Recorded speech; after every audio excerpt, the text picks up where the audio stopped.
gezegd, zeg maar.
Good morning.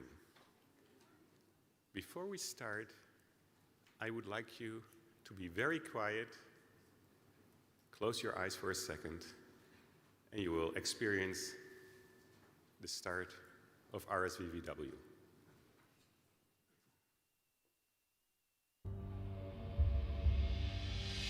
We live in a world marked by uncertainty and division. Across regions and societies, tensions challenge cooperation and trust. Yet here, around RSV, we see something different. Across disciplines, sectors, and borders, a global community has chosen collaboration over fragmentation. Together, the RSV community has achieved something remarkable. For the first time in history, RSV vaccines and preventive solutions have been developed, protecting babies, children, and vulnerable adults around the world. This progress is the result of shared commitment. From scientists and clinicians to industry partners, policymakers, and patient communities, it is something we can be proud of, together. The ReSViNET Foundation was founded to strengthen exactly this kind of collaboration. In 2014, at a time when knowledge was fragmented and patient voices were rarely included, we created a global platform for partnership. ReSViNET was built to connect people, align efforts, and move the RSV field forward. Many of you in this room are part of this story, as researchers, healthcare professionals, patient advocates, industry partners, and decision makers. What we have achieved so far, we have built together. We translate science into understanding.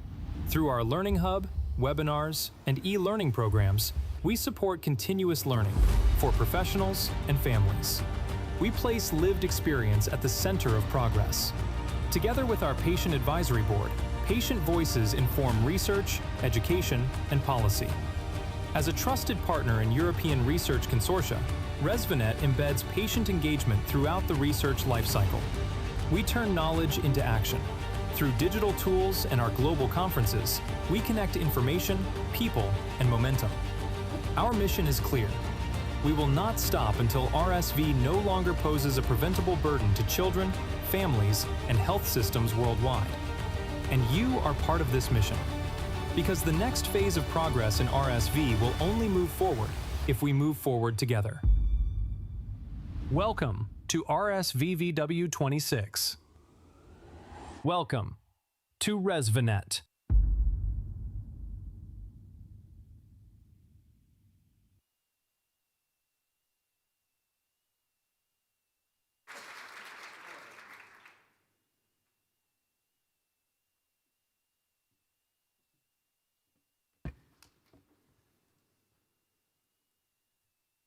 Good morning. On behalf of ReSViNET Foundation, I welcome you to Rome and to our 9th ReSViNET conference. We appreciate that many of you have been traveling long distances to be with us today, and also in some cases from countries in difficult situations. We know that attending in person is not always easy, and we are grateful that you made the effort to join us today. Your presence reflects the strength and global spirit of RSV Society, and let's face it, your participation is what makes this conference truly global and impactful.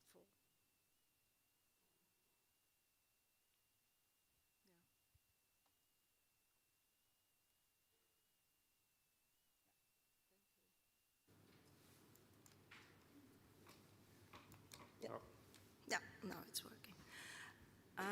We also welcome you on behalf of our Scientific Advisory Board.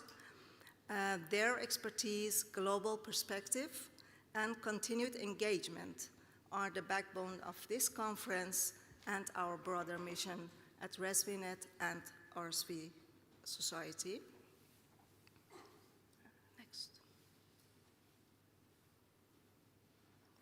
Thank you. And also we express our gratitude to our conference chairs and our Scientific Advisory Committee of this conference, who have been supporting us through the various steps of the preparation for the conference, and specifically also for the development of the scientific content. So sharing some numbers with you.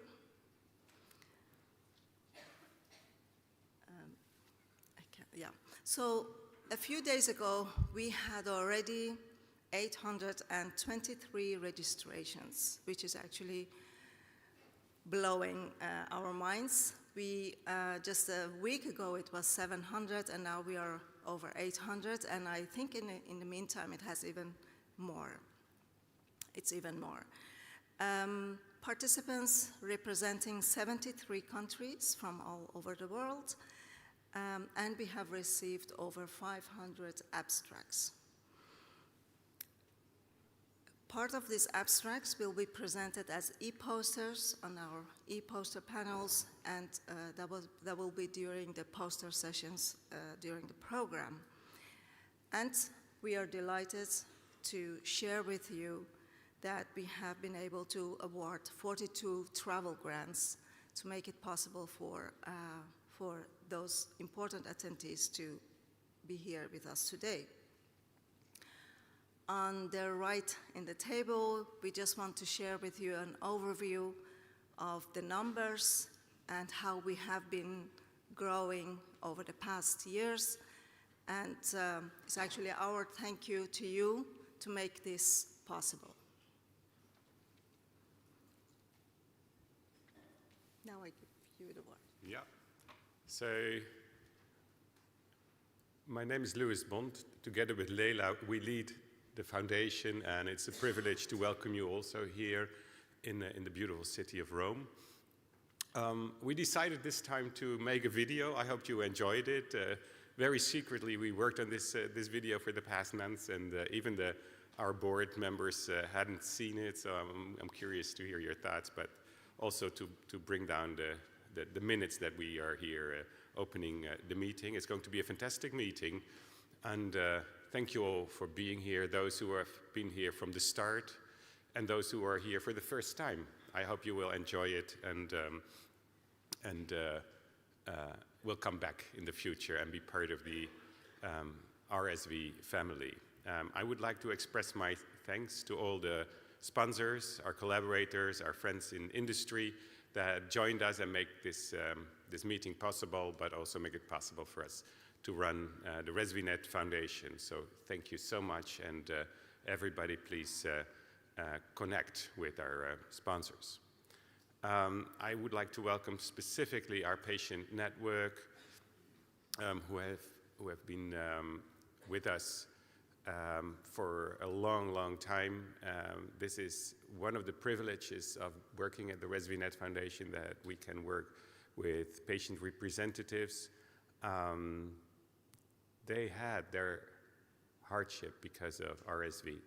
And for those of you who work hard but don't have a personal experience, please connect to them. This is why they're here, all of them, and they're here to share their experiences with you, but also to advise you if you look for patient-oriented advice. One of the spectacular things that you will see is at the end of today's program, we have an inspirational speaker. For those of you who are here for the first time, you may not know this. For those of you who have been here before, we have had speakers who were preparing for a mission to Mars. Very honestly, we had somebody with multiple sclerosis climbing the Himalaya. We had somebody with cancer winning an Olympic gold medal. We have had inspirational speakers that went through hardship to go where others didn't go. Today, you will see somebody from this country that went far, further than many of you can dream of. So please come to see our inspirational speaker at the end of the day, of the afternoon session. This is the ReSViNET team that I would like to, before we start the program, the team that makes everything possible, Cindy, Liz, Isabel, Julika, Marion, Zazie. They're here to help you if you have any practical questions or any other questions related to the team, and later on we will thank them a little bit more. So then it's my pleasure to introduce our Roman host. Professor Fabio Midula is the representative of the Roman Academy of Pediatrics, a friend of mine, and he lets us have this meeting in the beautiful city of Rome. Fabio, thank you, and thank you for saying a few words to the RSV audience. Thank you. So, good morning and to everybody, and welcome to a sunny Rome. You have been very lucky because we had a terrible rainy winter this year, and it's been raining until 2 days ago. I'm amazing to see how many people are today in this room, coming from all around the world, and that means there are really many people that are interested in research on RSV. And I would like to thank Luis and Leila and the board of ReSViNET that gave me the opportunity to be here this morning. When Luis asked me to be present and to give a short talk today in the opening ceremony, I was very happy and honored to do this task. But in the last months, I was thinking why they asked me to come here. I'm sure that the first is because the friendship that lasts for more than 40 years with Luis. We know each other for many, many years. And secondly, because I represent the University of Rome.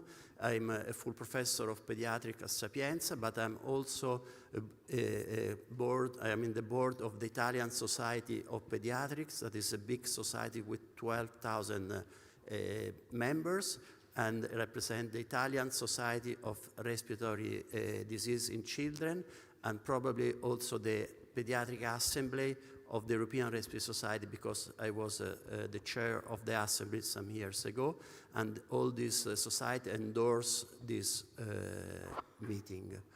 I hope that I was invited also for my experience on RSV. I've spent my last 40 years working on RSV, and why I was interested on RSV? Because of this episode that lasted 40 years ago. You see here, we have a newspaper, a national Italian newspaper, La Stampa, that in 1979 report a very sad episode that happened in Italy. We had 350 infants that were hospitalized in Naples for a severe episode of acute distress, and 80 infants died in that year.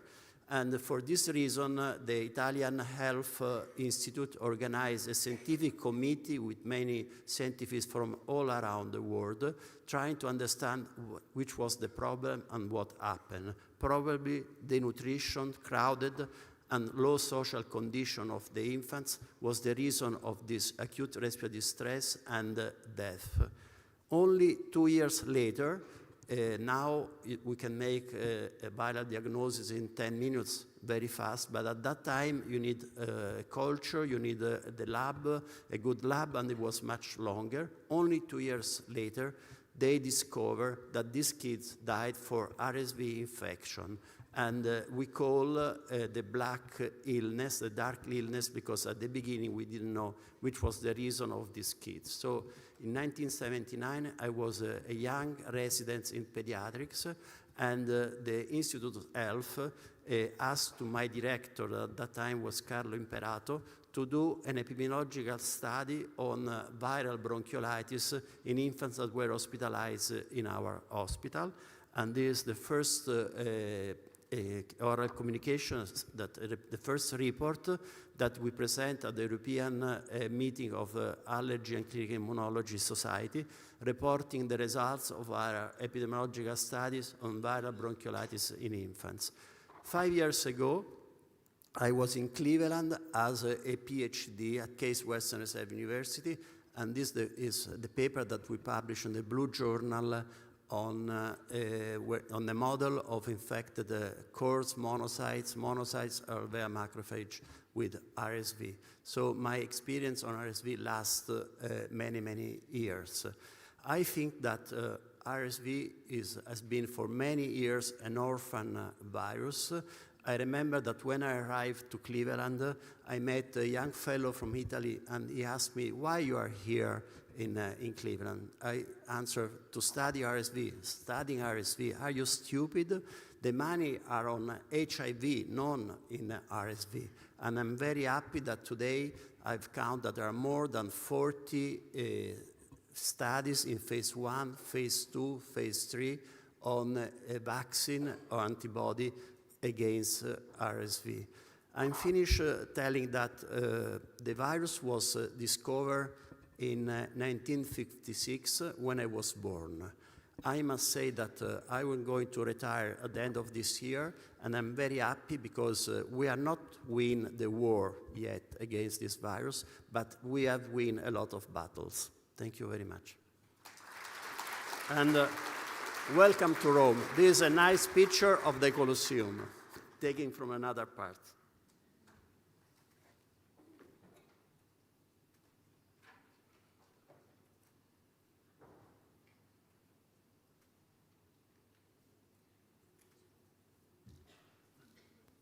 Thank you, Fabio. Thank you, Louis, Leila.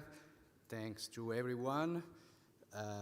It's my pleasure to introduce myself. I'm Paolo Manzoni, one of the 3 co-chairmen of this conference. And since I'm Italian too, it's my greatest pleasure to add my personal welcome to the ones that already gave you Professor Fabio Medulla. I'm not Roman, but I'm representing also Italian societies who are endorsing this conference, and this is a short breakdown of all the societies, and I will spend 1 minute to show you why these societies have granted their endorsement. Professor Medulla already mentioned the Italian Society of Pediatric Respiratory Diseases, SIMRI, very much devoted to all that's around pulmonology and respiratory disorders in infancy. I'm representing personally also the Italian Society of Perinatal Medicine. It's a society that bridges together OBGYNs and neonatologists, and in that we are very much in line with the most common and most recent trends of RSV research, that is to find a continuum between pregnancy and infancy and ultimately adulthood. We are representing also the Italian Society of Pediatrics. Fabio Medulla is in the board of directors. I'm a proud member since a lot of time. I'm also conveying to you the endorsement and the welcome by the Italian Association of Clinical Microbiologists, AMCLI. We all know how much important and how important is their involvement in fostering research, diagnostics, and refining our management skills ultimately.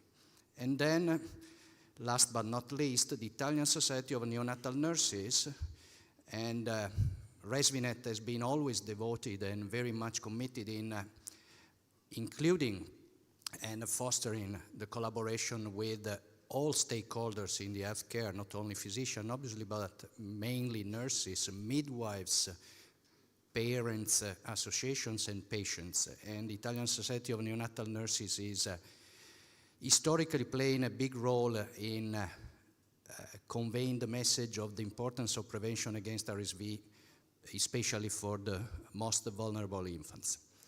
Having said that, I have the pleasure to call to the stage also my two fellow co-chairmen, or co-chairperson, sorry, Federico Martinon Torres and Anne Falsey.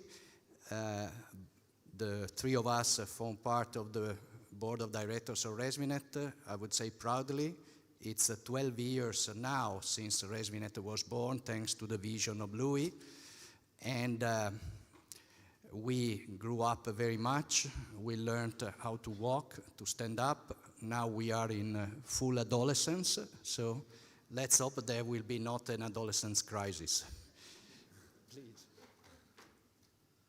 Well, good morning, everybody. It's really an honor for me to be one of the co-chairs of this meeting. I'm really proud of the program we have been able to prepare. And because it's unique, because of all the people that made it possible, because of all the amazing amount of abstracts of high quality we have received. And I really only have, I would like to use these seconds just to say, please enjoy it. Please absorb as much as you can these days. Please interact as much as you can. Because we all can agree that we are living a unique moment. This is something we have been dreaming about. And there is a before and after. So I have a petition also for you. Spread the knowledge afterwards. And let's work all together to make possible that this knowledge and the solutions that have been granted through this knowledge are available to everywhere around the world. Welcome and thank you.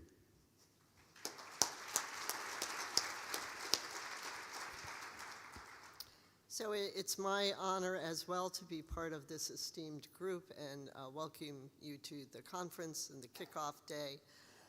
It's been amazing to be involved from a long time ago and watch the field of RSV education and research grow. So it's my pleasure to sort of begin and kick off the science by introducing our keynote speaker, Professor Rick Groby from the University of Utrecht, who will give us a talk on RSV and cardiovascular disease and provide some insights. Thank you.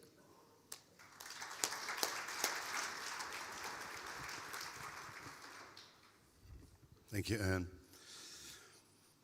Ladies and gentlemen, it's really a great pleasure to be here this morning with you. Such a large company. I had the privilege of also attending the first meeting, much smaller, in a relatively small room, with big ambitions, and see where that can lead to.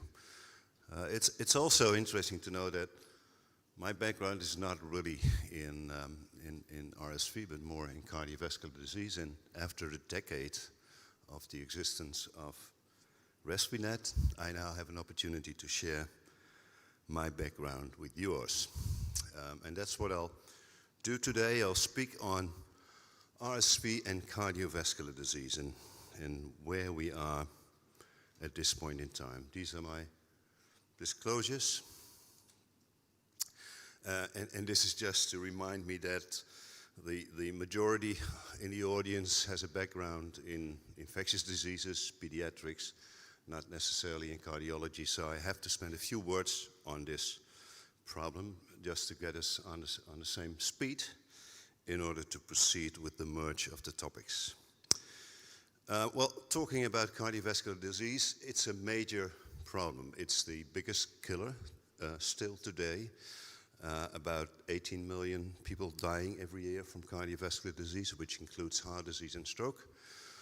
About 30% of all global deaths, and importantly, many of these occur in low and middle income countries for many reasons, for size, but also for demographics. And the understanding of heart disease and its risk factors really started about 50 years ago.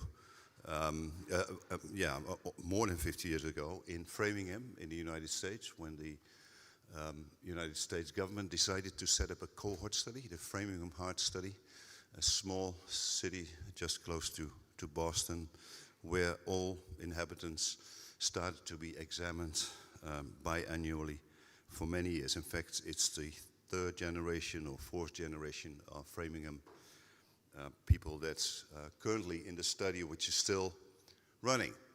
And from that study, already soon became apparent that heart disease is not a random occurrence.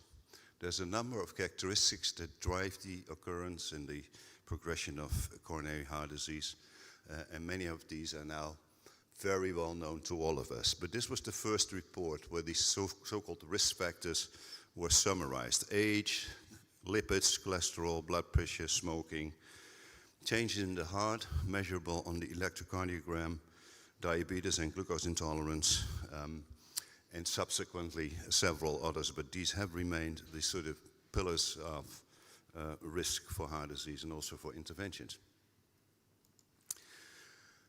Also became clear that coronary heart disease is a disease with a long history that goes on for a long time silently. In the bottom you see the changes in an artery, could be a coronary artery, changes that develop in the wall of the artery over decades. And all that time, because blood is still able to flow, patients, subjects not necessarily notice very much of that, until a moment in time comes where things suddenly worsen. That also means that probably different factors play a role in the last seconds than in the first decades. And to accommodate that thinking, Michael Oliver came up with this scheme of the etiology of coronary heart disease and symptomatic disease that we modified subsequently in its current state. And it emphasizes on the left part the risk factors that lead to coronary disease that may or may not become symptomatic, but to become symptomatic, some other factors are necessary. Not only compromised blood flow, but possibly also on the right side of the graph, a susceptible organ system like the heart, and finally triggers that make things become worse in a matter of seconds. And we've learned about those triggers in the meantime. We've learned about certain plaques that are vulnerable to, for example, impaired fibrinolysis, thrombotic factors, blood pressure that raises instantaneously, changes in heart rate, inflammation, excessive exercise, smoking, stress. All of these have been proposed and also been studied. And it doesn't look strange that this is also where infections may come in. Now, the interest in infections and coronary heart disease and stroke is really relatively recent. This is a paper of only 7 years ago, where for the first time there was a comprehensive summary of all the information at that point in time about acute infections and MI, and the notion that acute infections may indeed play a role in pushing patients over the rim, patients that are already compromised with coronary disease or other vascular abnormalities. And also the mechanisms whereby this might happen became more clear. And these are probably very familiar to many of you, because this is what happens in case of an acute infection. cytokine release, inflammatory responses, hypoxia, obviously, with respiratory disease, vasoconstriction, thrombogenesis, thrombosis. All of these are elements in a cascade that can eventually change the asymptomatic phase into acute MI, heart failure, arrhythmias, or mortality. And it's probably not surprising that these triggers and these factors that cause vulnerability and immediate worsening in patients that are susceptible to that this was first studied in influenza. A lot of energy has gone into looking into the relationship between influenza and coronary heart disease symptoms. And we also now have a couple of clinical trials that have looked into the benefits of influenza vaccination, specifically for patients at risk of heart disease. This again is a very recent review. Much of this data have come out very, very recently. This was published only 2 months ago. And here you see the summary table of the trials that have been done.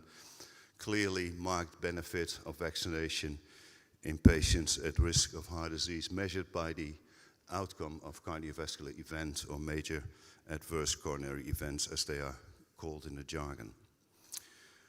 So influenza, well covered, you could say, and it has led in the meantime to a statement by the European Society of Cardiology last year, a consensus statement with the heading "Vaccination as a New Form of Cardiovascular Prevention," which states that based on the overall increasing evidence for the effectiveness of influenza vaccination in reducing cardiovascular events, influenza vaccine carries a Class 1A recommendation in the guidelines, which is the highest level, and it's therefore a mandatory component of the guideline.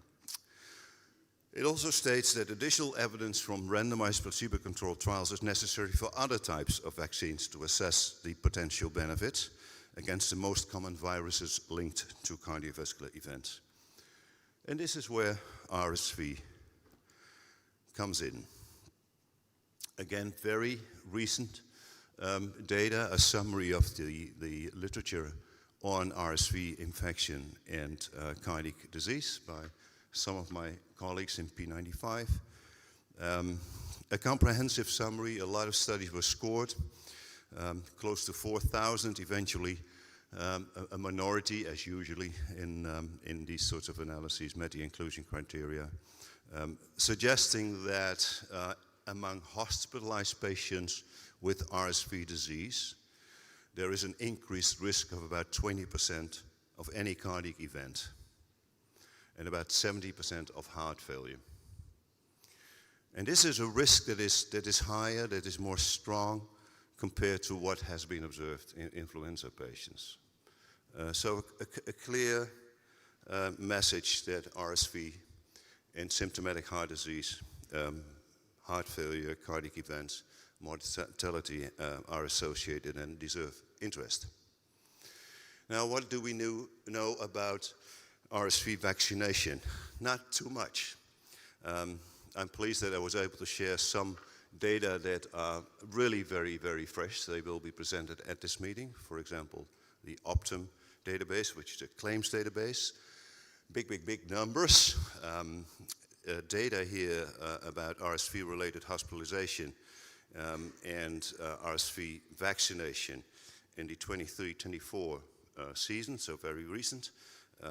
About 500,000 vaccinated and about 2 million unvaccinated. And in the lower half of the graph, you see the potential benefits of that. It's observational data suggesting clear benefit. And similar data have come from Denmark. Another presentation that you can get details on at this meeting. In this case, an analysis of what happened following the advice in Denmark to vaccinate COPD patients. And COPD patients are known to also be at a high cardiovascular risk, and many of them have heart failure.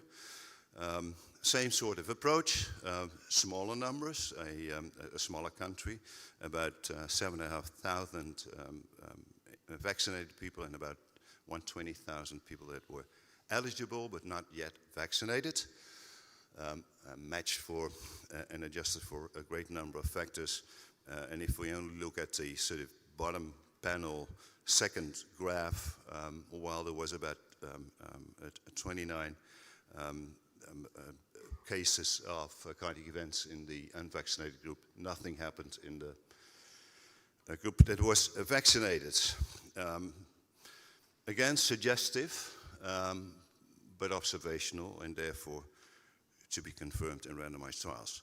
And that's where we still have very little to add, except for a very big and well-known and originally crafted, again, Danish study, a study that can only be done in Denmark, I think, but was done and designed very carefully, the Dan RSV trial. In a pre-specified analysis, the investigators also looked at what happened in terms of preventing cardiovascular disease in this randomized comparison of vaccine versus no vaccine, a pragmatic trial.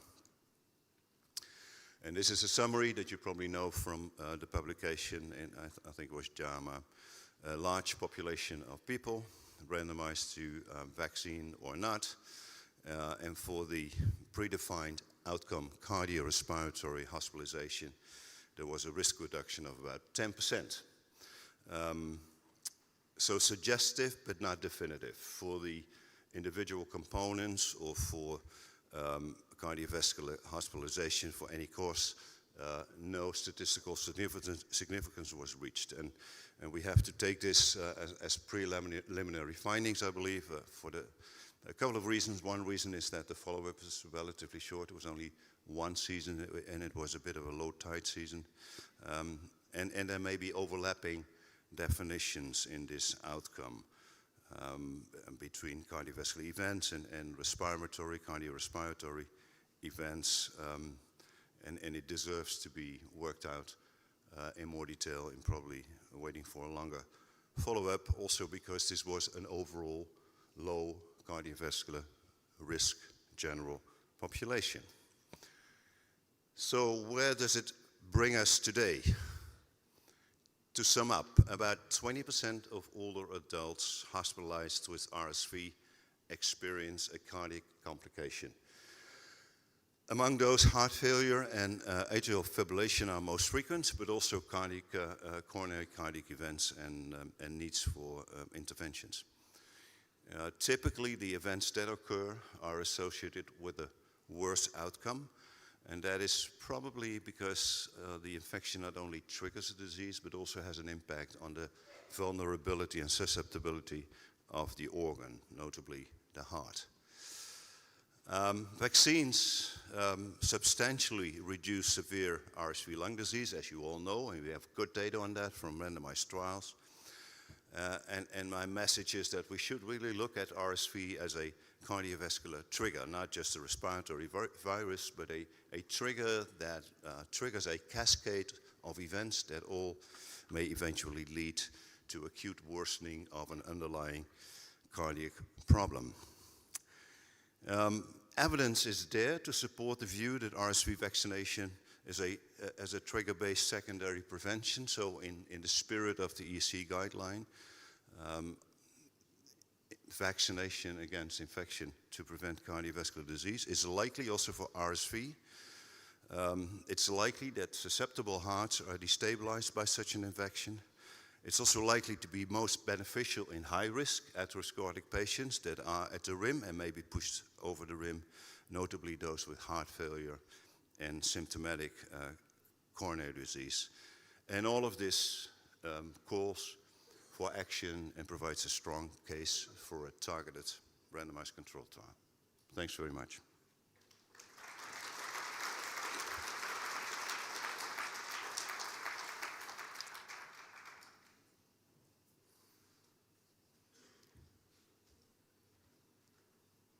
Thank you, Rick.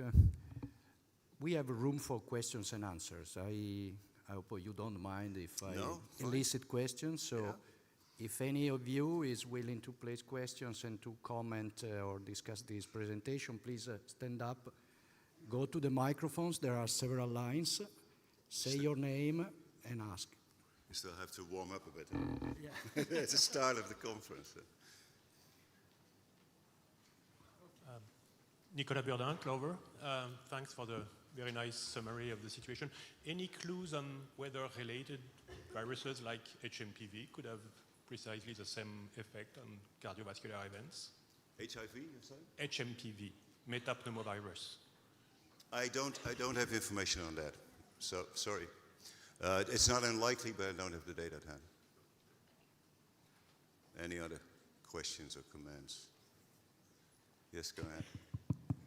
Hi, I'm Ingrid Visser from Infecta. I have a question about the mechanism, because you showed all the results, and of course they're very convincing, but is there something to say about the mechanism? What does the virus do on the cardiovascular events? Can you tell me a little bit about that? Yeah. Thanks for asking for clarification.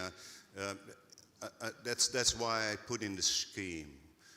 There's very little evidence, for example, from pathology or studies in the arterial wall that infectious agents play a role in worsening atherosclerosis or wall thickening. So the process of the disease, atherosclerosis, that leads eventually to events, is probably not much affected by infections. That is affected by lipids, blood pressure, and so on and so forth. The problem occurs at the end of that. So for a long time, arteries are perfectly able to supply the heart with blood in spite of a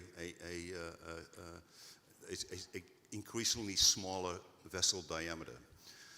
But then eventually, the symptoms occur in seconds. People can have a heart attack without knowing that for minutes and suddenly experiencing pain and eventually having all the symptoms that come along. And that worsening is something that requires something else. It's not lipids. Lipids don't change much. Blood pressure may. Smoking may, but typically not enough to make this happen in a couple of seconds. And that's where agents like infectious, but also stressors, there's good evidence that acute stress may play a role there. It leads to immediate changes in a number of parameters. But as I showed you in one of the slides, acute hypoxia, for example, with respiratory infection, cytokine storms that may occur suddenly, changes in heart rate and heart rate variability, changes in temperature. These are likely the mechanisms that make this happen. That's why I call the infection really a trigger that eventually makes this problem become symptomatic. Thank you. Thank you. This is Chengbin Wang from AstraZeneca. In response to the first question on the human metapneumovirus infection on cardiovascular diseases, we had a poster on that. We found the increase of cardiovascular diseases after RSV and HMPV infection. The poster is P192. P192. Thank you. Okay, we'll have a look. Thank you very much.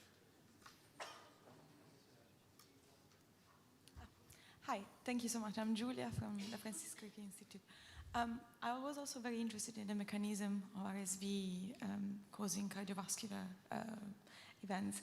And I was thinking when infection occurs in infants or newborn, do we see something that is protracted, like related to the heart or the cardiovascular system? Because obviously I'm familiar with the chronic implication of, or the later implication of a newborn infection, but I'm thinking those cardiovascular events are related to the context of a senescence or immune system that is aging or something that is out of the infection itself. Thank you.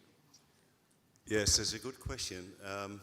Well, in fact, we have been looking about a decade ago in a different study. We've been looking at infection pressure and wall thickness of the carotid artery in children, but we couldn't measure much there. So the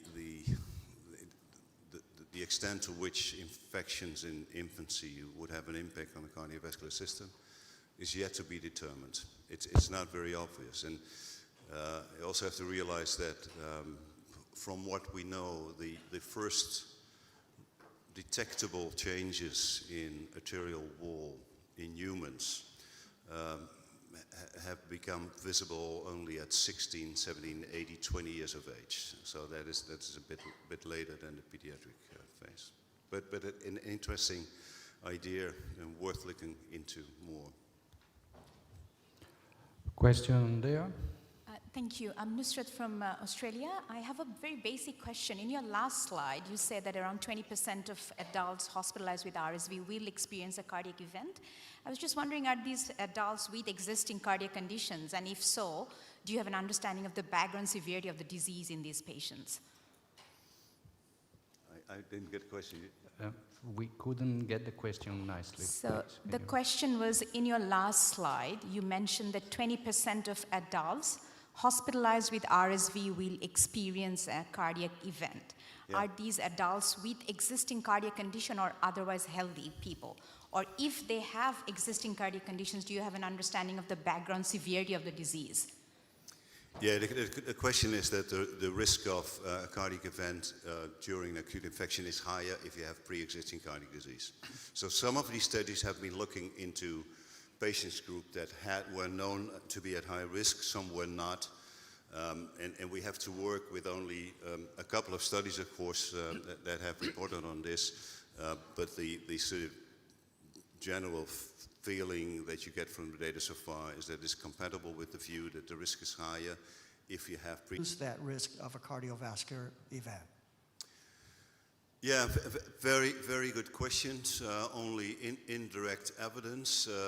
The data available that have looked over a period of time what happens seem to suggest that the risk goes down fairly rapidly, but remains visible until about 3 months after the event, or the occurrence of the infection. And can you do anything about that? Well, what you suggest is probably the most immediate option. That's low-dose aspirin. And we have some, again, it's anecdotal data because it hadn't been studied that well. But we have some data from research into acute stressors like life events that also may raise a couple of factors that we saw happening at the time of an infection. And we've seen that people that were on adequate antithrombotic therapy had the same history of disease and the same stressors, had a better prognosis or less symptoms. So adequate antithrombotic therapy is probably key if you want to do something about this and for the longer term, but that's a more general sort of strategy that is probably applicable to any high-risk patient is very tight lipid lowering.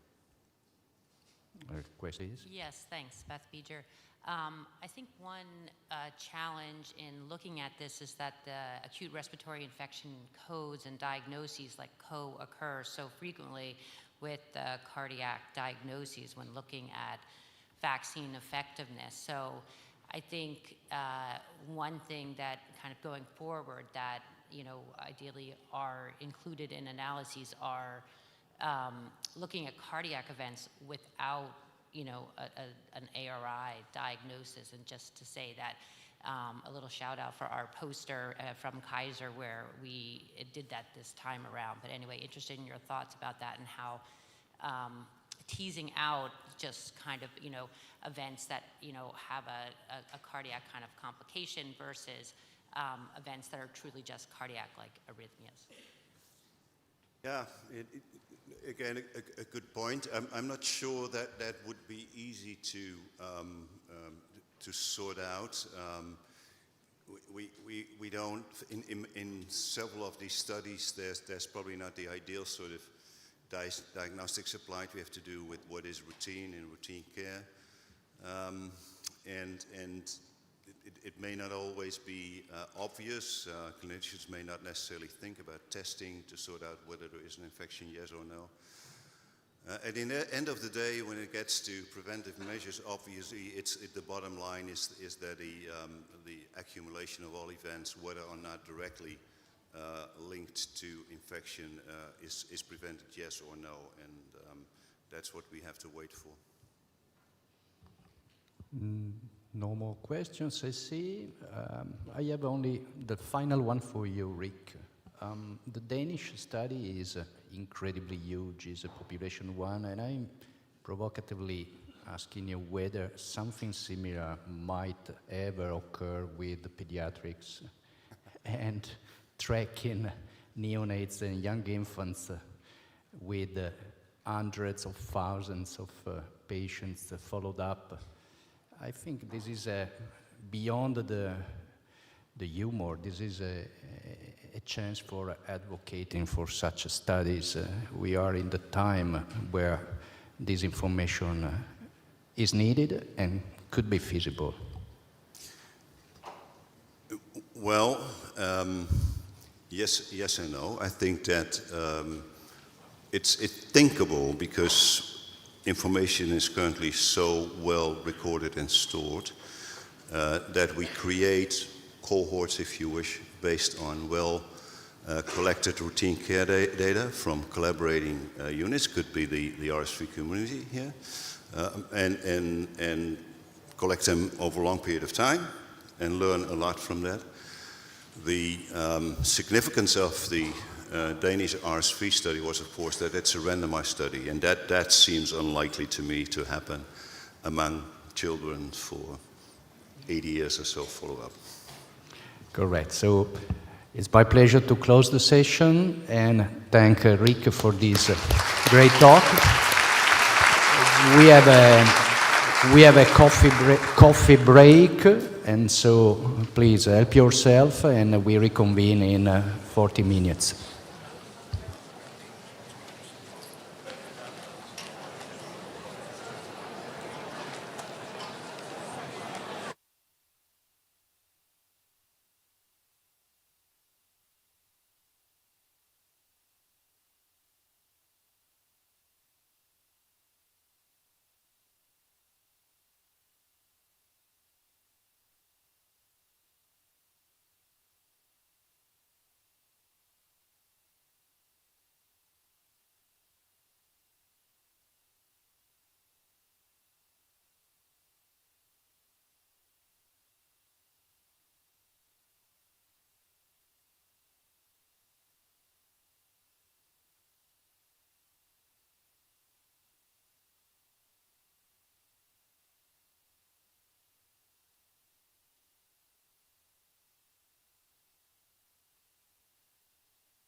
Is the sound on?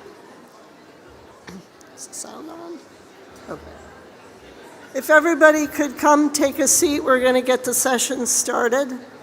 Hi, my name is Ann Falsey. I'm from the University of Rochester, and the session is going to be co-chaired by Ranju Baral from PATH, and we're going to have a session on the global impact of RSV.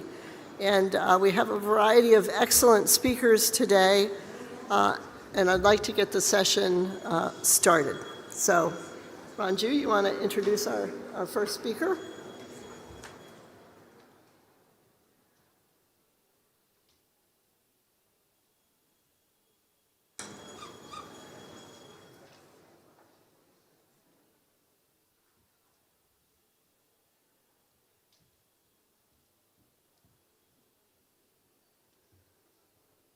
Good morning, everyone. Welcome back to the session. And here today, it's my great pleasure to welcome Dr. Ann Wee from the Singapore General Hospital, who will be speaking about the global burden in adults and his insights on the cardiovascular disease. So let's please welcome Dr. Wee for the session.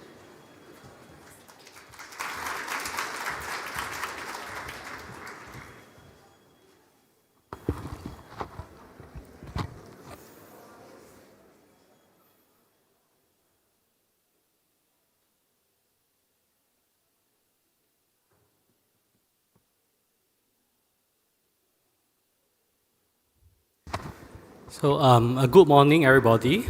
I'm Ian from Singapore. I'm from the National Communicable Diseases Agency in Singapore, as well as Singapore General Hospital. So I'll be talking today about RSV and the global burden of cardiovascular complications. And here are my disclosures.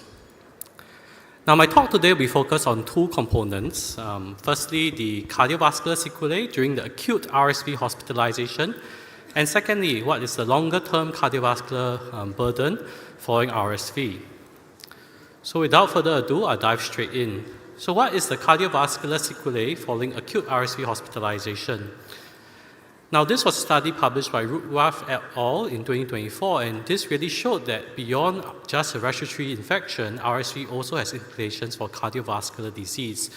So this was a cohort of almost 6,000 hospitalized adults hospitalized for RSV in a US surveillance cohort. So what I showed that almost 20% of hospitalized adults with RSV actually experienced acute cardiac event, which was most frequently heart failure, but also ischemic heart disease as well as other cardiac events and ventricular tachycardia. And cardiac events in RSV infection do have consequences. Here they showed that acute cardiac events were associated with increased risk of ICU, in-hospital death, as well as mechanical ventilation. And this held true not just for cardiovascular events, but also heart failure and ischemic heart disease. And I want to stress that the risk is really in those who have pre-existing cardiovascular disease. You can see that the risk of acute cardiac events was higher in those who had pre-existing cardiovascular history. So 33% had acute cardiac events, versus 8.5% prevalence of cardiac events for those who had no preceding cardiovascular history. But what is the global burden? And I turn to this systemic review that was featured earlier that is actually very comprehensive. So 28 studies met inclusion criteria, and you can see that the bulk of these studies actually came from North America and Europe, a small smattering of studies from East Asia, but really there are gaps in certain regions, and it was predominantly confined to hospitalized patients. But regardless, the pool estimate for any cardiovascular event was that of close to 20%. You can see that Ruff et al. Study contributed to the bulk of this data. And similarly for heart failure, the pool estimate was 15%. And again, those with pre-existing cardiac disease had higher risk of heart failure during RSV hospitalization compared to those with no pre-existing cardiac disease. But how about the tropical setting? And I'm from tropical Singapore, where heat and humidity predisposed to year-round, not just seasonal transmission of RSV, but also influenza. And just as how influenza hospitalizations and cardiovascular hospitalizations track each other closely in Singapore, so we sought to understand the burden of cardiac events in RSV within a tropical setting.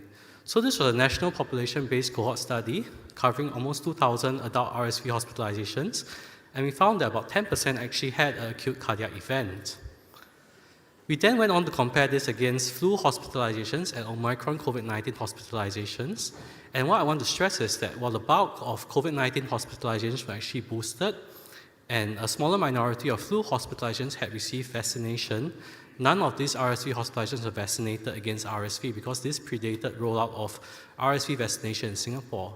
And unfortunately, to date, even though there's significant disease burden of RSV amongst older adults in Singapore, we still don't have a nationally funded vaccination program for older adults with RSV vaccination. But what we found was that there was increased odds of any cardiac event, arrhythmia or heart failure in RSV hospitalizations versus COVID-19, whether boosted or unboosted. And the odds of any cardiac event in RSV hospitalizations were comparable to that of influenza. And this ties in quite neatly with the global data because when you look at the global pool estimates, RSV versus influenza, there's a risk ratio of 1.2 for any cardiac event. And similarly for heart failure, RSV versus influenza, a risk ratio of 1.3. So therefore showing that the burden of cardiac events in acute RSV is at least comparable, if not higher, compared to influenza. And I just want to feature these two studies here because the bulk of the previous studies actually looked at claims data. But these two studies, although smaller in scale, actually looked at chart review, so they poured through the notes of RSV hospitalizations in great detail to ascertain cardiac events. So there are two studies here, one from the US and one from tropical Thailand. And you can see that up to 24 to 30% of patients hospitalized for RSV actually had cardiac events. And this spanned a whole gamut from heart failure to AMI to atrial fibrillation. So perhaps what we see in the claims data is just a tip of the iceberg regarding acute cardiac events in RSV. I then want to move on to longer-term cardiovascular sequelae following RSV hospitalizations in adults. And really, this is a data where the evidence is rapidly emerging. And most of the studies that I'm going to present actually were published within the last few months or so. So we start first with this self-controlled case series study that used US claims data to have a cohort of almost 11,000 adults hospitalized with RSV. And basically what they did was to look at the period of risk following RSV-related hospitalization up to 180 days, and they went to chop this up into small segments. And they compared the risk for a cardiac event in this period versus that of the control period, either preceding or after the acute at-risk period following RSV hospitalization. And what they found was that essentially the increased risk of cardiovascular events accrued predominantly in the first 21 days following RSV-related hospitalization, both for AMI as well as heart failure. But what you can also see is that for events such as heart failure, the increased risk or heart failure actually persisted all the way up to even close to 180 days. And when we look at a longer time horizon, so this is basically a Danish study that looked at 17,000 matched Danish adults aged 45 years and above. So this was laboratory-confirmed RSV that was matched one-to-one to individuals without RSV infection. And about 10% of the cohort actually had cardiovascular disease at baseline. And I want to stress that while the majority of RSV cohort were actually hospitalized, this is one of the few studies that actually includes some data from outpatients, i.e. patients who tested positive for RSV in an outpatient setting but were never hospitalized. So what they found was that there were up to about almost close to 5 additional cardiovascular events for each 100 infected older individuals, up to 365 days post-RSV. You can see that over 1 year, clearly the risk trajectories, both for cardiovascular events and major cardiovascular events, MACE, actually significantly diverged in the RSV group versus the non-RSV group over the 365-day period. And when we zoom in into the acute cardiovascular events for arrhythmia and heart failure, the largest differences were observed at the 30-day and 365 days. And again, a large proportion of this burden actually accrued in hospitalized RSV cases, although I want to stress that the majority of this cohort were actually hospitalized, and the minority comprised non-hospitalized RSV patients. They then went on to compare the long-term risk of cardiac events, acute RSV versus influenza. You can see here the risk trajectories converge. So the excess risk of cardiovascular events, both any cardiovascular event and MACE, was actually comparable to influenza when they compared both RSV and influenza hospitalizations in their data. This is additional study again from this is additional data again from the US, again using the Optum clinical database from 2015 to 2023. So they created 3 cohorts, basically RSV, influenza, and a control with basically no recent respiratory viral infection. And what they found was that the risk of heart failure hospitalization will increase in RSV versus controls and versus influenza, with the highest cumulative counts of heart failure in RSV, followed by influenza, followed by controls. So again, you can see clearly the risk trajectories in this case diverge, RSV being higher than flu and flu being higher than the controls, up to easily 3 or 5 years post-hospitalization. How about tropical settings? So this is work that we published in CMI at the earlier part of the year. So basically, we look at the post-acute phase follow-up period, i.e. the 31 to 300 days following RSV hospitalization. And we compared basically cardiac events as well as cardiovascular symptoms. So things like chest pain, in national claims data for RSV hospitalizations versus COVID-19 hospitalizations. So our previous work was focused on the acute period. Here we look at the post-acute period.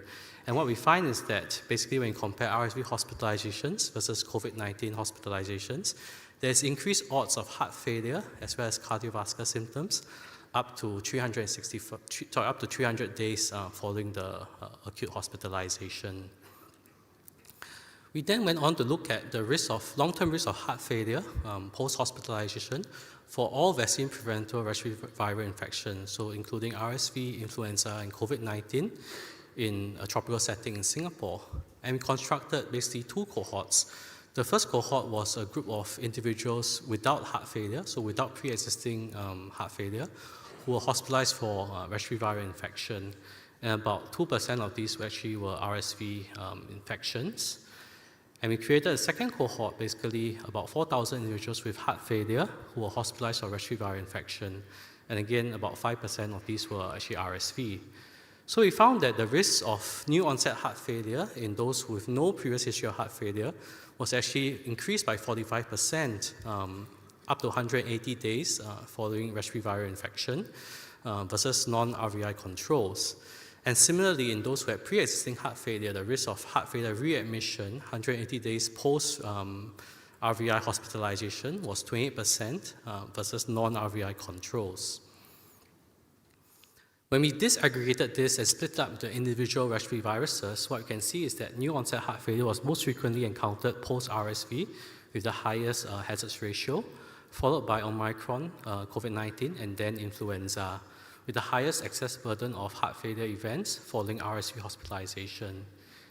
In COVID-19 and influenza cases, we did not observe increased heart failure risk amongst vaccinated individuals, but again, in this study, all RSV hospitalizations predated availability of RSV vaccination, and we still don't have a RSV national vaccination program for older adults in Singapore. And this is relevant because when we think about RSV vaccination as a tool for potentially cardiovascular protection, there is growing interest in this area. And I think the Dan RSV trial has been brought up earlier, showing potential vaccine effectiveness against all-cause cardiorespiratory hospitalization.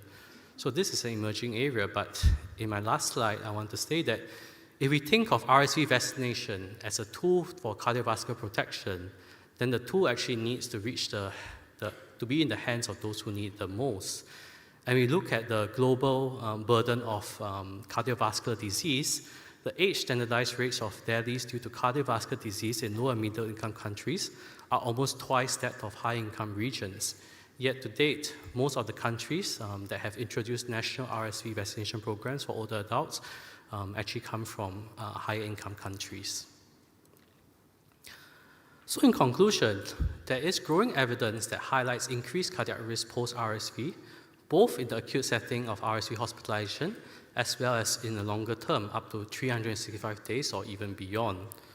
primarily heart failure, but also other cardiac events such as acute myocardial infarction, as well as arrhythmias. The risk of cardiac complications post-RSV complication hospitalization is comparable to other vaccine-preventable respiratory viral infections such as influenza or COVID-19, for which associated cardiovascular risk is more established. However, there are still evidence gaps that exist. Specifically, most of these studies are actually geographically concentrated in temperate regions and in developed countries. There's limited data available in tropical regions. Secondly, most of these studies utilize claims data to ascertain cardiac outcomes, which may result in perhaps some underestimates of the burden of cardiovascular complications. And finally, most of this data is derived from older adults hospitalized for RSV, so testing is still limited in outpatient settings and in younger adults. So with that, I want to thank the National ID and Cardiovascular Research Consortiums in Singapore that supported my work, and thank you for your time and attention.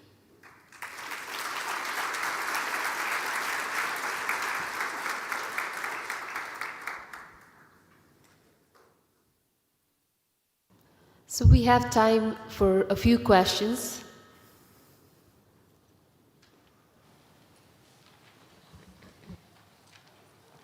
Hello, my name is Anne Terling from the National Institute of Public Health in the Netherlands. Thank you for this interesting presentation. I'm wondering, this maximum follow-up was 180 to 365 days. As in the previous talk, we also learned that there are many triggers for cardiac events. So would you think that, like, if you could prevent RSV, would you mainly postpone cardiac events, or could you really prevent cardiac events? And how much follow-up time do you think you would need to answer this question? That's a good question. So, I mean, in the literature, there are studies that go on even up to three years or even 5 years. But really, for the studies that we did in Singapore, we didn't try to go beyond 300 days because in our local population, we have very frequent circulation of these viruses. So the risk is always that if you go for a longer follow-up time period, then you may contaminate the population with an unobserved or untested respiratory viral infection. So that's why in our studies, we stopped at about 180 to 360 days. But we tried to exclude patients who were sort of re-hospitalized for a respiratory viral infection within that 180 to 300 day window. Yeah. Okay, thank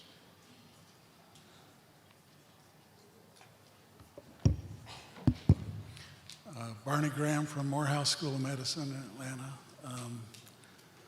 Many of the conditions, pre-existing conditions that make RSV severe disease more likely include right-sided heart pressure, increased right-sided heart pressure, both in pediatric and adult populations. So what role does pre-existing right-sided heart pressure play in these cardiac conditions that come up after RSV? I have not seen any specific data pertaining to that, but one of the causes of pulmonary hypertension is also chronic lung disease. So I think definitely it will be interesting to look at, say, whether some of these risks for cardiovascular outcomes is higher in patients with chronic lung disease as well. Thank you so much.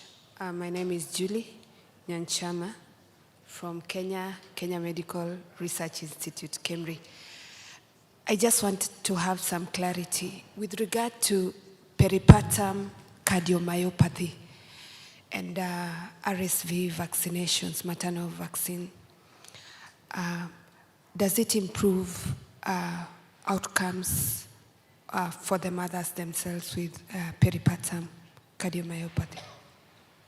I'm afraid I'm not aware of any specific data. I think mainly because for such events that may not be very common, it's a bit hard to tease out the signal in terms of even in big sort of data sets. So we have tried to look at some of these things in terms of pregnant women in Singapore. We do have a RSV maternal vaccination program that is non-publicly funded. But again, it's quite challenging because both of the low number of events as well as the relatively lower number of hospitalizations for respiratory viral infections in pregnant women, at least compared to older adults. Yeah. Thank you.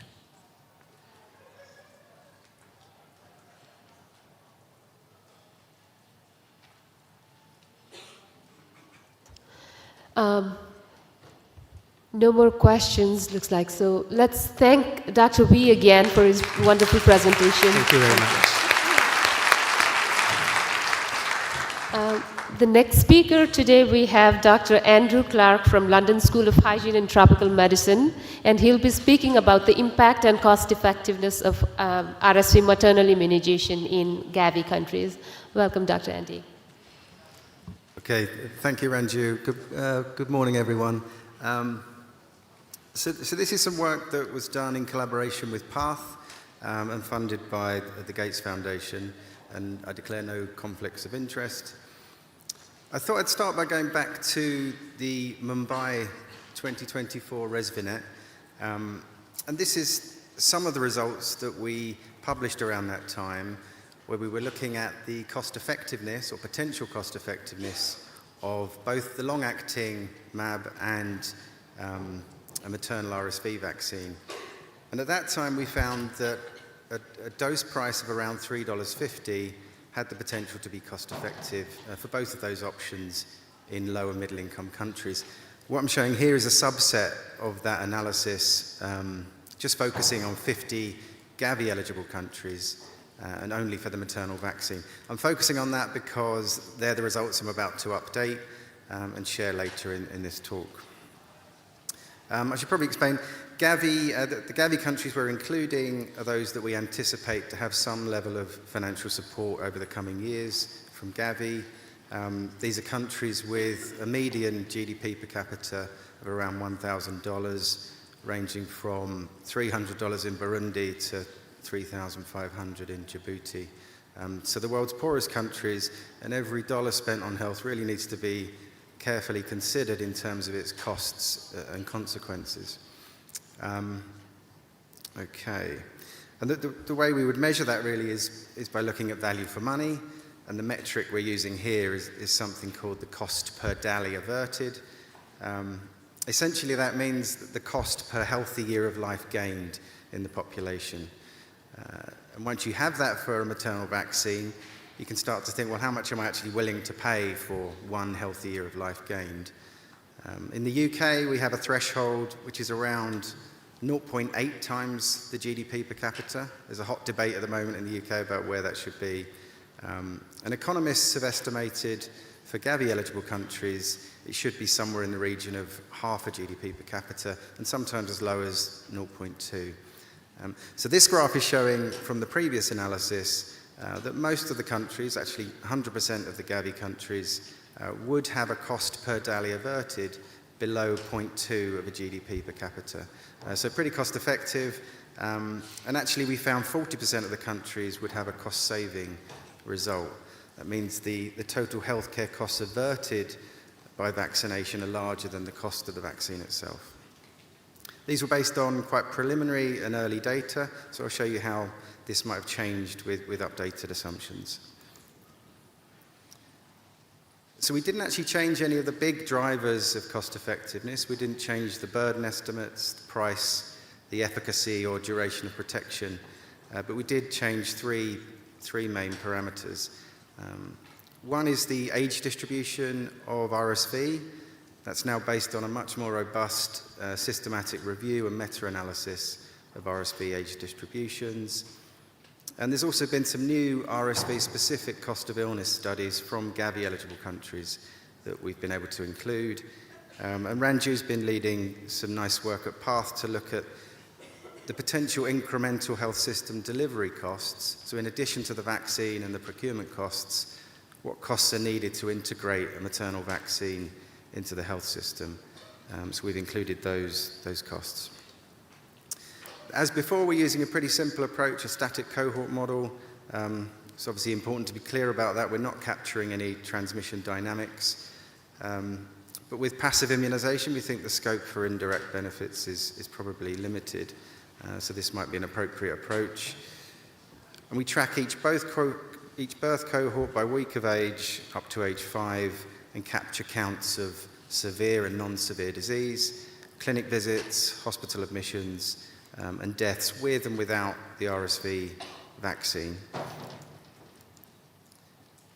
So I mentioned an updated review. So this is a new systematic review, a meta-analysis that was funded by WHO and the Gates Foundation.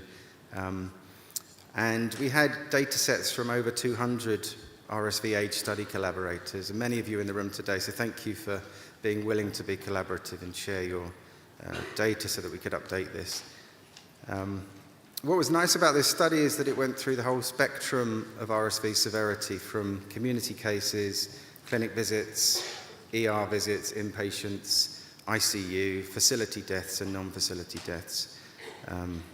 And we found the expected pattern, which is that the more severe outcomes have a much earlier peak age of RSV disease. We didn't actually find much statistically significant evidence of differences by mortality group or climate zone or income level. So these pooled estimates are probably quite a good set of age distributions to use in countries without their own data.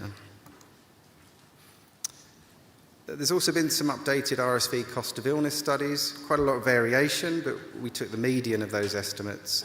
So the new estimate of a cost per RSV hospital admission in Gavi-eligible countries is now $230 per admission.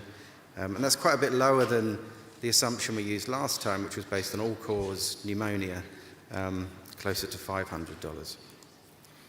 The equivalent for outpatient visits is $35. And the dose delivery costs, so this is the work that Ranju and her team have been doing, talking to stakeholders in Bangladesh, Ghana, Kenya, Mozambique, and Nepal, asking them what kind of activities do you think you would need to do to integrate a maternal vaccine into the health system. And the estimate that we're using in the updated estimates are $2 per dose in addition to the vaccine price. We're using the same efficacy and duration of protection assumption, so 70% protection throughout the first 6 months of life. We did run an alternative scenario, so that's the blue line, showing a much higher protection straight after birth and then waning rapidly. And that leads to slightly improved impact. In terms of the main differences and assumptions between what I'm calling the Mumbai analysis and the updated Rome analysis, previously we just looked at one cohort. This time we're tracking 10 cohorts from 2028 to 2037. We're still using the burden estimates from Lee et al. The age distribution of inpatients is now slightly older based on the updated and more robust review of age distributions. Similar age distributions for deaths as last time. Previously we looked at a societal perspective with the full price, so $3.50 irrespective of who pays, Gavi or the government. This time we've repeated that, but we've also added a perspective that just takes into consideration the co-pay amount that each government will pay. So some countries are paying $1, some $2, up to that ceiling. And different prices depending on, or different co-pay amounts depending on the year and the phase of transition of each Gavi country. As I mentioned, the cost per admission is now slightly lower, or quite a bit lower. We're still using 3 prices, so $3.50, $1.75, and $7. And the dose delivery costs have increased, particularly for half of the Gavi countries. Last time we assumed 74 cents per dose on top of the vaccine price. This time in those countries it's jumped to $2. We're still using the ANC coverage from DHS as a proxy for coverage of the maternal vaccine, and the same kind of efficacy data from the RCT. So how much could a decade of vaccine cost? I'm wary about showing just central estimates. I'm always keen on putting the full range, but here, just to keep things simple, I'm focusing on just the central estimate. So we estimate about $1.3 billion over 10 years of vaccination to cover the cost of vaccination in 50 Gavi-eligible countries. That's assuming these ANC coverage levels and a dose price of $3.50. And in the lighter pink, you see the proportion of that cost that would need to be covered by Gavi or donors to fill in the gap between the copay and the ceiling. In the blue bar, you see the total healthcare costs that could be avoided, so that's getting up to near $500 million, and would offset about a third of the cost of the vaccine program. We estimate over 100,000 deaths prevented in a 10-year period, over 1.5 million hospital admissions prevented, and many more visits and cases averted as well. I've put a brief sensitivity analysis at the top right on the deaths because one parameter does make quite a big difference. If you assume RSV mortality declines over time in the absence of pharmaceutical interventions, then obviously you get a lower potential impact of the vaccine. So that's something that I think needs a bit more work to figure out what that should be. At the moment, we're fixing it over time. So what does the updated line look like? So blue is what we estimated last time. Green is what we have this time. So still very much within the plausible range of cost effectiveness at a dose price of $3.50. 90% of the countries with a cost per DALI averted estimate below half a GDP per capita. But that is based on the countries paying the full price. If you focus just on the copay amounts, then it looks much more cost effective, obviously, and nearly all the countries would then have a cost per DALI below 0.2 of a GDP per capita. At the end of that 10-year period, they then transition to a higher price, so you have to be careful about communicating that kind of scenario, but it does give you a kind of more realistic estimate of the 10-year period. If the price is lower, things look more favorable. Not getting many cost-saving results now because we've got those extra delivery costs and lower costs per hospital admission, and obviously less favorable if you assume the full price, $7 a dose. Sorry, not the full price, the higher price. So in conclusion, if you assume the price of around $3.50, then maternal vaccine still looks to be within the plausible range of cost-effective interventions, particularly with that copay scenario. The big point I wanted to make is that these desk-based estimates shouldn't be seen as a replacement for a country-led process involving the NITAG, proper stakeholder consultation of inputs, and consideration of the broader criteria on affordability, safety, seasonality, and equity. What I think they can do is give you a snapshot of, is this in the right ballpark of cost effectiveness to be considered more seriously? And I think hopefully this shows that it can. So thank you very much.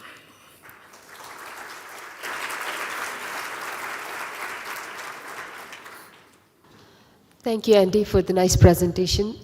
Questions?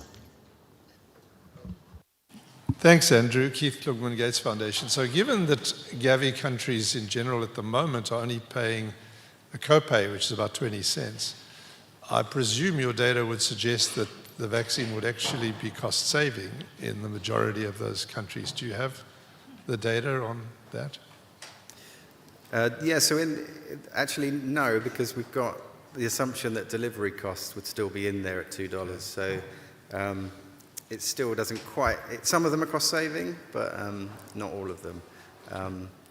But yeah, it's a tricky thing to think of because many of those countries are, you're rightly saying, 0.2 cents. Others are very close to the $3.50. So it's a mixed bag. But you're right, it looks much better in some countries than others.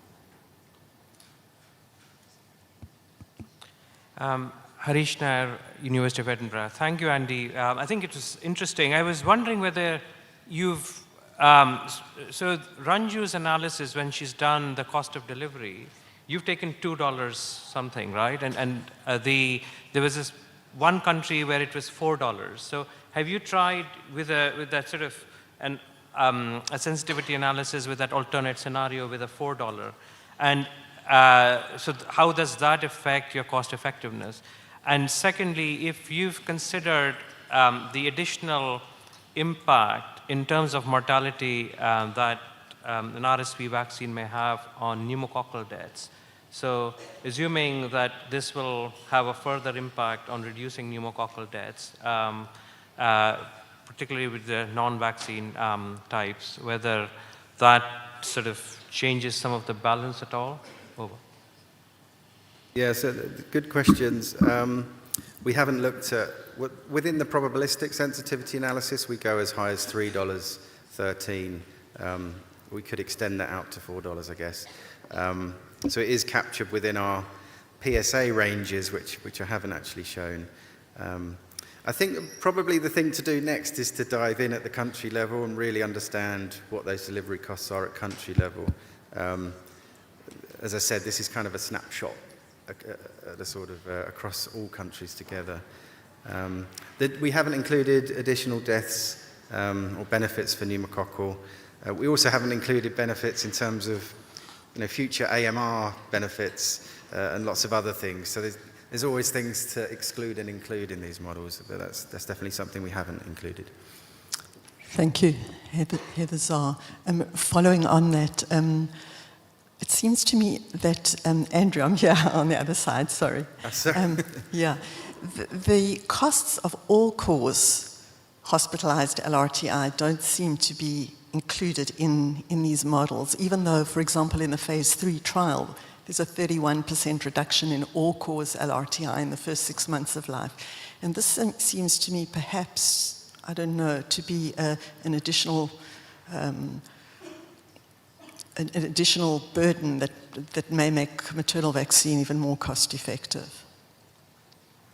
Yeah, no, that's a good point. I mean, the way we've structured the model is to focus very much on RSV outcomes, use the data from the trial, 70% efficacy against those outcomes. We could have constructed the model so that we were just looking at all-cause LRTI. We haven't done that, so that's something we could consider as another scenario. Yeah, thanks.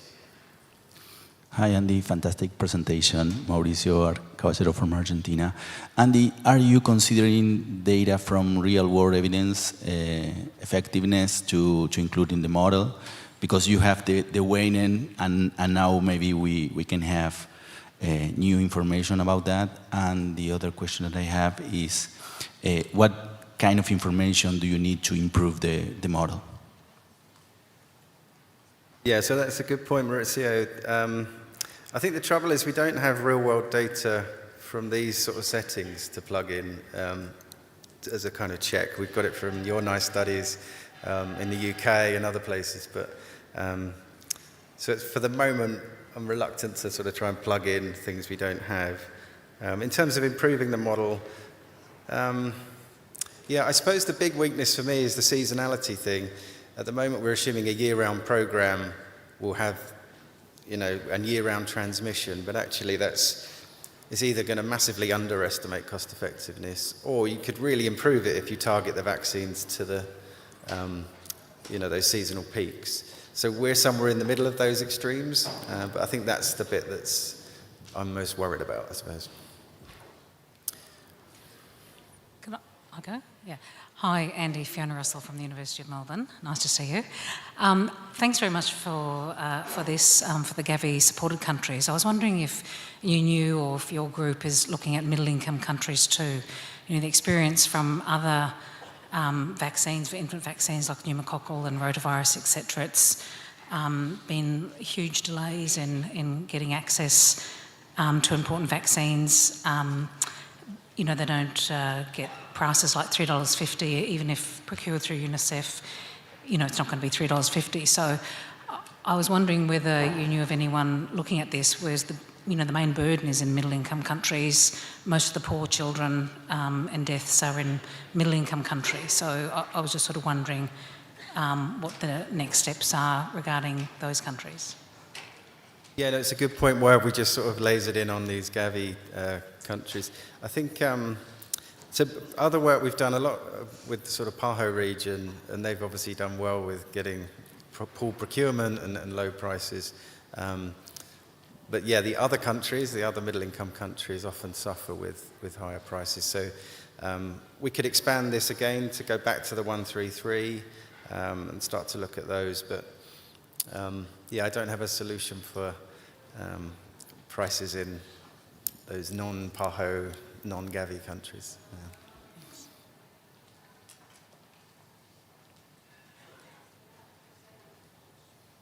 With that, we thank you, Andy, once again for the great presentation.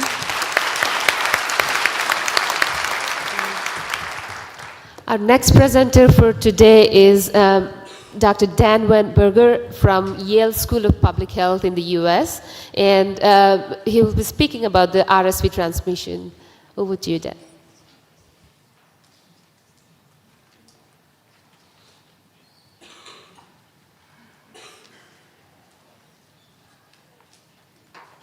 Hi, nice to see everyone. It's great to see a lot of old friends and a lot of the pneumococcal people making the journey over to the RSV meeting, which is great to see as well. So I was given the task of talking about RSV transmission, which is a huge topic, so I'm going to try to narrow it down a little bit here. These are my disclosures.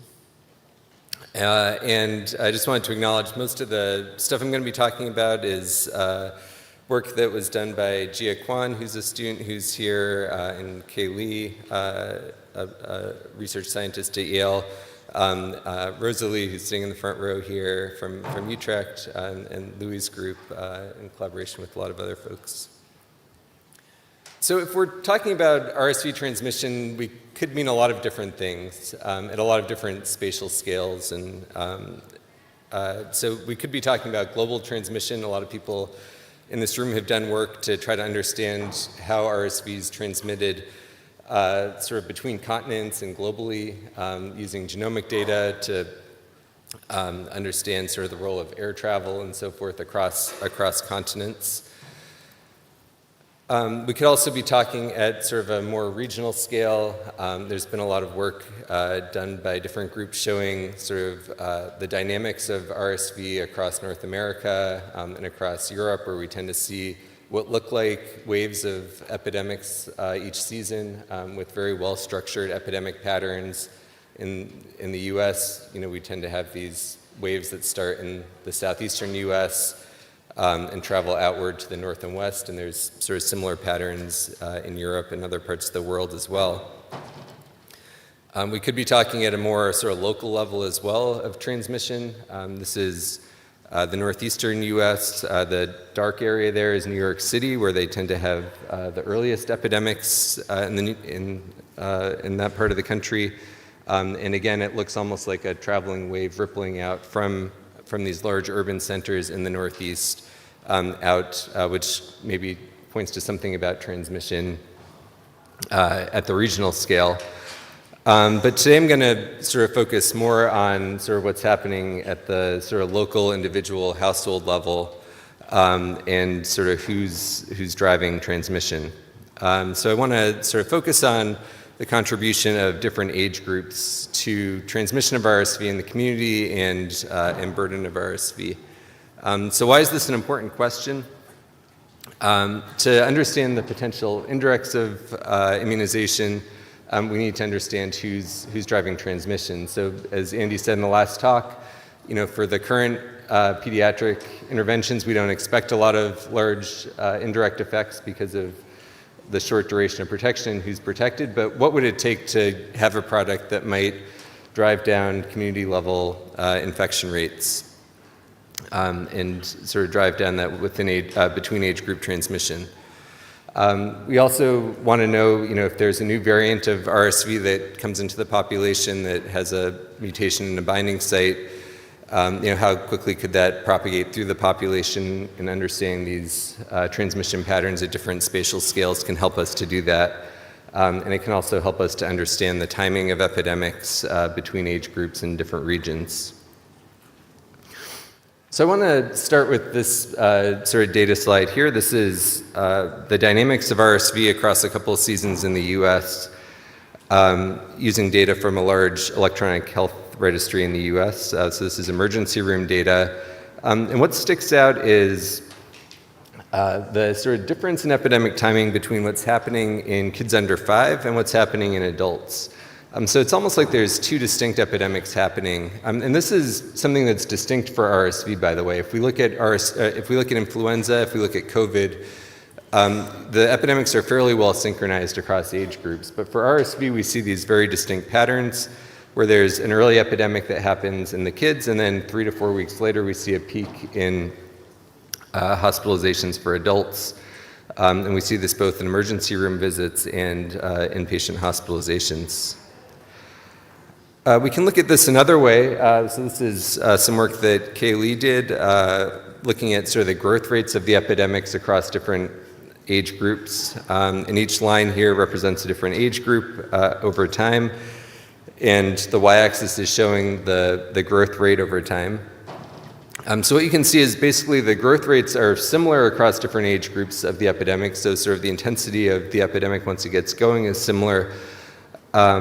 But the timing, again, similar to the previous plot. I don't know if you can see it that well, but the yellow line and the green line are increasing earlier than the black line and the orange line. So the kids are sort of having their growth increasing earlier than what's happening in the adult population. So then we can use statistical models to try to estimate sort of how much spillover there is between age groups. So how much of the burden that we see in different age groups is due to sort of transmission within that age group and amplification within that age group versus spillover from other groups. So in this slide, the black dots are showing the observed incidence of hospitalization. And the colored areas show us how much, it's a statistical estimate for how much we think the burden is due to transmission between age groups versus within age groups. So if you see more orange, that means that you're getting more transmission from other age groups into that age group, and if it's more purple, it's more within age group transmission. So just looking at the upper left corner, that's the under 1-year-olds. You can see there's a good amount of purple there, indicating that they're getting some infections from elsewhere, but also some orange as well, suggesting some within age group amplification. The 1 to 4-year-olds have a lot of within age group transmission, so these are like preschool age kids and toddlers. The young adults to middle-aged adults have a lot of orange, so they're getting their infections from elsewhere. What's confusing potentially is this 65 plus population where we see a lot of purple, which suggests a lot of within age group transmission. And this directly contradicts, or seems to contradict, something that I'm going to show you in a couple slides. So just keep this in mind and we'll come back and talk about why it may or may not be a contradiction. So one way that we can understand these patterns in depth is through household transmission studies, where we carefully follow individuals within a household. So there's a rich history of this from a lot of people in this room of looking at transmission of RSV in households, and I think there's sort of been a consistent story from past studies that it's really kind of older siblings and other family members that are often responsible for bringing RSV into the household. And we see this in a number of settings. Rosalie is going to give a presentation tomorrow in the Young Researcher Tournament that goes into this in a lot more depth, but there's a new study from the Netherlands that has looked at this as well, where the pattern looks a little bit different. So there's, again, a big proportion of the index cases are toddlers, about a third, but there's actually a lot of infants as well that are contributing. And one thing that's distinct in this population is there's a very high rate of daycare attendance. So the kids have an opportunity to be exposed in the community as well as in the household. And we can then use these types of data to try to reconstruct the transmission chains with statistical models, and again, showing the importance of toddlers in many cases introducing into the household, but in this case, potentially also infants as well. And the last way that we can look at this is using genomic data. So Gia has done some study along with Philippe Lemay and others trying to understand using sort of whole genomes of viruses and looking at the sequences of those viruses, the age of the individuals, the date that they're infected, along with some statistical models to try to understand which age groups are sort of contributing to transmission and to sort of introducing the strain into that age group. So we can estimate sort of which age groups are giving the strains to which other age groups.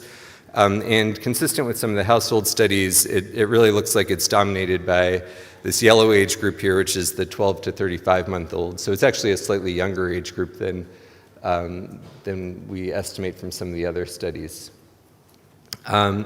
But this, again, seems to, the genomic data seems to contradict in a way what I showed you a couple of slides ago, which is that the 65-year-olds seem to give it to themselves a lot.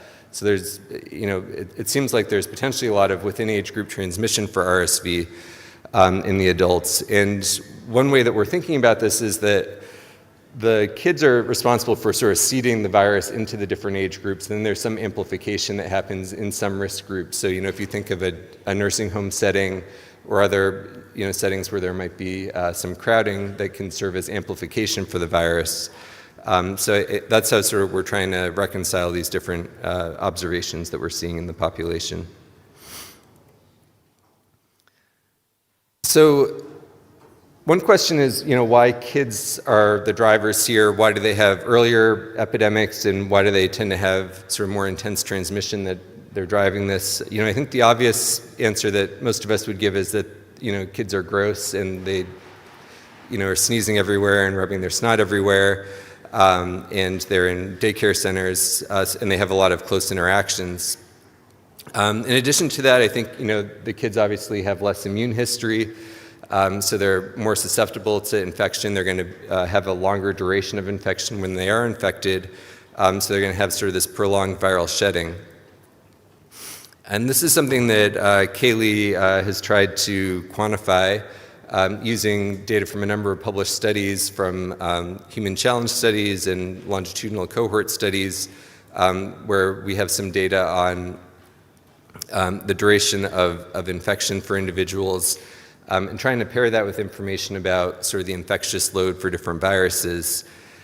And the take home from this plot is that the y-axis here is the probability of transmission on each day of the infection period.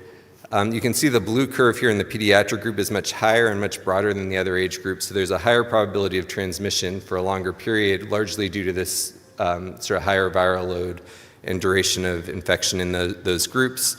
In the young adult groups and the elderly, you can see it's a much shorter peak, and has a shorter duration as well.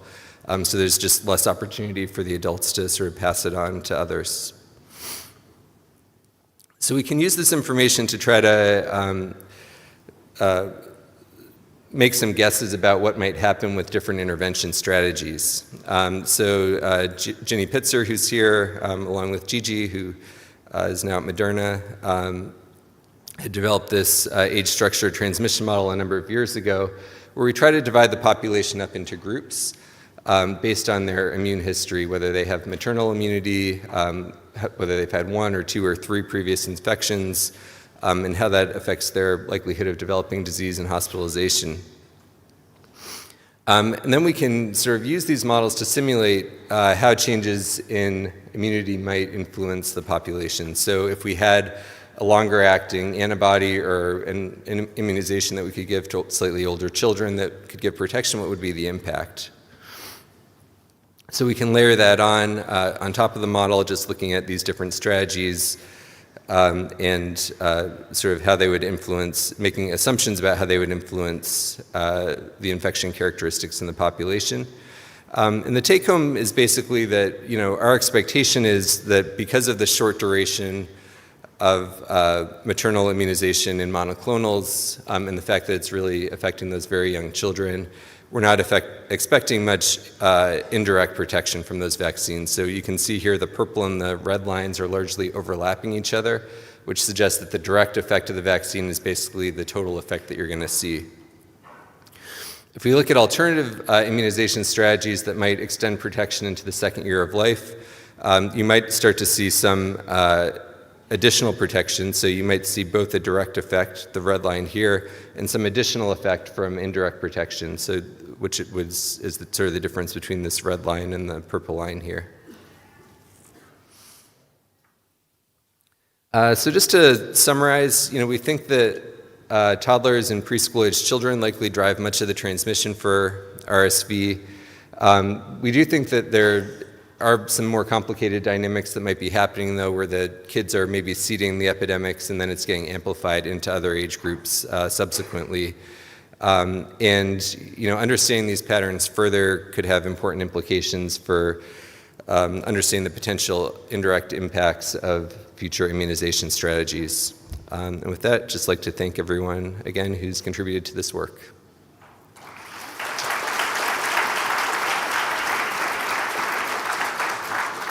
Thank you, Dan, for the wonderful presentation. Questions?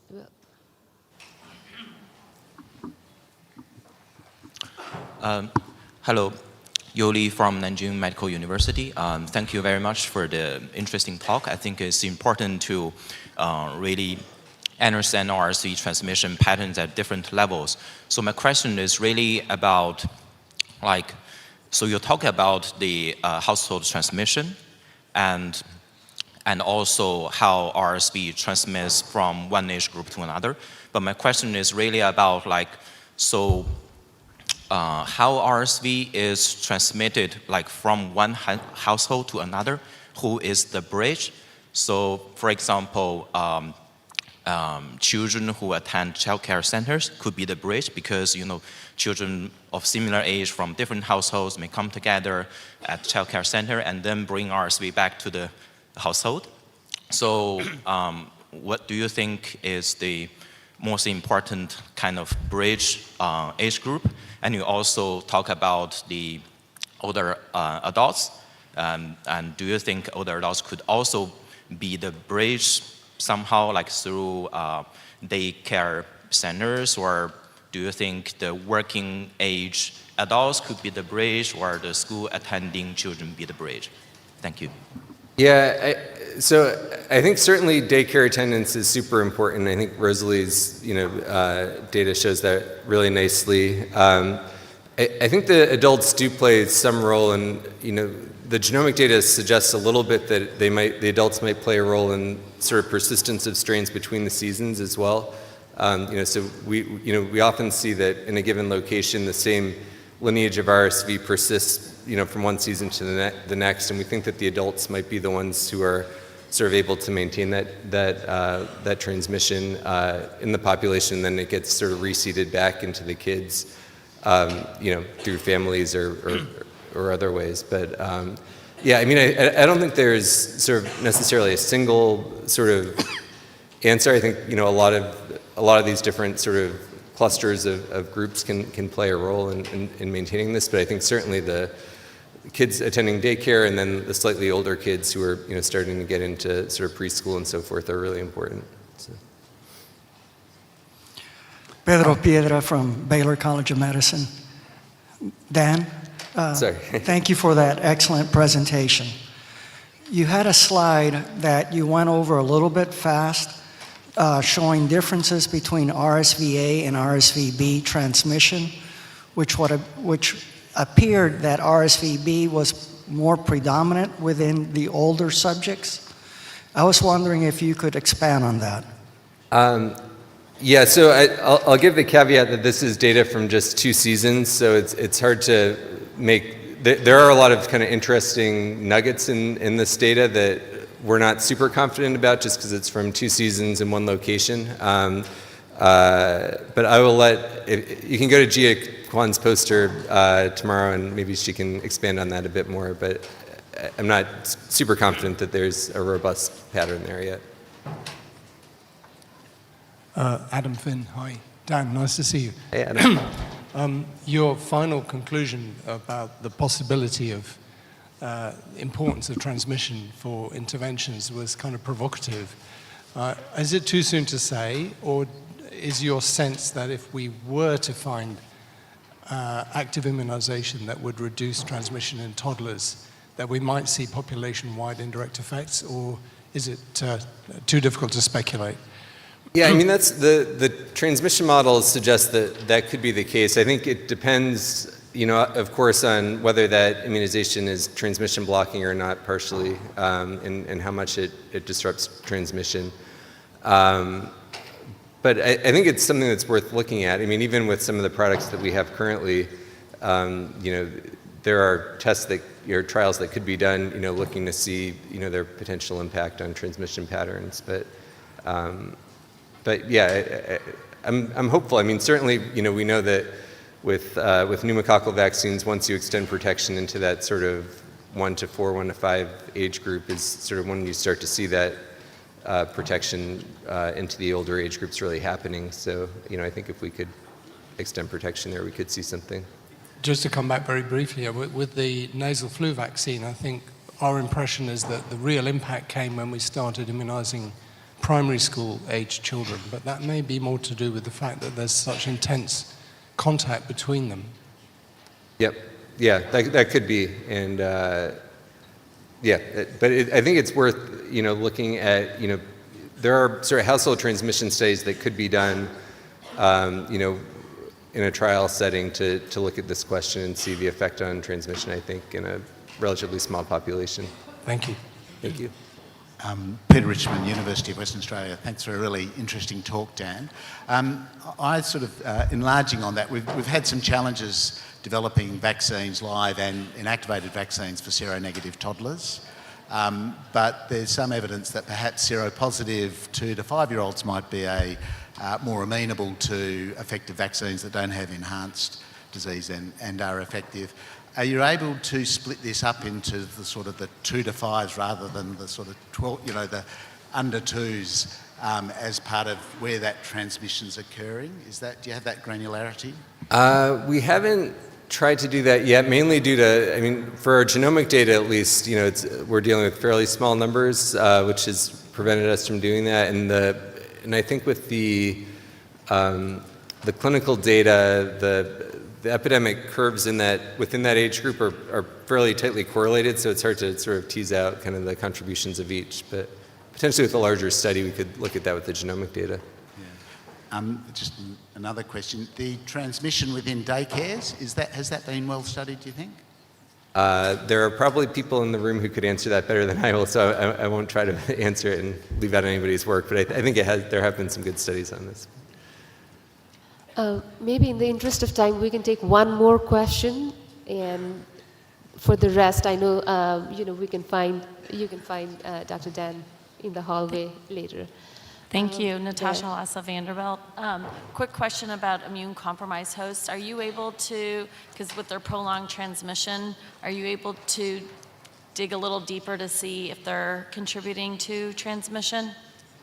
That's an interesting point. We haven't had the data to look at that. I mean, I think, you know, on a population level, they're probably not, just because, you know, they're a relatively small percentage of the population, you know, they're probably not the main drivers, but, you know, I think as we saw with SARS-CoV-2, you know, those populations can play a really important role in amplifying variants and so forth. So. Thank you. Thank you very much for the excellent presentation.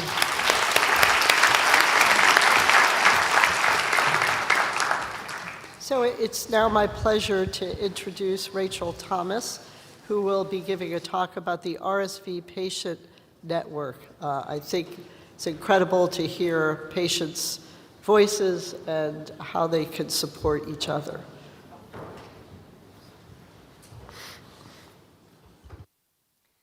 Hello. So, as I've just said, my name is Rachel Thomas. I'm a member of the ReSViNET Patient Advisory Board, but today I am here as a mother, a sister, an aunt and a granddaughter to give you just a glimpse of what RSV has meant for my family. In the UK, we are fortunate enough to have accessible hospitals and medical care which is free at the point of use. Yet 16 years ago, I experienced the heartbreaking reality that these facilities are not always enough. When my 13-week-old son, Alexander, contracted RSV and died. Alexander was my third of 4 boys and was born a happy, healthy baby. The week of his death, he showed mild, cold-like symptoms, but remained alert, albeit a little grumpy. The day before his death, I took him to the doctors with concerns about his cough and colour, but was reassured that he would be fine and may have a little bit of bronchiolitis. That evening, everything changed. Alexander woke up screaming in a way that I will never forget. He was struggling to breathe, and an ambulance was called. At the hospital, Alexander arrested, and for 2.5 hours, doctors and their teams fought to keep him alive, but he was too small, and the virus was too big. Around 2 a.m., on the 5th of February 2010, Alexander lost his battle. He died in my arms, and I sang to him like I did every night before bed. I just thought if he heard my voice, then hopefully he wouldn't be scared. Unfortunately, our story does not end there. In 2023, my nephew Tobias also became critically ill with RSV at 7 months of age. He was unconscious, barely breathing, and placed on life support machines, fighting for his life. Thanks to the medical teams, Tobias survived. Today, he is a noisy 2-year-old, but he still needs specialist care for ongoing problems that doctors link back to his close encounter with RSV. Ours is just one story of many across the world. So today, I want to take a moment to ask you to reflect and recognise that a virus like RSV can cause serious implications on both the young and old that go far beyond the lungs. Don't cry on stage, because then you have to sniff. That's the tip. We often talk about RSV as a childhood illness, but it is increasingly clear that older adults, especially those with underlying health conditions, can become just as ill, with hospitalizations, heart complications, and even death. Many families, like mine, live with the emotional and physical aftermath of an RSV infection for years. Some are left dealing with developmental delays, ongoing medical needs, chronic conditions such as asthma, recurring infections, and the grief of watching their child struggle, or in the worst cases, not survive. For older adults, RSV can mark a turning point, a loss of independence, a long and difficult recovery, or a lasting decline in health that reshapes daily life for them and those that care for them. I am here today to give those families a voice and a face, and to remind us all that the broader impact of RSV is not just medical. It is deeply personal and long-lasting. Preventative measures such as hand washing or keeping ill people away from babies or older relatives are sometimes not enough to stop RSV. Everyday realities, going to work, raising your family, attending school or nursery, caring for others, maintaining close social connections can all increase exposure, yet they are fundamental to daily life. I have spoken to parents who have had to stop working or cannot take their child to a simple birthday party as they do not want to submerge them into potentially high-risk environments. This has huge implications, both financially and emotionally. This is where immunisations can play an important role in the fight against RSV, where ultimately prevention is better than any treatment that can currently be offered. However, I know as a parent that new immunisations can bring anxieties, leading to low uptake. The same fears exist among older adults who may already be managing multiple conditions and medications and are unsure how a new vaccine fits into their care.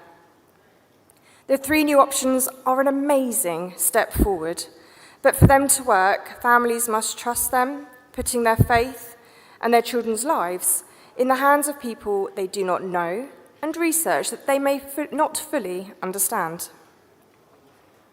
This means everyone should know what RSV is and what can be done about it.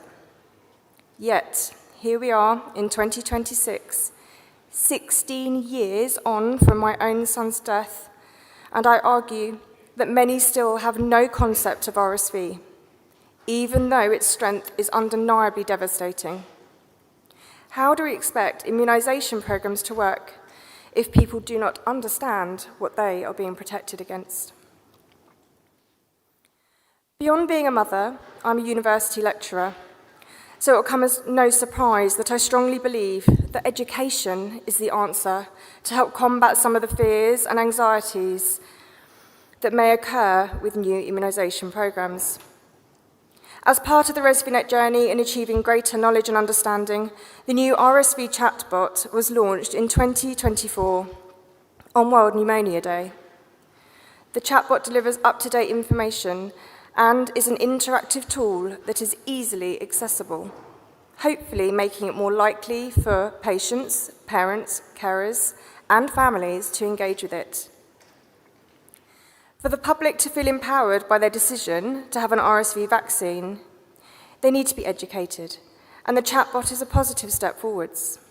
However, I argue that health professionals play a key role and need to feel confident in the passing down of information to those that they treat and support. It is essential for healthcare professionals to build trust and engage in open and honest conversations with families and those involved in their care about RSV and the available vaccines, including the older generations who may have limited access to information. This supports informed decision-making and hopefully addresses concerns. RSV is now a preventable illness, thanks to the vaccinations and preventative measures that have been developed. This brings mixed emotions for me. I am, of course, ecstatic that the lives of the young and old can now be saved, and that families will be spared the loss and trauma my own family have experienced. However, I'm also deeply saddened that these advancements didn't come in time to save so many others, including my son. I can only dream of what it might have been like to be able to have celebrated his 16th birthday at the end of last year. But instead, I'm left wondering who he might have become. There are further wider implications like RSV can cause, such as the impact on siblings. Alexander's oldest brother, Oliver, is now 20 and has a few vivid memories of Alexander.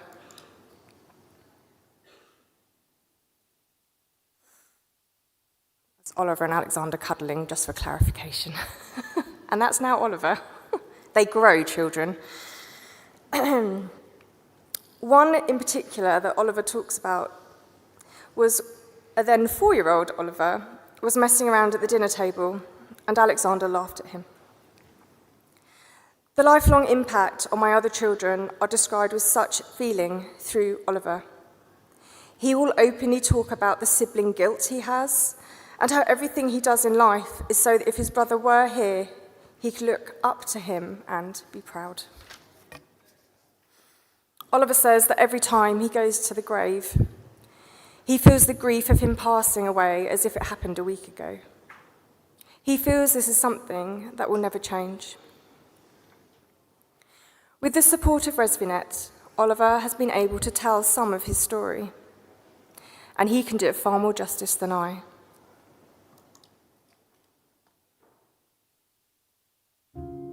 I lost my little brother, Alexander, to RSV when I was 4. I remember small parts of that day, which is both a blessing and a curse. For a while, I felt nothing but complete confusion, but my grief took on different forms, from confusion to sadness to longing. Much like a swing, these feelings gained momentum, growing with me every year. Each sway brought a new sensation, a new milestone, a new height to deal with. When I started school, I noticed he wasn't there. At birthdays, I'd fill in the empty space where his name should have been on the card, because that was my responsibility as his older brother. The pain of losing someone changes, but it never disappears. It influences how you approach everything in life. Time is not a healer. Time brings forth new trials and new tribulations. What really heals is support, family, and friends over time.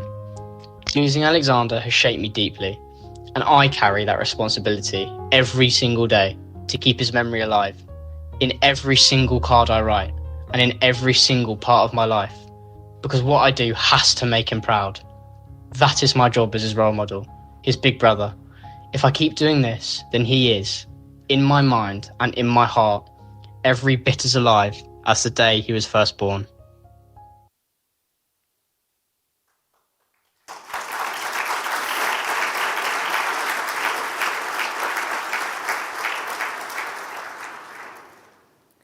So please, I implore you to continue fighting for awareness, prevention, and ensuring that breakthroughs like these vaccinations are accessible to everyone, everywhere, around the globe.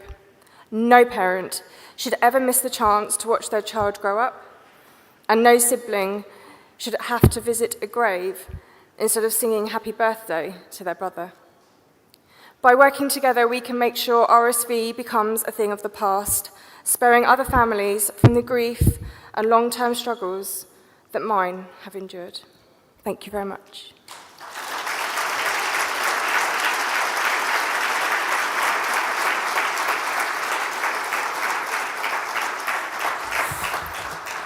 Thank you, Rachel, for sharing that difficult story. We're sorry for your loss. But it's so important to help bring into very clear focus why we do what we do. This is a conference where we look at a lot of numbers and graphs and data, but in the end, it's the human toll. And so you bring that to us and motivate us and keep us going. So thank you.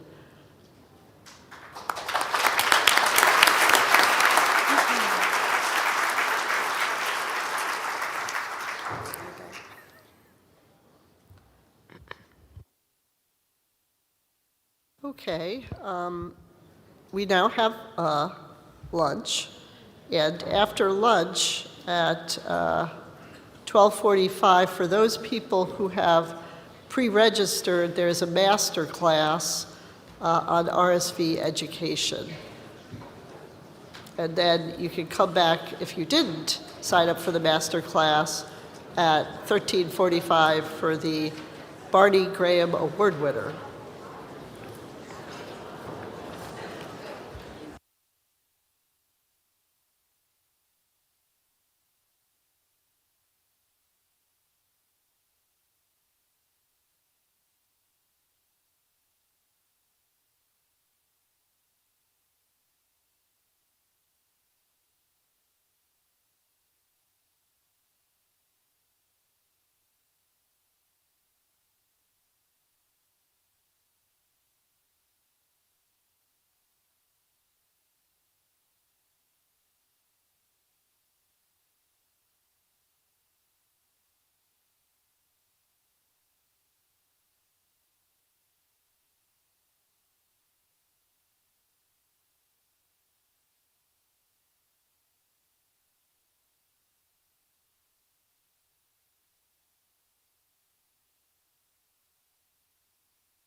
Recording in progress.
Hi.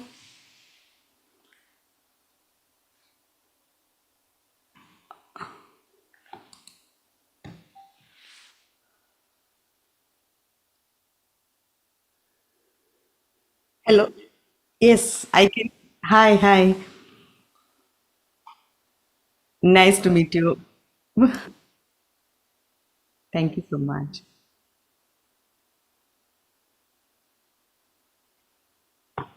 Yeah.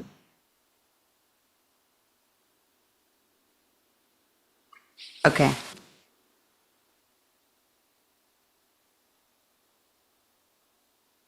Yeah.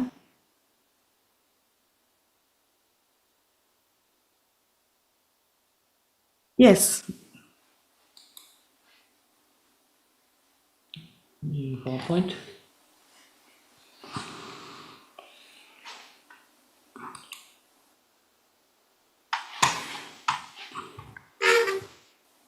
Close it. Show me your video, please. Zoom. PowerPoint. PowerPoint, please.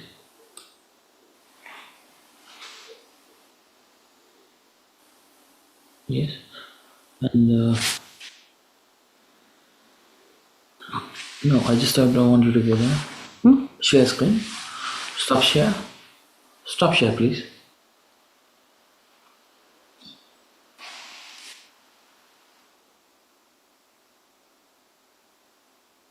It's a widescreen 16:9, so 5000 into something. Okay. Can I just share now and I can show you what resolution you have? Yeah. Okay. Perfect. Thank you.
Is that okay?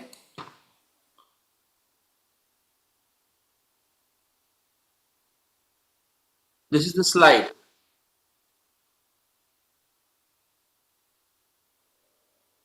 Yes. Yeah, so I will only talk. So can you see her with the small? Yeah. Yeah. It's the her. She should be able. She should be visible in the presentation itself, in the layout. No problem.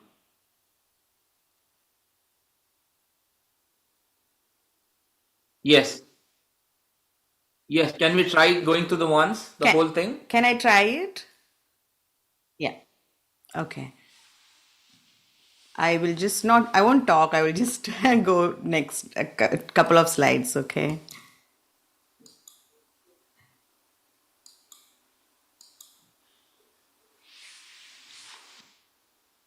It works fine? Okay. Okay. So, okay, Perfect. thank you so much. So so my talk is the second talk before Emily. So when do I log in?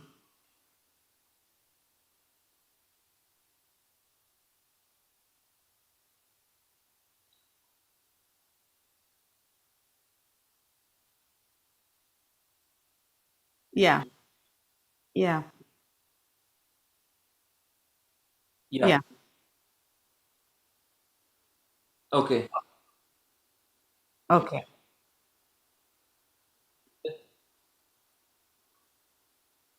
Yes. Yeah, 4 o'clock is fine. I can connect it anytime, but I think 4 o'clock is fine. So do we get to interact with you again, or it'll be Yeah, automatic? so should I just connect it or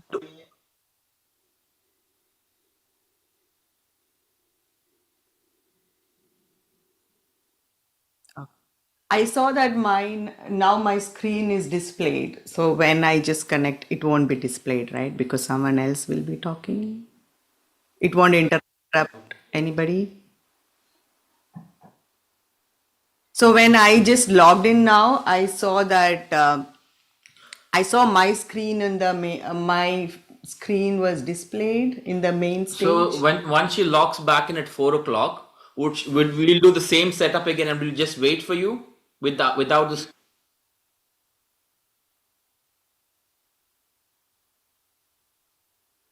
Got it.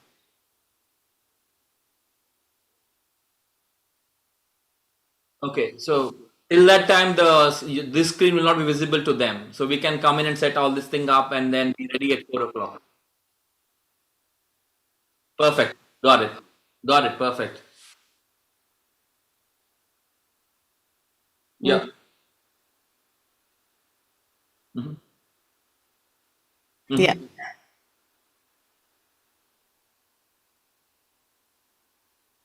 Mhm.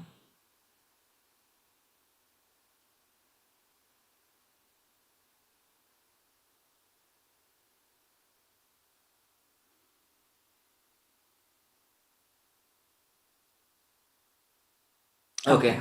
Got it. Thank you.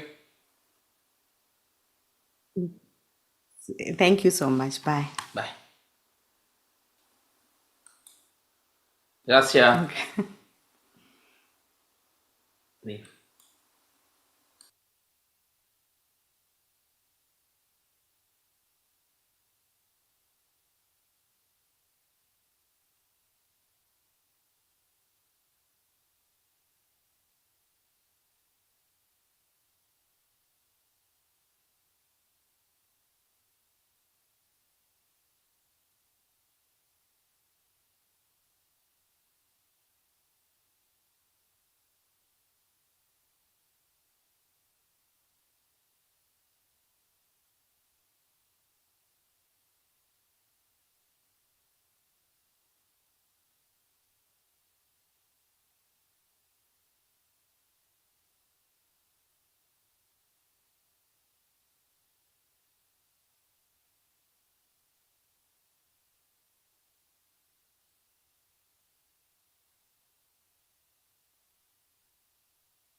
Good afternoon, everybody.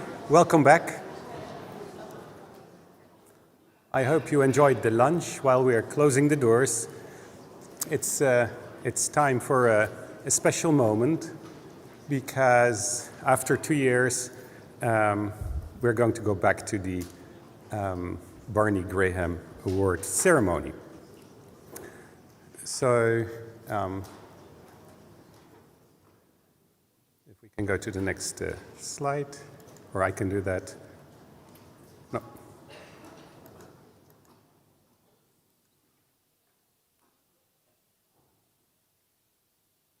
Can I get the...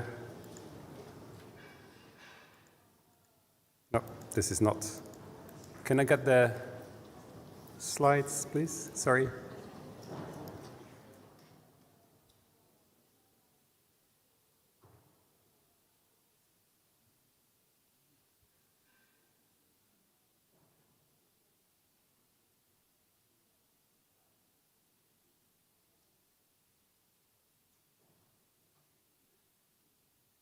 Perfect. So many more people had the chance to join us for the Barney Graham Award ceremony 2026. And of course, as always, it has been quite a challenge to select a person to fulfill the requirements of the Barney Graham Award. With an internal selection committee, I'll explain in a second that we will change that towards the future. What we consider for the nominee is that he or she has contributed to the RSV science and public health space, advances in research, clinical practice, innovation, and global RSV prevention. Somebody with a mind on societal impact on the field and communities and meaningful influence on policy, programs, partnerships, or real-world outcomes. Somebody with a strong professional reputation and collegiality, with central space for integrity, collaboration, mentorship, and leadership within the global health community. These were the previous winners. Barney, you were the first for obvious reasons, being at the centerpiece, at the start of the development of RSV vaccines. Harish was his successor for showing that RSV is a global health problem and really paving the way for so many people to join this field. Jason McClellan for the basic discovery, together with many others, of the RSV prefusion F protein and the idea that stabilizing that protein would result in the development of vaccines. And 2 years ago, Heather Czar was selected for being an advocate in the global health space and fighting to get RSV vaccines and immunizations in low and middle income countries. And she still does that until today. So these people were selected with in an internal selection committee. In the future, we're going to ask the awardees together to select the next Barney Graham Award. So this is the last time I had anything to do with the selection of the Barney Graham Award. So I think, Barney, I'm going to invite you to come to me and reveal the next person who's going to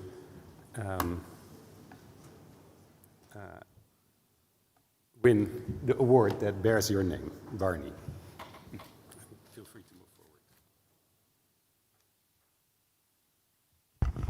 Well, first, Louis, thank you. And it's a real honor and privilege for me. It's also a joy for me because I haven't been able to be here before for various reasons. In 2022, I got an RSV infection 2 days before the meeting started, so I wasn't able to be here. I have the privilege today of giving the award to the next person, and the winner is a person who is known for bringing people together. Someone who genuinely cares and is trusted, knowledgeable, and generous. She has helped lead the global strategy for RSV prevention, focusing on largely maternal vaccination and prevention of RSV in children. She's been extremely important in helping to prove and show the burden of RSV in low-income countries. She's been important for helping to develop and support the NITAGs that are now hopefully going to establish national immunization documents for each country. And so it gives me a great pleasure. This is a person who you pretty much know by one name. It's one of these people who is a one-name person. But Padmini Srikantaya is our awardee this year. I'm so glad to invite you up here so I can step away.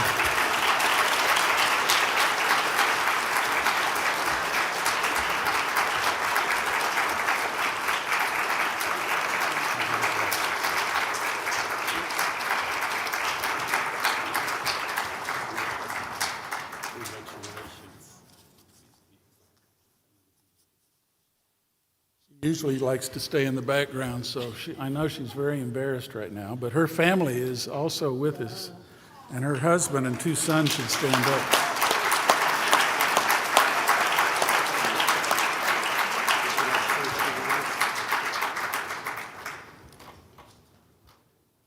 Wow. Well, that's a shock and really a great honor. Thank you so much. And it's particularly a privilege to get it from Barney himself, who is one of my heroes. And I think that the RSV agenda is a tough one, but one that we're all so committed to. And where we can make that impact is in our next steps and in reach. And it really takes all of us in this room together, from a scientific perspective, from a community mobilization perspective, from a patient story perspective, and from a health equity perspective to really move that agenda forward. So thank you so much for this great honor. I'm really, really speechless, so thanks again.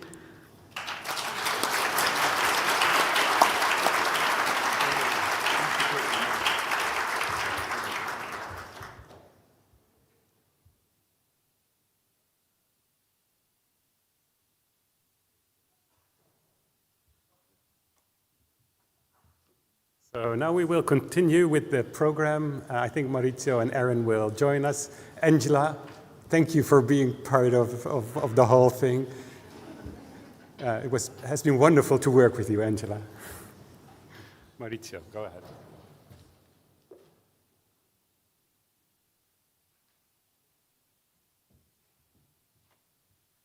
Thanks, Louis. Congratulations, Padmini. Very, very well deserved. So we can move up with the agenda. Hope we can. Okay. So welcome to session 2. This is roadmap of RSV immunization in LMIC. My name is Mauricio Caballero. I'm a pediatrician and director of the Infant Center of Translational Medicine at the National University of San Martin, and I'm co-chairing this session with Erin. Erin Sparrow. Erin is a team lead of the vaccine and research and development in the Department of Immunization, Vaccine and Biologicals at the WHO. So we think this session is very important because what we need in the next future as soon as possible is to have vaccines and products, again, that prevents severe RSV disease in low and middle income countries. This is a map that you already know, so the majority of the cases, the greatest burden of disease of RSV occur in those poorest countries in the world, where 98% of the deaths occur in these countries, low and middle income countries. And one of the worst things about this is that more than 17% of these deaths occur at home, outside the health facilities. But you already know, we have very good news, bad news for RSV, but what we have is 3 new products that were approved, with market approval that are being implemented in several countries. And this map actually just shows the status of global introduction of those products from a global scale. And what you'll notice is very striking is all of those areas in grey are basically the same areas that are shown in dark pink on this slide. And the areas in yellow, where the incidence of RSV is the lowest in the world, are all nicely shown in green to have introduced the RSV immunisation products. So we're at a situation where the global burden lies in low and middle income countries, and once again, they're the last to introduce these life-saving interventions. And so today, during this session, we're going to hear an overview from Argentina, who was one of the first countries to adopt a maternal immunisation program. We'll hear about what Gavi is doing to support the introduction of maternal RSV immunisation into Gavi-eligible countries, which are the poorest countries on earth. And we'll also hear about this story from South Africa that led to the NITAG recommendations for RSV immunisation as well. And so with that, I would like to welcome Carla Vizzotti up to the podium. So Carla is actually the former health minister of Argentina, and just before she left office, actually started the maternal RSV immunisation program. She's now also a member of the Strategic Advisory Group of Experts on Immunisation, which is WHO's primary advisory body on vaccine policy. So thank you.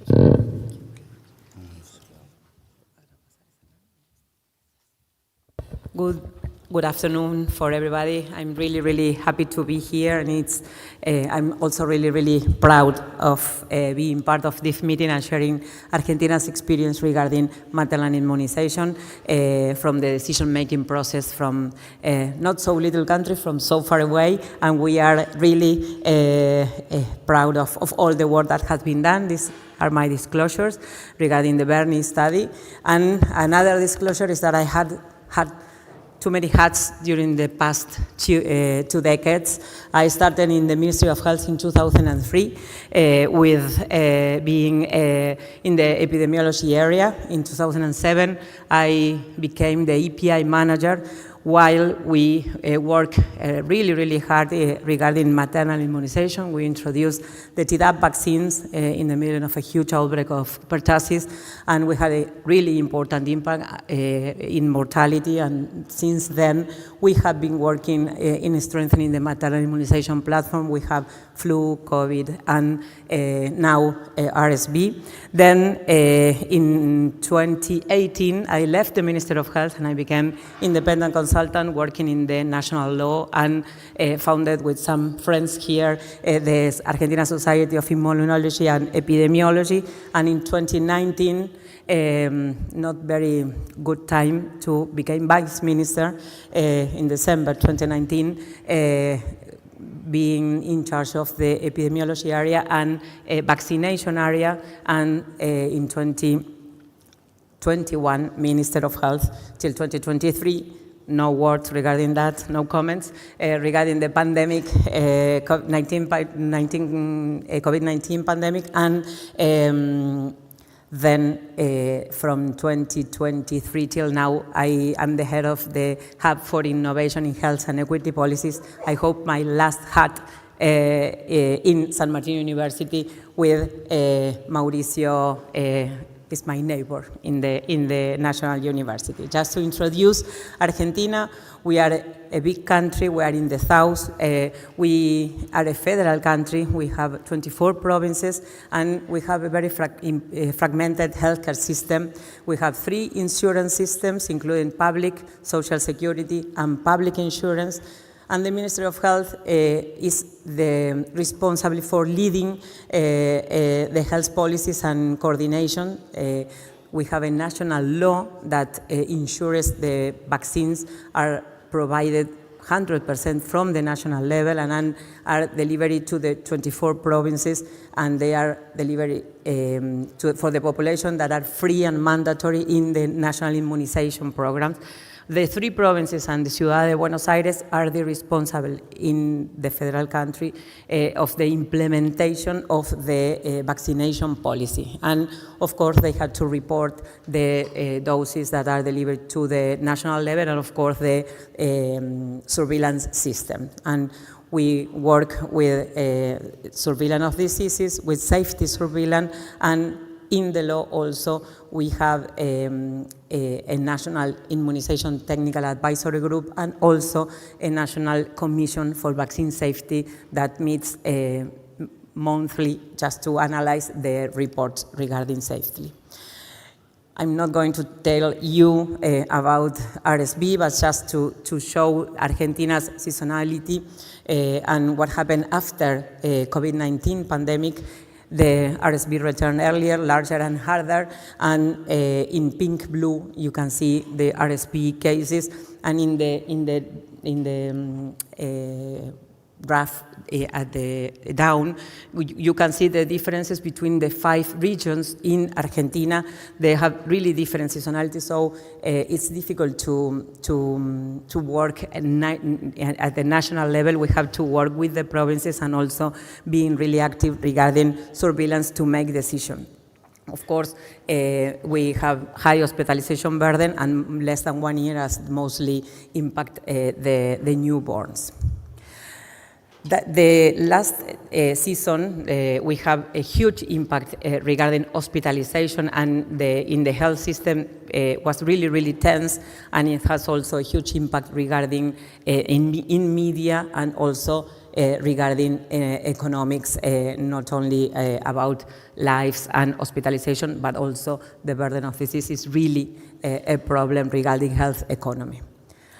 So we work to integrate into an established maternal platform the RSV vaccine.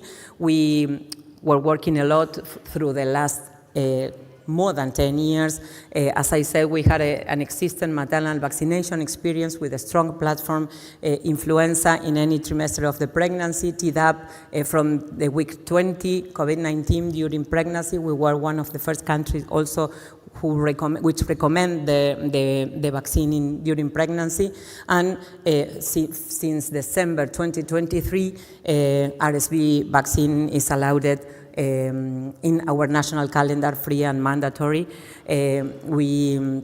We have a nationwide nominal register, and we have also a strong pediatrics and perinatal surveillance, and we work with all the health team, not only at the national level, but also in all the provinces. So this is our storytelling. This is the summary. I will go some more deeply in the next slides, but in July 2023 we started our first NITAC meeting, and it took 9 months since it was available in the vaccination center. So being a former EPI manager, I knew the importance of this vaccine, of the availability of the trials that were being running, and that Argentina was also aside from this trial. So we work very, very close with the national regulatory agency, with the producer, and with the NITAC, just to work almost in real time with the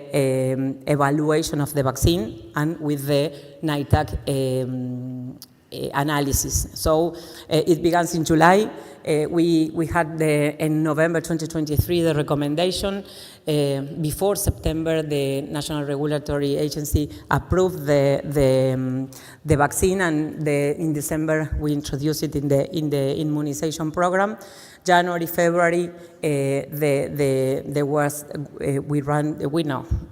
the immunization program runs the procurement, training, distribution. In March, the vaccine arrived, and it was nationwide distributed and launched, and since then we are working in monitoring and evaluation. So when we go deeply in this line, we started thinking about that in March with the technical evaluation in the Ministry of Health. In July was the first NITAC meeting.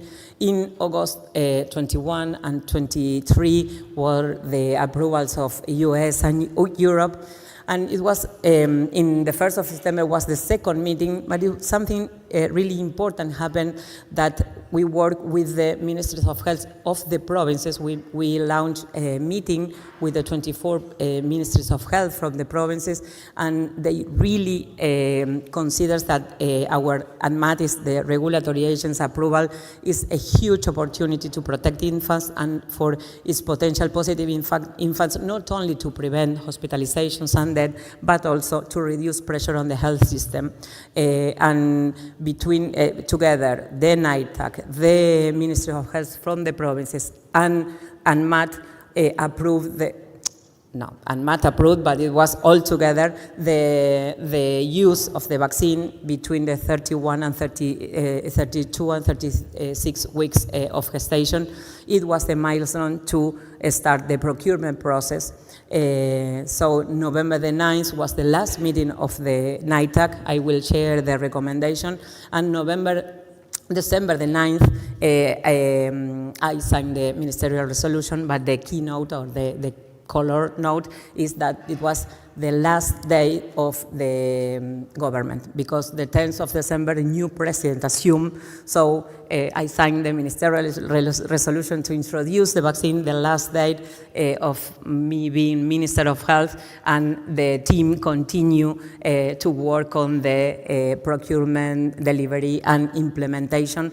So that's why we need to move really, really fast, because it should have been done before the change of government, so the vaccine can arrive in March, which is important to our seasonality. So this is the more detailed line than before. So it was a huge challenge to be transparent on the decision-making process recommendation. That's why we have several meetings with the NITAC. Angela Gentile is here. She was the president of the NITAC also, and it was really, really important to work with the experts, with our regulatory agencies, and we publish all the recommendations regarding ANMAT approval, regarding the NITAC recommendations, and regarding the strategies. It has to be said, the NITAC recommendation was a combined strategy. It was our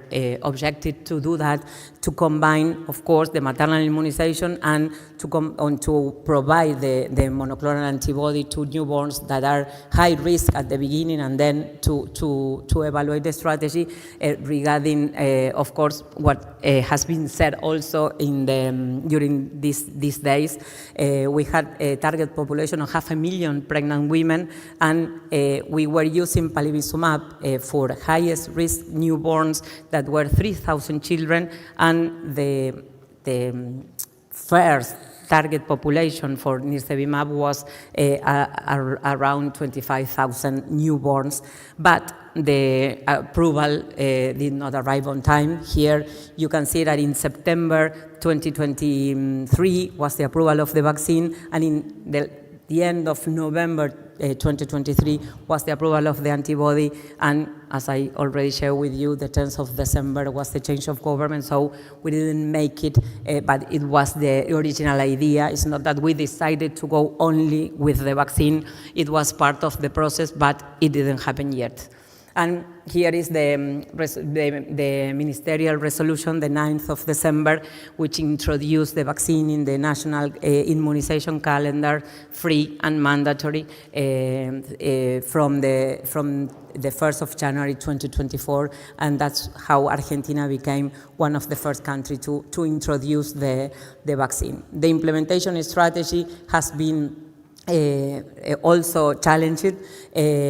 We started the national rollout in 2024, the universal RSV maternal vaccination week 32 and 36, is seasonal timing aligned with RSV circulation recommendation, is free of charge through the public health system for the 100% of the population, can be co-administered with any other vaccine during pregnancy, and it worked because we had a strong antenatal care platform. We have a national strategy registry, and also have maternal immunization experiences, and population in Argentina trust vaccines, and pregnant women really demand the vaccines in pregnancy. The work was huge with the provinces, with the municipalities, with the healthcare workers, with the vaccination center, with obstetricians, gynecologists, midwife, all the national cascade training, with standard protocols. The Ministry of Health delivered clinical guidelines. There were clear clinical guidelines, the eligibility, the timing, integration into antenatal visits. Public really demand the vaccine. We had a high risk perception of RSV in Argentina, not only for the health team, but also the population. They saw the emergency rooms full of newborns every winter. We had a very strong safety-focused messaging. We work on that, and we also monitor the safety, and also we work with the other maternal vaccines. And we are sure that building confidence among providers and mothers was as important as the vaccine availability. It was one step behind the other, so we can have the success of the reduction of the disease. The safety monitoring framework was pharmacovigilance. Argentina, as I shared in the national law, we had the National Committee of Vaccine Safety. It was passive and active surveillance, safety surveillance. We have a national reporting system. We also were monitoring the outcomes regarding preterm birth weight, and neonatal hospitalization, and the coordination was regarding immunization, maternal health, and all the surveillance teams, and we work on real-time data sharing. So it was integrated into routine care, and no added afterwards. Our first early results during the last 2 seasons, we are really happy with the vaccine coverage. The first year, around 70%, we consider a success, really. It was not a huge media campaign since the vaccine was available, so it was, again, a huge work of the immunization, central immunization program team, and also the provinces. We are, in 2025, we also sustained the almost 70%. We had a rapid uptake after introduction, and the vaccine coverage are similar to other maternal vaccines, to other vaccines during pregnancy. Another important thing is that the first year we started 7th of March, from March to September, and last year, due to availability and also due to some information that was shown, we started in January, so three more months of the vaccination, from January to October. Real-world safety, no signals were detected. It has been shown, and there are some papers published, but that almost 150,000 doses, we really didn't have a high rate of preterm reports, and the neonatal outcomes were all favorable outcomes. So no excess of risk was observed versus the expected baseline. It has also been shown, and we are so proud that we have different studies in Argentina. I'm part of Berni, Mauricio is part of the study from UNSAM University, Angela is also here, about the impact and the benefits in the real life world. And this is like important also for us. Take a look at the poster with the latest data from Bernie. They are here. We have all the team brought. We brought 3 posters, and they have some updated information, which is not the subject, but I have to say sorry.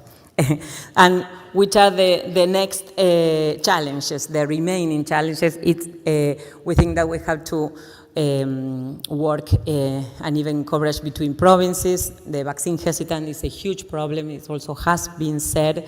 Logistical barriers and vaccine loss opportunities. Implement the combined strategy is a must to Argentina, for Argentina to move forward to the combined strategy, and to now Argentina is buying the monoclonal antibody, but it's a very, very few, it's 3,000 doses, so it would not be enough to complement the strategy. We have 70% of vaccine coverage, but we must move forward to the implementation of the combined strategy. The question regarding seasonality or year-round, and of course, my personal opinion is that also Argentina have to move to expand the vaccination window, at least from the week 28.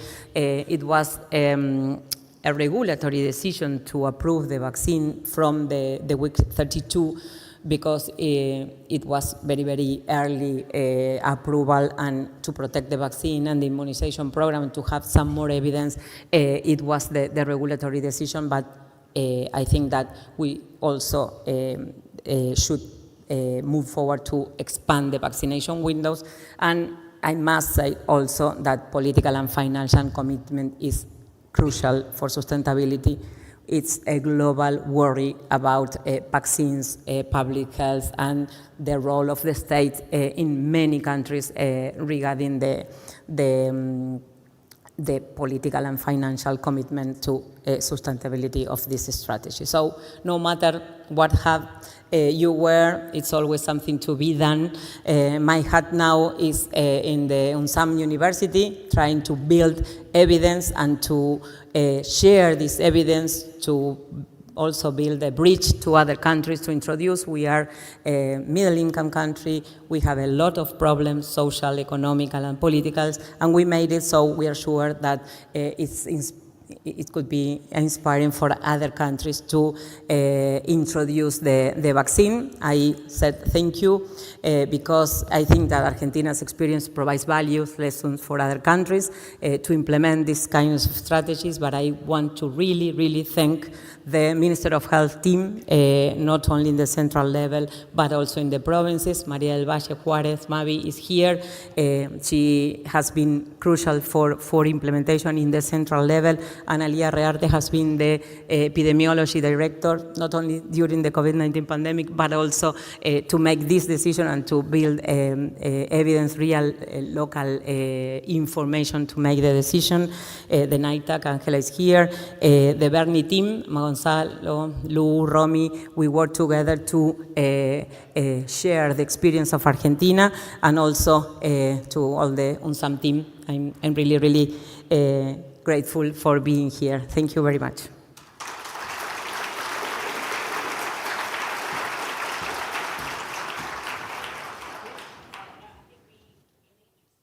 In the interest of time, we won't take any questions, but Carla will be available in the poster break for any. But I just wanted to say thank you for sharing your experience, and I hope you can feel very proud of the hat you were wearing as the Minister of Health, because you managed to get a gift to the Argentinian babies just before leaving office, and it sounds like it was a very challenging time to get all of that in place and sign off on the 9th of December before the new government came in. So really well done. Thank you. Thank you, Carla. Now we want to welcome Ignacio Esteban. Nacho is a friend and is an associate professor of public health in the University of Austral of Argentina, and he's also a senior policy manager at Gavi, the Vaccine Alliance. And Nacho is going to talk to us about protecting every child, bridging RSV prevention to low-income countries. Welcome, Nacho. Thanks. Thank you, Mari, and hi, everyone. Very glad to be here. I had the privilege last year in Brazil to present in a very similar conference, talking to what is needed to actually see the impact of these products where it's needed the most, in low-income countries. So as a quick summary, let me show you where we were only a year ahead.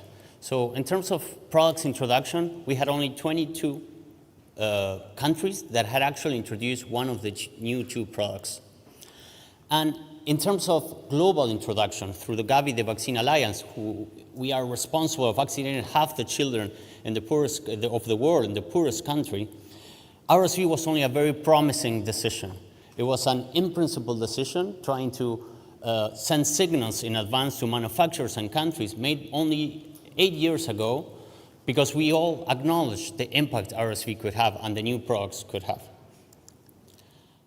And as you all know, a lot happened in this year. From the global context, we saw massive funding cuts to health programs, massive cuts to foreign assistance, which had immediate impact in health system programs that had to be cut, massive layoffs, and also a strong need for prioritization between public health and global health efforts. We are seeing now countries leaving and withdrawing from the WHO, putting global trust in public health and in global health significantly at risk, and we're seeing that the trust in vaccine is also significantly at risk. We're continuing to see significant conflicts all over the world, and while only a few months ago, we did have a very successful replenishment, reaching a target of $10 billion to support vaccination in low-income countries, we were $2 billion short to reach to our actual target of all the vaccines that we need to procure for the next 5 years for the low-income countries. So as you all can see, it's a very challenging context. In terms of product introductions, I think we were all very happy to see that we have 9 high-income countries that were able to introduce in this last year, together with 6 upper middle-income countries. But just to make it more dramatic, what everyone has been hearing and talking about, this is the number of low-income countries that have introduced so far, and this is something that we all know that it has to change immediately. However, there were also great news in the past months. So starting from the WHO SAGE recommendations, thanks to Erin and Danny and many of you who supported their efforts, we have now a global recommendation and guidance to country to introduce the new products. We heard from the Afro-Right Act, a regional recommendation to introduce RSV prevention products in the whole continent. And we also saw PAHO including RSV maternal vaccine in the revolving fund. We saw the first pre-qualification in history of RSV prevention product. We also continue to see the efforts from Myrna, the Maternal Immunization Readiness Network in Africa and Asia, continuing to build evidence and preparing their countries to introduce, hopefully, RSV and other maternal vaccines to come. We also heard from ReSViNET and many other organizations and civil society organizations supporting and promoting that Gavi meets again and makes a decision to include RSV in our portfolio so we could provide it to the countries. We saw huge advances in terms of the pipeline with great efforts made from many manufacturers in terms of the monoclonal advancements. And we also saw the real-world evidence, such as the one Carlos just presented from Argentina and many other countries, showing that these products work and are very safe as well. And thankfully, what was only an in-principle decision and a very promising decision in 2018, this has now changed, and Gavi, the alliance with all its constituencies, from donors, manufacturers, country representatives, have now made the decision to include RSV in our portfolio. What we really expect will be one of the most impactful decisions in the global prevention history of RSV and pneumonia as well. So what I would like to talk to you next is why. Why in this such a difficult context that I just described to you, the Gavi Alliance still decided to approve RSV, and also talk a little bit on where we are in terms of the monoclonal antibodies. So the RSV maternal vaccine was first assessed and then finally approved through the vaccine investment strategy. This is a process that the Alliance uses to try to identify new vaccines and underused immunization products to include them in our portfolio and in our Gavi model. We do this every 5 years through a process that conducts multiple analysis and consultation, and it takes almost 2 years that leads to a final decision whether we should invest in a new RSV vaccine or we should invest in a new Shigella vaccine, for example, or a new TB vaccine. That is where those decisions are made. This can lead to different decisions, such as starting a new vaccine program, such as RSV, hopefully very soon, a global stockpile like the one we have for Ebola, or the recent decision to start a global stockpile on Mpox vaccines. And this is what informs how much money we need for a next strategic period in order to support our countries to introduce these vaccines. So in terms of the maternal vaccine, in order for us to invest as a global organization, there are a couple of conditions that needed to be met, and thankfully we have reached them already. So we have the SAGE WHO recommendation, we have the pre-qualification, and we are waiting for the multi-dose vial. We have a manufacturer providing reliable supply base for all low-income countries, providing it with an access agreement to make it affordable for Gavi and countries as well. And we have now this board agreement and approval in order to include it in our portfolio. And that's why with many of you here and partners who are working towards designing a program so that countries can actually start seeing the impact of these products. In terms of the monoclonals, these were assessed back in 2018, and they were identified as a very promising tool, as we're seeing now, a few years away. Those have the SAGE WHO recommendation, but there are still certain conditions that Gavi needs and the Alliance need in order to introduce these products, also hopefully very soon in low-income countries. But as you all know, pre-qualification is still not there, and we still need to have less expensive products in order for Gavi to be able to introduce it in countries as well. The next question that I would like to discuss with you is why? What does it mean? What does it mean that a vaccine is now part of our portfolio? Why did we set funds aside for it in order to make this challenging decision in a very constrained environment? The fact that RSV maternal vaccine is now part of our portfolio means that countries and the product itself can benefit from the Gavi model. The Gavi model is pioneered based on empowering countries on owning their own decision-making, and it's a model based on transition and co-financing. Based on their GNI per capita, countries pay only a share of the cost of the vaccine, and when and if their economy improves, they start increasing their co-financing share and the price they pay for the vaccine. So that hopefully one day they're able to graduate Gavi, as already 19 countries have done in the past 19 years. And it's in this past 25 years that we've seen the impact of this model, that thankfully it has worked and very well, as you all probably may know. In terms of co-financing, we saw that comparing when countries enter Gavi and they leave Gavi, they started spending more funding from their own in vaccine immunization, and we have seen how their own domestic resources have increased over time. In terms of impact, we have seen the deaths averted, but we've also seen it through its coverage. If you compare where the coverage for Haemophilus, pneumococcus, and rotavirus was only in 2010, the difference is significant. And we're seeing now that some low-income countries, on average, have higher coverage for these key vaccines when compared to high-income countries. And in order to move to Gavi 6.0 starting in 2026, in this different environment and with different objectives, we also had to make changes to our model, leading to a process and model where countries are at the forefront and at the driving seat, taking the decisions on how to spend the funds and the vaccines that Gavi provides. So we're moving to one vaccine budget. This is the opportunity for countries to see in advance for the 5 years the amount of funds they will have for Gavi vaccine procurement, and they will be making the decisions on which vaccine to introduce. We also have now streamlined our process in providing technical assistance and health system strengthening funds with only one cash budget, where the countries will be able to make the decisions how they use it, either to strengthen their maternal platform, either to support the delivery of RSV, or spend it on HPV, or providing funds for a partner to support them in the introduction. Together with other significant changes in our system, making available only one country application and only one grants management system in order to favor and diminish bureaucracy and help countries to apply easier. As you can imagine, this is a significant change to our model. So a key process that will be needed over the next year is what we call vaccine portfolio optimization and prioritization, where countries, based on the funding available from their own domestic research and the one that Gavi provides, will need to make decisions and try to optimize their own portfolio. So we call prioritization the fact that they will need to decide which disease try to prevent and how to do it. And optimization, they will have to look into their own portfolio, trying to find efficiencies and maximize the impact of their own portfolio. This is being supported through many alliance partners, but many of you here as well are critical to supporting your own country in trying to help their NITEX to make the best informed decision.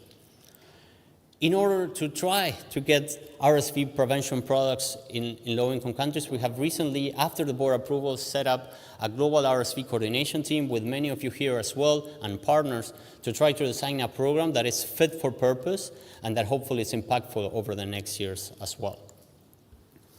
In terms of timeline ahead, as I've been mentioning, with this final Gavi decision to include it in our menu in July 2025, we started with the program design that I just mentioned, and there are some key efforts that need to happen from the market perspective, such as a market shaping roadmap where we work with our partners to try to identify how we would like the market to look like over the next year.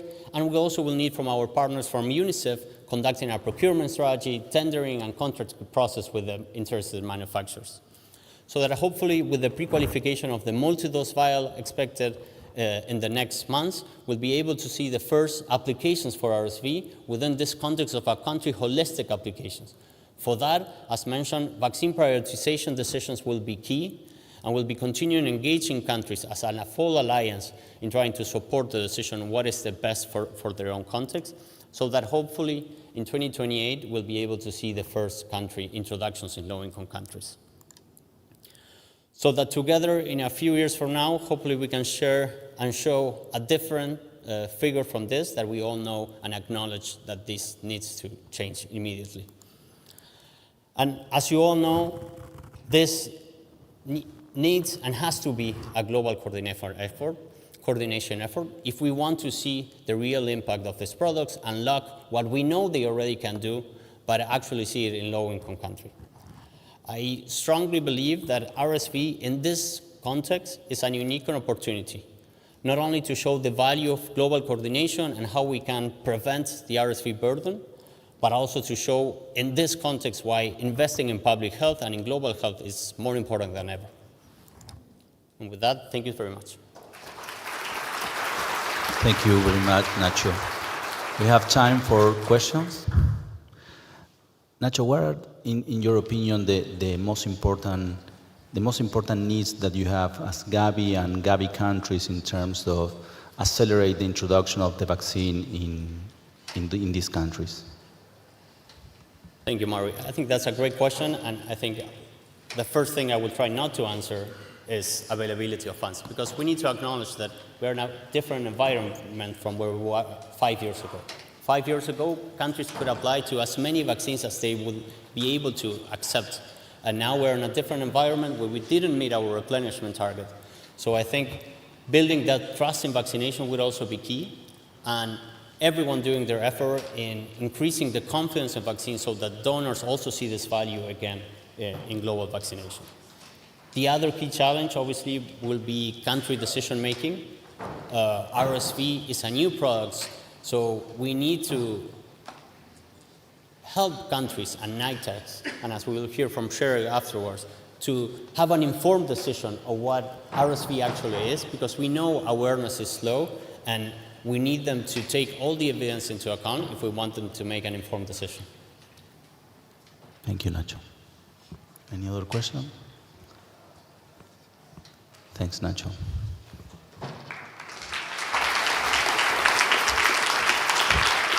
Thank you. Well, it's a pleasure to welcome Cheryl up to the podium, who's going to talk to us about the South African experience that led to a NITAG recommendation around RSV immunisation. Thank you, Cheryl. So thanks very much for the opportunity to talk. And the story I'll be telling you is actually a story that is not yet over, because sadly we do not yet have maternal vaccination against RSV introduced in South Africa. So hopefully in the future, though, I can be here to tell you the end and that we have introduced it. These are my disclosures. And just to start off, I thought I'd tell you a bit about South Africa. As you can see on the map, we're situated at the southernmost tip of the African continent. And in fact, South Africa is a temperate climate country, so we have RSV is highly seasonal in South Africa, and in fact, the season starts about now and typically would run until about May. And 80% of cases of RSV would occur within the season. Our population is about 63 million, and we have a birth cohort of just under 1 million live births each year. And South Africa is an upper middle income country. So our per capita GDP is about $6,800, but it's a very unequal society, and 38% of the population, in fact, live below the poverty line in 2023. On the other hand, we have about 16 to 20% of the population that have private healthcare insurance. And the private healthcare sector accounts for about 50% of healthcare expenditure. So there's a real disconnect in terms of the most privileged parts of society and the least. But importantly, for all pregnant people and children under 6 years of age, all healthcare is provided free of charge by the government through the public or government-funded sector. And I'll be talking now about our NITAG process to making a recommendation, and the NITAG really recommendations pertain to the public sector. They may have impact or influence in the private sector, but really what the NITAG is concerned about is that 80% of the population that rely on government funds for their health care. So what is a NITAG?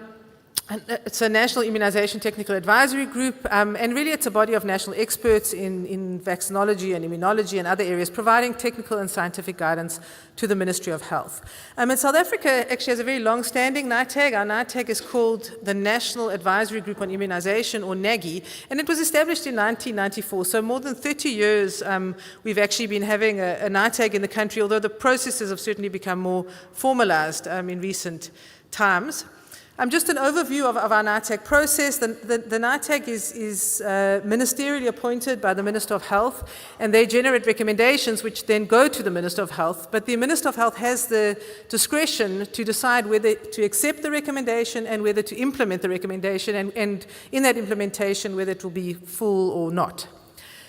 The NITAG can't have expertise in every area, so the way our NITAG works is that we have technical working groups. So for RSV, a specific technical working group was convened with experts, pediatricians, obstetricians, vaccinologists, immunologists, and that working group really is tasked with developing specific questions, conducting in-depth reviews of the data, and then drafting a recommendation, which would then go to the full committee.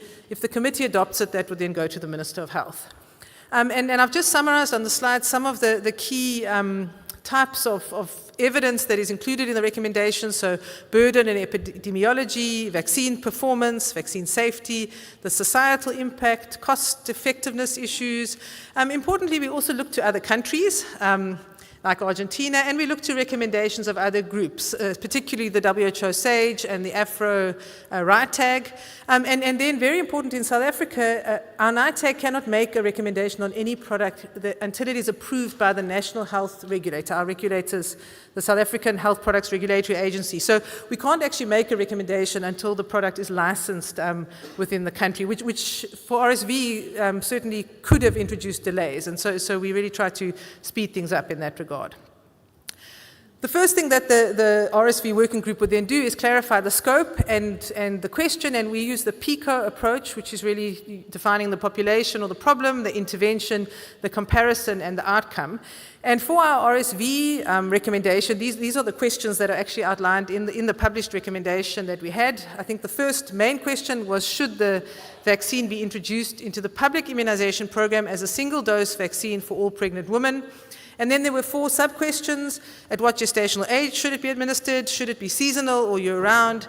Can it be co-administered? And should there be revaccination in subsequent pregnancies? And we use the grade approach in terms of the evidence to decision framework. And on this slide, you can just see that the types of evidence that we considered. And I'll go through some of these types of evidence just to give you, my role is not really to tell you the evidence, but give you a flavor of how the decision was made. So we look at, is the problem a priority in our setting, balance of benefits versus harms, the strength of the evidence, values, resource requirements and cost, equity, acceptability, and feasibility. So just a few of these. Firstly, is the problem a priority? You will have seen that, those of you who might remember from the map, while the whole of Africa was high burden, South Africa was a slightly darker color. So we really do have a very substantial burden of RSV in South Africa. And these data really were generated in part several years ago now, really because in South Africa we were aware of RSV and really trying to make sure that the data would be available when it came to NITAG decision making. The incidence of severe illness is really high, up to 14,000 per 100,000 kids in the youngest ages, and mortality, also substantial burden. We estimate about 600 children in South Africa die of RSV each year, and of those about a third would occur out of hospital. So no improvement in treatment is going to ever reach those children. It's really only a preventive intervention. And of course in the rest of Africa it's a much higher proportion.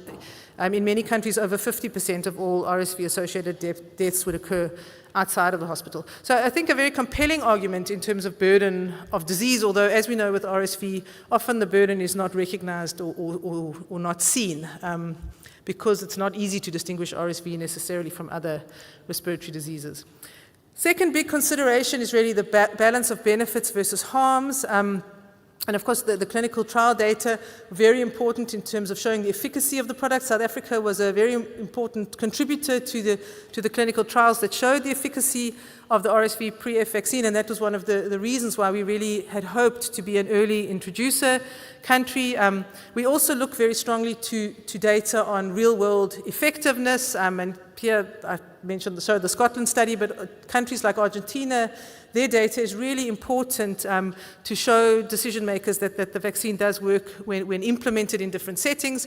But if we think of benefits versus harms, the other side, the harms, there was also a particular concern in South Africa. I think most people in this audience will know that in the original clinical trial of the maternal vaccine, there was an imbalance in the number of preterm births in the vaccinated and unvaccinated groups. And while this wasn't statistically significant in the overall study, it was, in fact, in South Africa, there was a statistically significant higher rate of preterm births in the vaccinated group. And this, in fact, led to several countries, for example, Argentina, only registering the product from 32 weeks gestational age. So this was a very important discussion in regard to our NITAG, and we felt that 32 weeks was really not a feasible recommendation in our setting. We were fortunate in that, in fact, we were able to work with colleagues from the London School of Hygiene and Tropical Medicine. In fact, Ayaka Monoi, who's the first author on this paper, is at this meeting today. And we were able to collaborate with them to conduct an analysis really examining this question specifically in terms of the benefits and risks of maternal vaccination in the South African setting. And essentially in this paper what they did was they said if we assume that the apparent increase in preterm births observed in South Africa is real, and of course there's a lot of work going on now to determine whether there is really an increase in preterm births, but if it were real, at what gestational age of vaccination would the benefits of vaccination still outweigh the risks? And you can see on the left the decision model. The benefit would be that RSV-associated deaths averted through vaccination, and the risk would be neonatal deaths due to preterm births if vaccination is eventually shown to be associated with preterm births. And on the right, you can see that a graph that sort of plots the risk versus benefits, and many different scenarios were explored. And based on this, the result was that really with vaccination from 27 weeks of gestational age, the benefit-risk analysis favored vaccination. And in fact, this was the basis or an important contributor to the SAGE recommendation for vaccination from 28 weeks of age.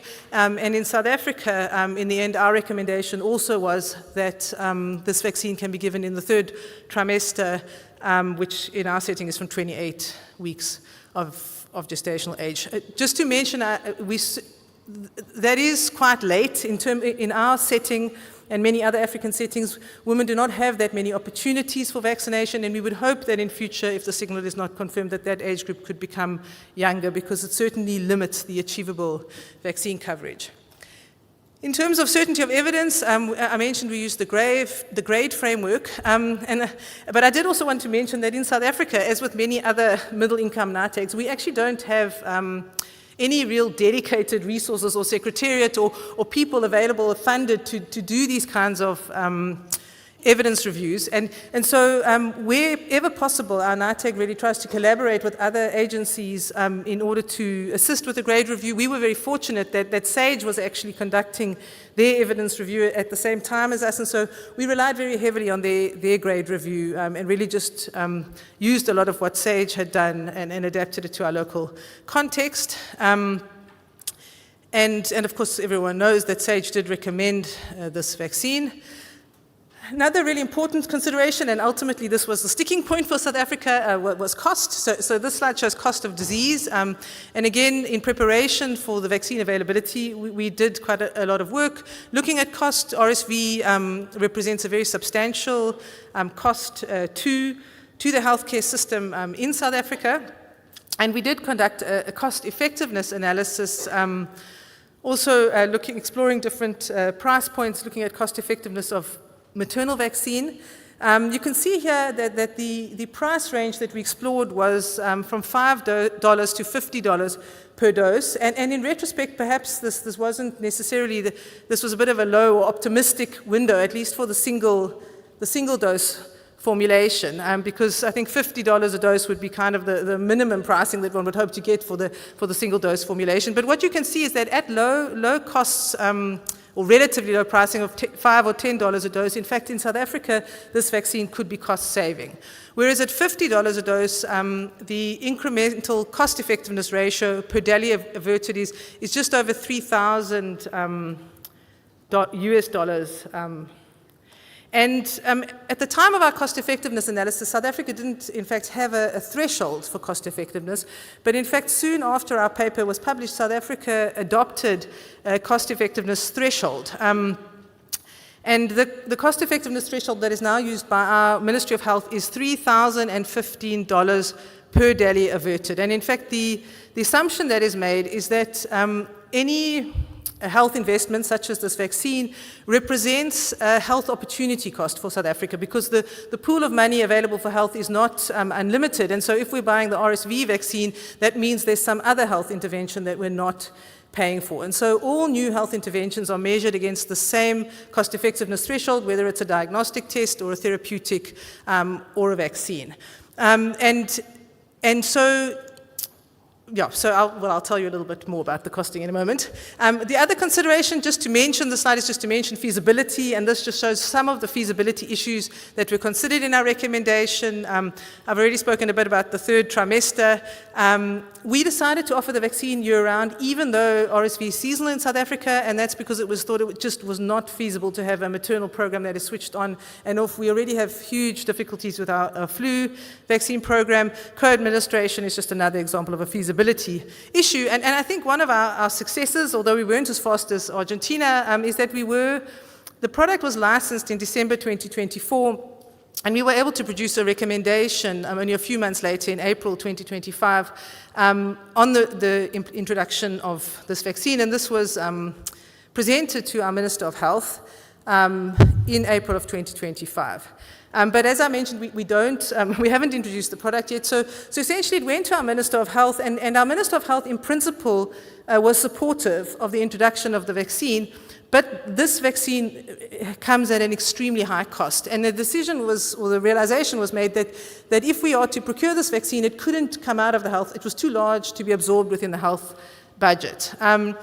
And so what we were asked to do as the RSV group was then to actually put a budget bid to the National Treasury, where all the different ministries actually compete for resources. As part of that, we performed a new cost-effectiveness analysis, which was then done against the cost-effectiveness threshold. So really asking the question, at what price would this vaccine meet the criteria to be cost-effective in South Africa. So the question was framed slightly differently. The analysis was also updated with more recent data that had come out on efficacy and duration of protection, etc. And that's really where we sit. So a bid has been put to Treasury, and it's not clear. The vaccine is expensive, and it's not clear whether we will be able to introduce, certainly in the single dose, single vial formulation. One nod to long-acting monoclonals. They have also been licensed recently in South Africa, and currently we've just established a working group to look at the monoclonals, and that working group is really still at the point of deciding the question. In other words, will we be evaluating these products as a preferred strategy or an alternative strategy or a targeted and complementary strategy? So that is still to come, but as has been mentioned, I think with the very high cost of the monoclonals, it may be further away. So as I said, the story is not over, but that is where we sit. Thanks a lot, Cheryl, for your fantastic presentation, and we open for questions to the audience.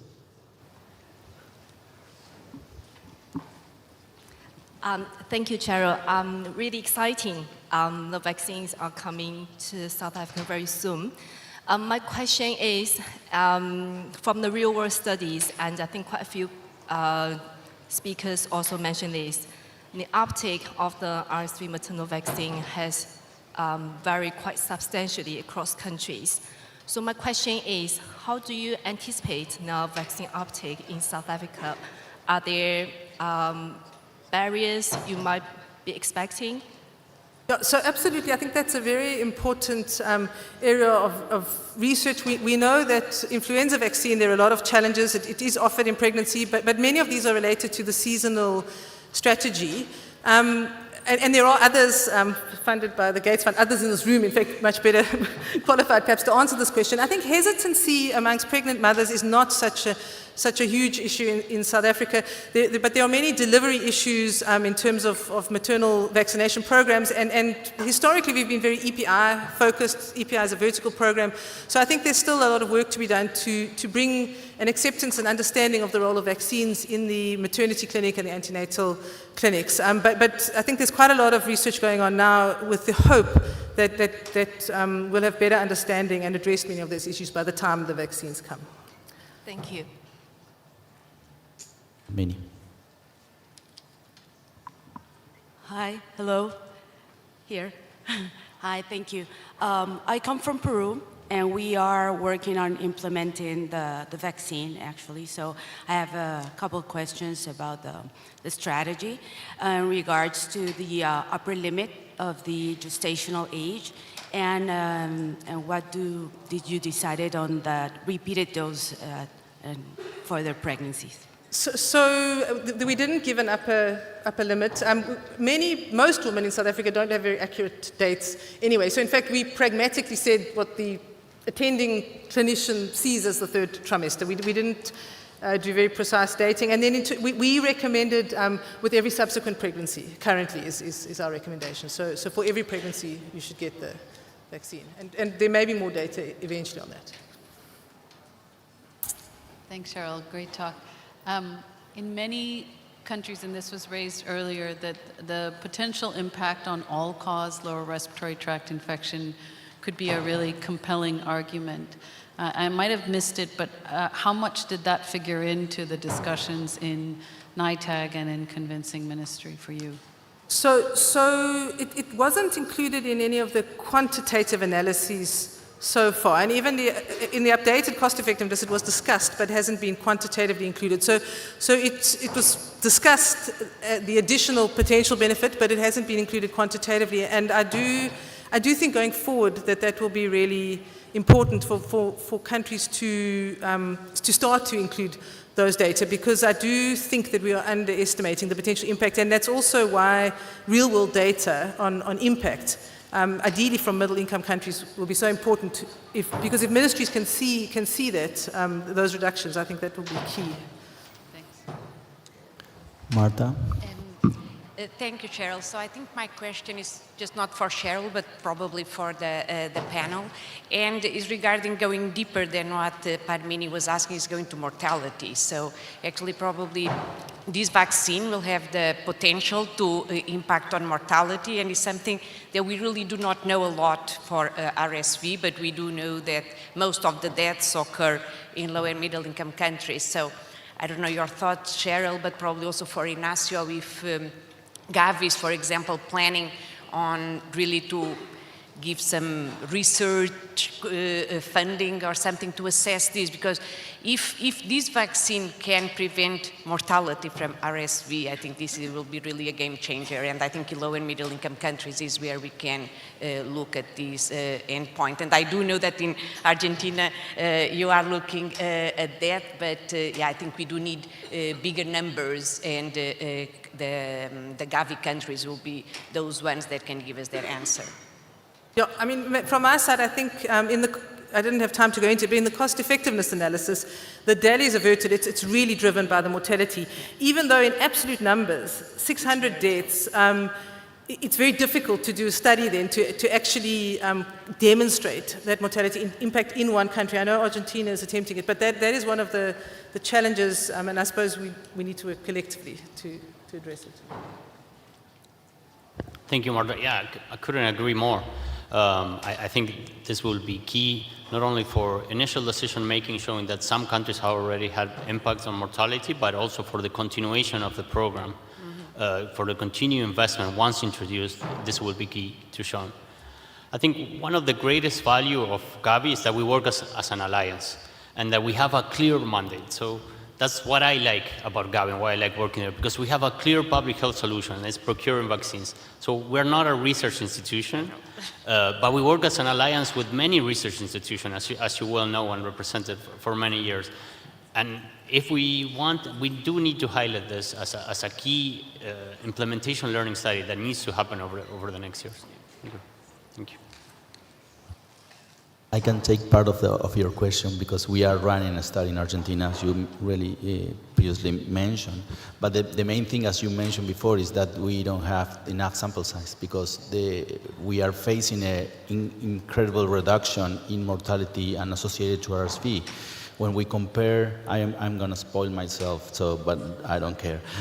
But when we compare 2019 data, in 6 counties, what we found is 13 cases of community deaths associated to RSV, and now we have 40 counties and we have 8 deaths. And from those deaths, 3 of them are vaccinated. But the thing is, what we are finding is that there is we already know there are 2 kinds of deaths related to RSV, hospital and community, and they are different. And what we are looking is that the protection or the percentage of coverage, vaccine coverage in those community and hospital deaths are different. So that is part of what I'm going to share on the 20. But yeah, I think it's important to measure the effectiveness of RSV Pre-F and other products to prevent RSV mortality.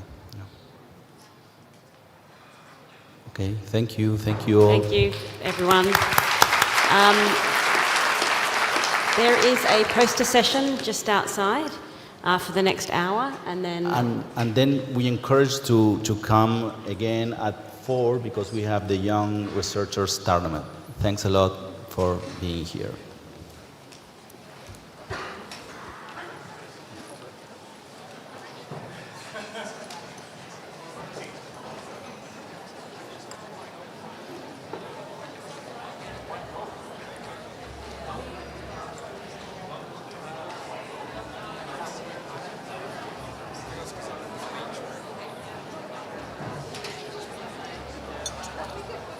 And then 15 minutes later I had to come down.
count on getting them around.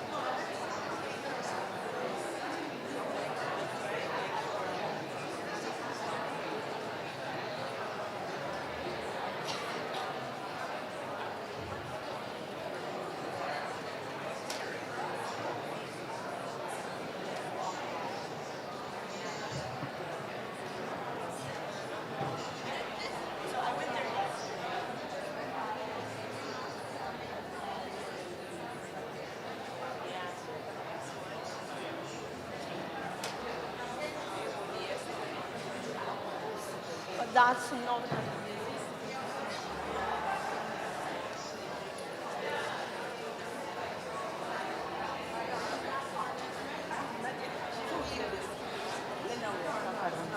I'm saying she will heal it.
Keep it up.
Right.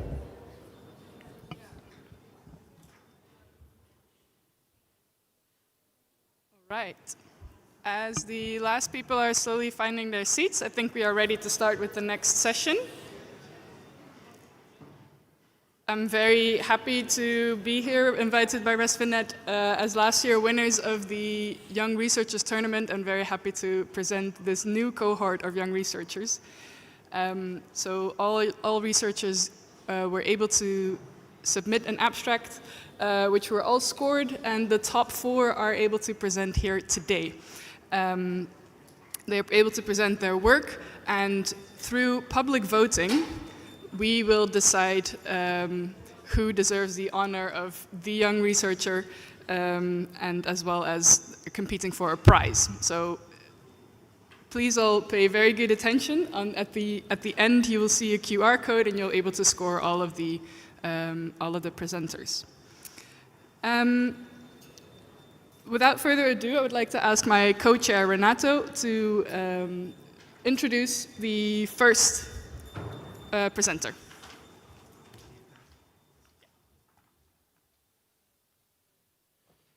Thank you, John. I think we have a very interesting session. We have 4 presentations, and the second one is going to be through online on Zoom. So we hope this will work. Let me. Okay, so the first presentation is by Emily Schultz from the Baylor College of Medicine, and I think it's quite interesting. The title is quite interesting. So, Emily.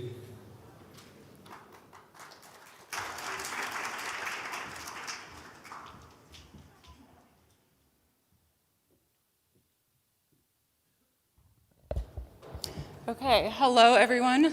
Good afternoon. It is an honor to be here and presenting. Thank you to all of the organizers. I'm very excited to share my work so far on how the order of co-infection matters between RSV and rhinovirus using a human infant nasal organoid model system. I have no conflicts of interest. So as I'm sure you're all aware, a large majority of infants that are hospitalized test positive for either RSV or rhinovirus. And when you look farther into these hospitalized infants, you find that up to 1/3 of them commonly have co-infections, whether that's 2, 3, or even 4 viruses at the same time. And looking at which viruses present together in a co-infection, time and time again, RSV and rhinovirus are the most common ones found together in these hospitalized infants. So this brings about the question of, well, are RSV rhinovirus co-infections more severe? And clinical cross-sectional studies have not been able to answer this question. And part of that could be because when an infant presents in the hospital with this co-infection, clinicians cannot determine the order of which the virus is infected, whether that was rhinovirus and then RSV, or the alternate order of RSV and then rhinovirus. Well, okay, does the order of infection really matter in outcome? So to address this question, our lab is choosing to focus on the upper respiratory tract since that is the primary site of infection for both RSV and rhinovirus. And to do that, we're using the human nasal organoid model system. So briefly on this model system, we derive it from a mid-turbinate nasal swab and nasal wash, so very non-invasive. And we isolate out the basal stem cell of the epithelium, then grow those into 3D airway organoids, expand the culture to preserve the donor line for multiple experiments in the future. And then we dissociate these 3D airway organoids into a single-cell suspension and plate them on a transwell system to have air exposure on one side and basal media sustaining the culture on the other. After a time period of 21 days for differentiation, these cultures differentiate into the pseudostratified epithelium of your respiratory tract. And at Baylor College of Medicine, we are very fortunate to have a large biobank of human nasal organoids derived specifically from infants. So I have taken these infant human nasal organoids and co-infected with both RSV and rhinovirus to evaluate viral replication kinetics as well as changes to the host epithelium and the cytokines that are being produced in response to co-infection. So this brings me to the first part of my talk of looking at how viral replication kinetics are altered by different orders of co-infection. So to do this, I've used 3 different orders of co-infection, both simultaneous, adding both of them at the same time, or rhinovirus and then RSV, or the alternate order of RSV and then rhinovirus. And for the sake of time, I'll cut to the chase and tell you that yes, the order did matter in co-infection, and I'll focus primarily on these 2 orders for the rest of my talk due to interesting data. So briefly how these experiments were performed was I started with a primary infection, here being rhinovirus, followed by a secondary co-infection 2 days later, here being RSV, and then I followed the infection out for 10 days. The alternate order was performed in the same way, here being RSV first, and then 2 days later, rhinovirus. All these samples were then used to perform viral quantification metrics via plaque assay, as well as performing multiplex cytokine analysis. And I, of course, had my uninfected controls and single virus controls to compare back to, and I performed all of these co-infections in 5 different infant donor lines. So here we have our first order of co-infection, starting with rhinovirus. You can see rhinovirus in green grew as we would expect through 2 days, whereas RSV is not present in the culture yet, hence why the purple line is at the limit of detection. Then after introduction of RSV into the system, we see that RSV grows and rhinovirus decreases down to our limit of detection. So how does this compare back to our single virus controls? Rhinovirus in this co-infection compared to rhinovirus by itself, seen here in dark green, look nearly identical. And by performing area under the curve analysis to evaluate total viral infectious particles across the total 10 days of the experiment, we see that there's no significant increase or decrease with infectious rhinovirus in this order of co-infection. RSV, on the other hand, saw an average 56% decrease in infectious viral particles across the time of the experiment, which was deemed statistically significant across our 5 infant donor lines. So here, summarizing this first order of co-infection, we see that rhinovirus impairs a secondary co-infection of RSV. So on to our second order. RSV by itself grew as we would expect through 2 days, and then after introduction of rhinovirus into the system, you see that RSV continues to grow, whereas rhinovirus is barely able to replicate at all. So to compare back to our single virus controls again, we see that RSV in the co-infection compared to RSV by itself, seen in dark purple, again, look nearly identical. And by area under the curve analysis, there's no significant impact on infectious viral particles. Whereas rhinovirus, on the other hand, has an average 99.5% decrease of infectious viral particles in this order of co-infection, which was deemed highly significant. And in 1 infant donor line, there was total inhibition of rhinovirus. So again, to summarize this, we see that a primary infection of RSV is able to inhibit a secondary co-infection of rhinovirus. So knowing that there's viral interference going on, we thought, could it be that it's the host cytokines to a primary infection that are causing this interference on a secondary co-infection? And to do that, we performed our multiplex cytokine Luminex analysis for multiple different chemokines and cytokines that could potentially have had an impact. And again, for time today, I'll solely focus on type 3 interferons because we saw an interesting mechanism at play. So briefly, type 3 interferons are specific to the epithelium, and there's 4 different types: interferon lambda 1, lambda 2, lambda 3, and lambda 4, and they all signal through the same receptor to cause a slow but sustained induction of interferon-stimulated genes that can have a broad antiviral response on both RSV and rhinovirus. And within our human infant nasal organoid cultures, we saw that there was an induction of type 3 interferons, both with rhinovirus infection, but a larger induction of type 3 interferons with RSV infection. And this similar increase in type 3 interferons was seen in our co-infected condition of RSV and then rhinovirus, leading us to think, okay, could it be the production of interferon lambda, type 3 interferons, from a primary infection that is impairing a secondary co-infection? So to answer this question, I took recombinant human interferon, added it to the basolateral compartment of our infant nasal organoid cultures to simulate this induction from a primary infection 1 day prior to infection with either rhinovirus or RSV. And then I followed this infection out for viral quantification. And the interferons were replaced 24 hours after infection to maintain elevated levels within the cultures. So rhinovirus without any interferon present grew like we would expect, as well as with RSV. And then in the presence of type 3 interferons, we saw that there was a drastic decrease in infectious rhinovirus in our cultures, whereas RSV was not impaired at all. And again, by using area under the curve analysis to evaluate infectious viral particles across the entirety of the experiment, we see that with rhinovirus, there is anywhere from a 90 to a 95% decrease in infectious particles, whereas RSV was not significantly increased or decreased at all, showing that type 3 interferons are sufficient to block rhinovirus replication, but not RSV.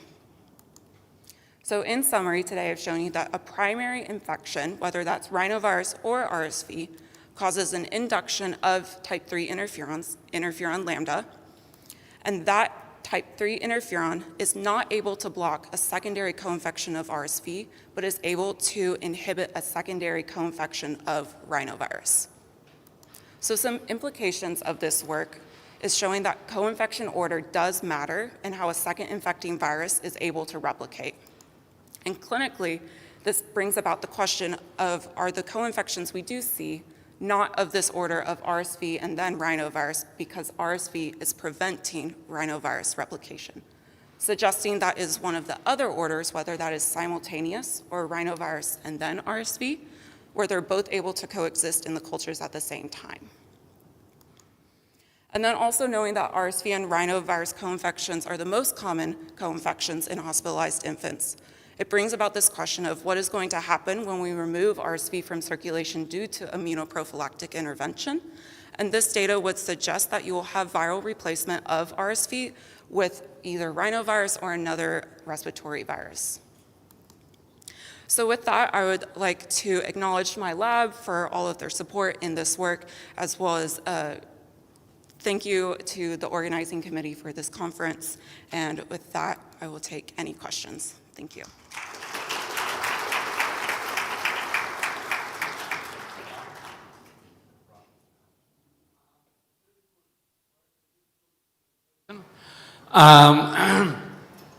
Two questions. One very short. Did you try with other rhinoviruses, or you used all the time the same rhinovirus? At this time, we've only done these experiments with rhinovirus A16. In theory, it does not yet say that all rhinoviruses react the same.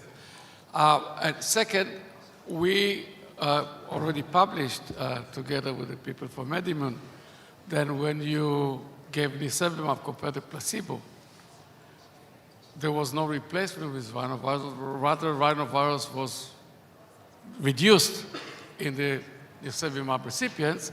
And when we looked very carefully, it was those who were co-infected with RS virus that were reduced. The one that became alone stayed the same. So at least the one study shows that probably there will not be replacement. And last is a short question about, you have chosen very specific points, and when you introduced the co-infection, often it was still in the exponential increase of the other virus. Now life is different. Yes. What if I get it after I carry it for 3 days or 4 days? Yeah. Is it going to be the same, or now is it completely different? And I think that because you have so many of those, probably all the permutations are correct, and I'm not sure that all are responding to your model. Yeah. So on that point of the different time points, right, we did pick 2 days, just, you gotta start somewhere. And I think the beauty of this model is you can do all those other time points. I have done in smaller quantity and smaller number of donor lines, different times, and we see that when rhinovirus is introduced at later time points past 2 days, there's total complete inhibition. Octavio, quick Emily, that was question. great. Thank you so much for such a beautiful presentation. 2 comments. Did you see whether the rhino and RSV infected different cell types? And second, are you thinking of using anti-interferon to really, anti-interferon in the model to see if that works? Yes. So we are pursuing the route of single-cell RNA sequencing within our cultures to address that specific question of are RSV and rhinovirus infecting in the same cells. In theory, they can both infect the same cell types, so it is possible. We haven't been able to tease it apart with immunofluorescent imaging studies yet because of the lack of a good rhinovirus antibody. On the second point, I have used monoclonal antibodies against the interferon lambda 1 receptor, and when we introduce the monoclonal antibody against that receptor, we actually see it's like a 600% increase in rhinovirus replication. Thank you. One last question. Thanks for the really Sorry. nice presentation. I had a quick question on the inhibition of rhinovirus infection from interferon 3 and not RSV infection. Is that something you can mechanistically explain? Do you have ideas why? And is it something you found elsewhere in the literature to confirm this? Yeah, so literature-wise, you know, animal models also have type 1 interferon, and RSV is known to be permissive, and type 1 interferon works on blocking RSV replication or subduing it. Our model being epithelial only, we only have type 3. So it is interesting why, you know, you still have the induction of interferon-stimulated genes, but why is that not impacting RSV? I think that is a really interesting question to pursue. Thank you.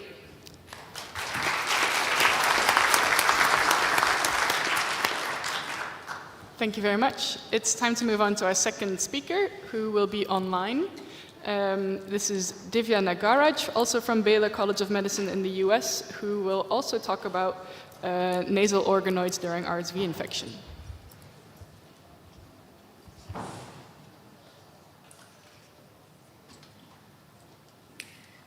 Good evening, everyone. Hello from Houston. I'm Divya Nagaraj from the Piedra Lab at Baylor College of Medicine. Before I begin my talk, I want to extend my gratitude to the organizing committee for the flexibility in letting me present virtually.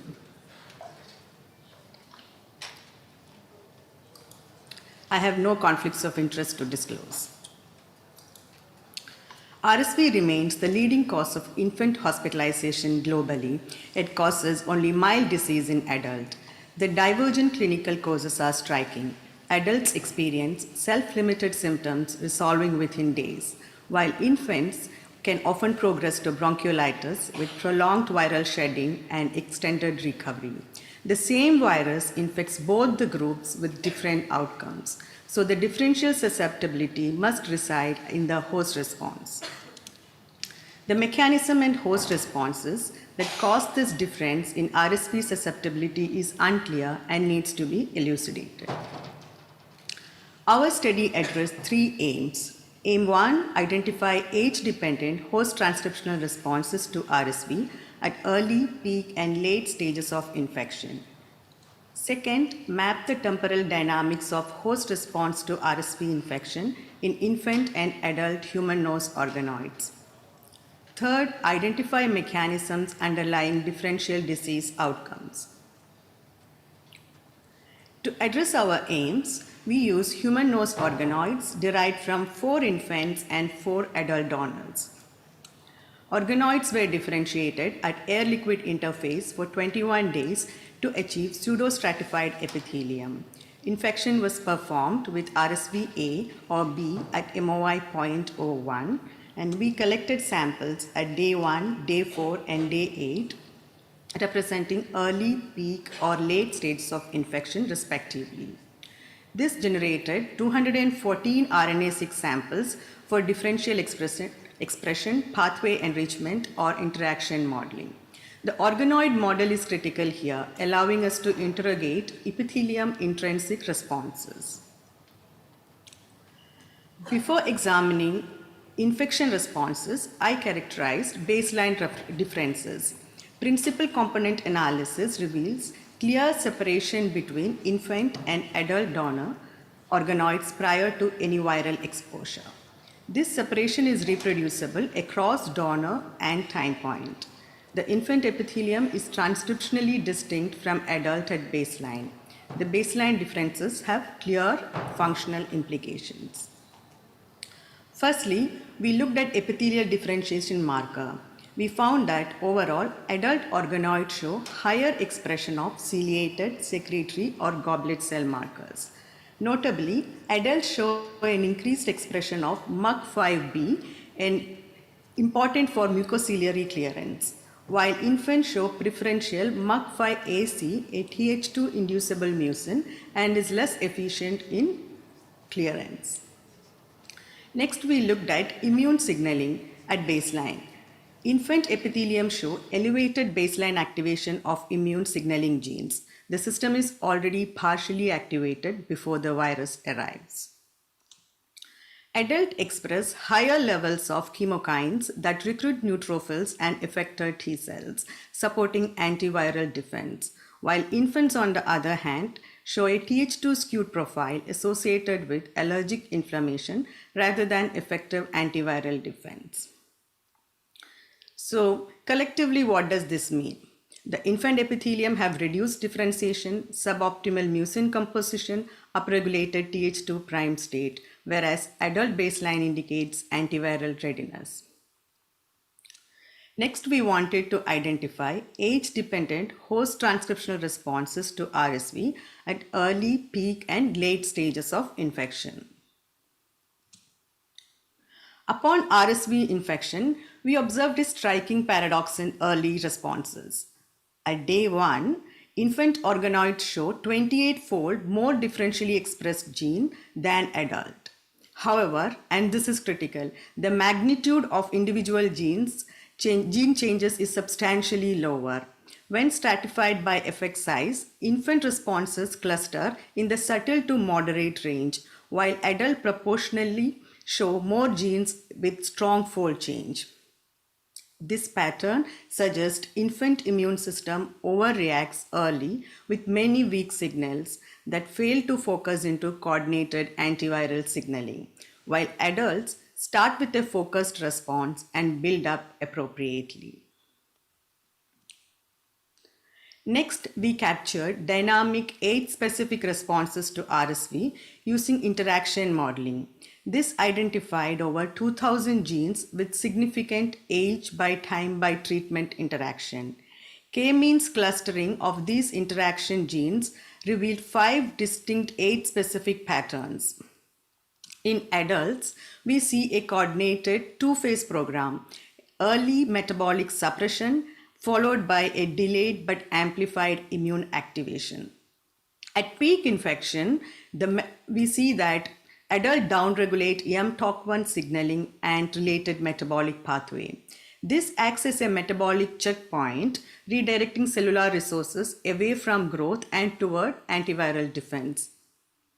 Immune response program activate later, but with a greater magnitude, suggesting a controlled escalation timed to peak infection. So adult first suppress biosynthesis, then escalate defense. In contrast, infants show almost an inverse pattern, early transient activation of transcription machinery, which is not sustained when robust immune activation is required. Instead, infants later activate metabolic and ion transport pathways, suggesting a shift towards cellular damage and survival control rather than viral clearance. Pathway analysis crystallizes this distinction. Importantly, infants and adults activate the same core pathways: interferon signaling, cytokine production, inflammatory responses. The machinery of antiviral defense is engaged in both. The divergence is not what is activated, but how strongly and for how long. During acute phase, adults show a stronger activation across inflammatory pathways. The delta values are consistently positive, indicating adult predominance in magnitude. During resolution, we see a critical difference. Adults show negative Z-score, pathways are resolving, inflammation is subsiding appropriately. infants show sustained pathway activation.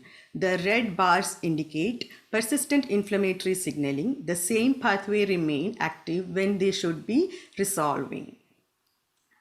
So, pathway analysis suggests infants exhibit both attenuated activation and impaired resolution.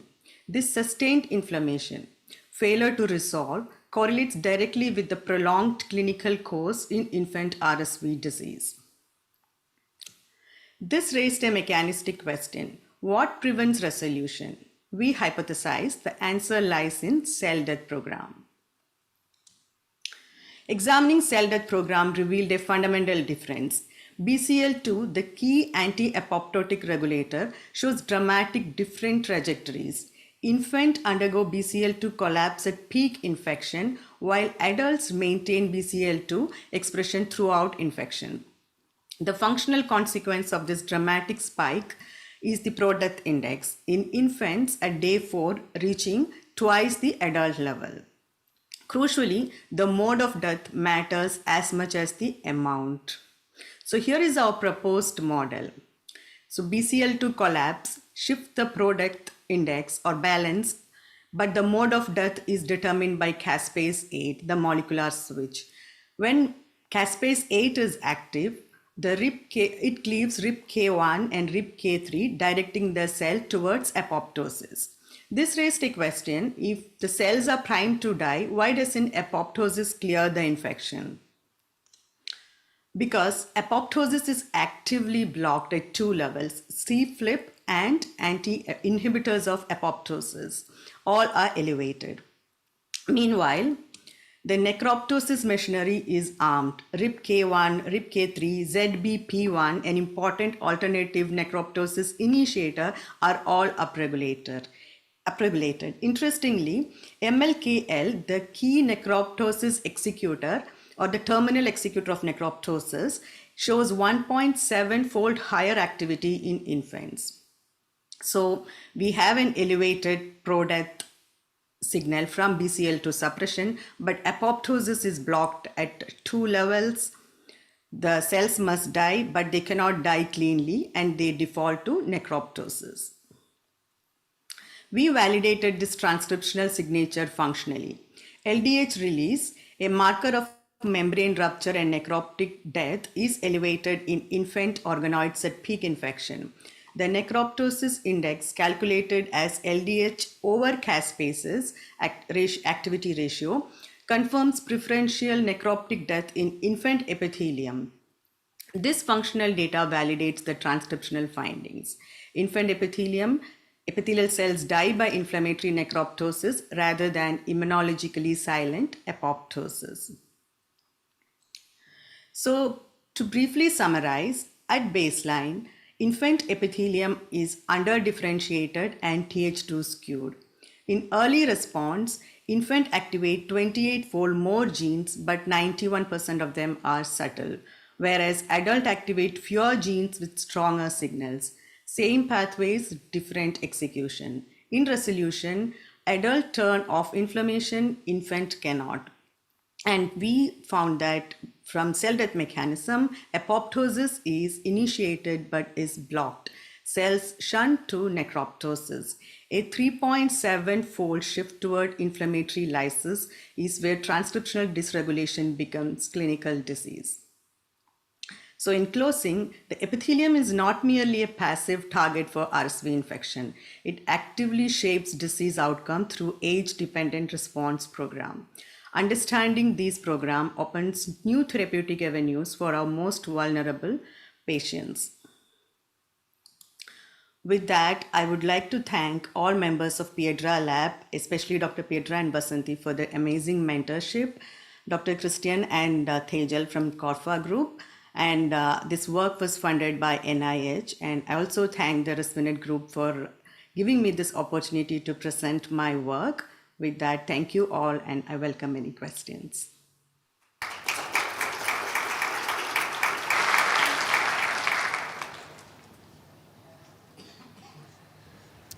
Any questions? Oh, yeah. You always have one. Thank you so much for a wonderful presentation.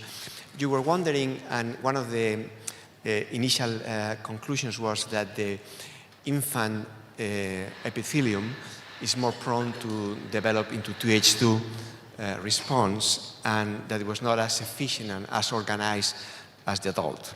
But you show us that the interferon pathways were more enhanced in the infants than the adults. Can you reconcile those two statements?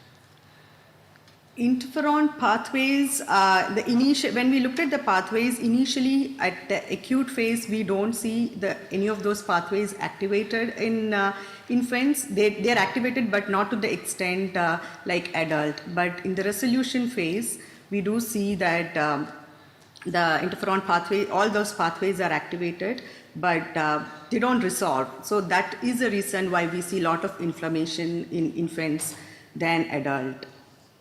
Thank you.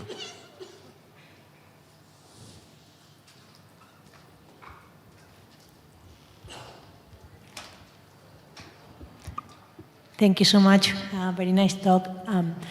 Asun Mejias from St. Jude Children's. Have you considered adding bacteria to this mix? In these children, they don't have only RSV. Most of them are colonized or co-living with Pneumococcus or Haemophilus.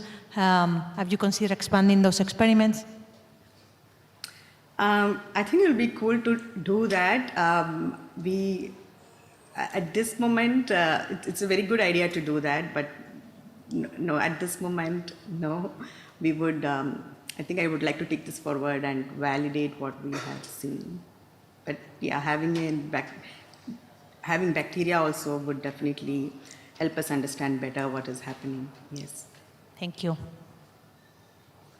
Hi, that was a wonderful talk. I'm Jasmine Moshiri from Gilead Sciences. I was wondering, with RSV infection in epithelia, often we see apoptosis of cells, yes, and apoptotic cells can be extruded from the epithelium in a way that allows the organizing cells underneath to rejoin and have there be no barrier disruption.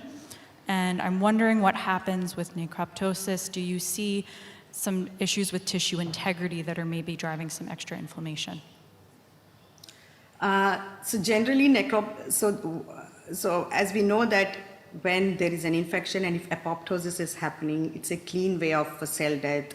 So you don't, but with necroptosis, it increases more inflammation, and that's not a preferred way of cell death, because that can give us more inflammation.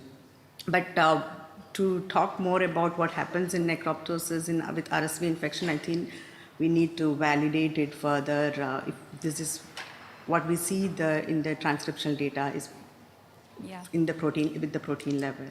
Yeah, I think it would be really interesting to investigate with using a tier assay or looking with a microscope to see what's happening to the epithelium there. Thank you. Epithelial integrity, yes, yeah, definitely. We have time for one more question. Thank you for your great talk. It was very interesting to see the differential resolution and the gene transcription between infants and adults. I wonder if the adult story of the productive resolution through apoptosis is impacted by the comorbidities that we see predominantly in adults infected with RSV. Is this more the standard case of a healthy adult, or is that still the story that we see in our patients with COPD or heart failure? It could be, I think. I think I think in adult, from our LDH data and LDH caspase ratio, we did definitely see that adults undergo apoptosis, whereas infant is necroptosis, and I don't know if it is, yeah. Thank you. Wonderful talk. Thank you very much.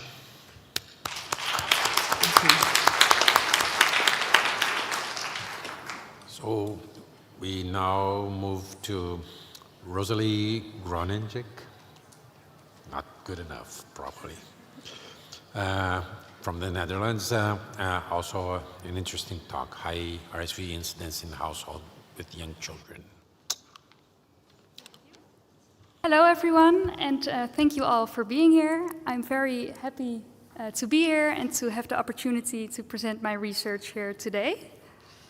To start, I would like to start with a very common winter story.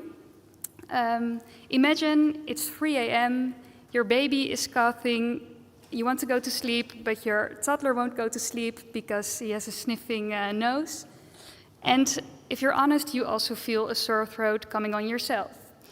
The question then arises, who started this chain reaction?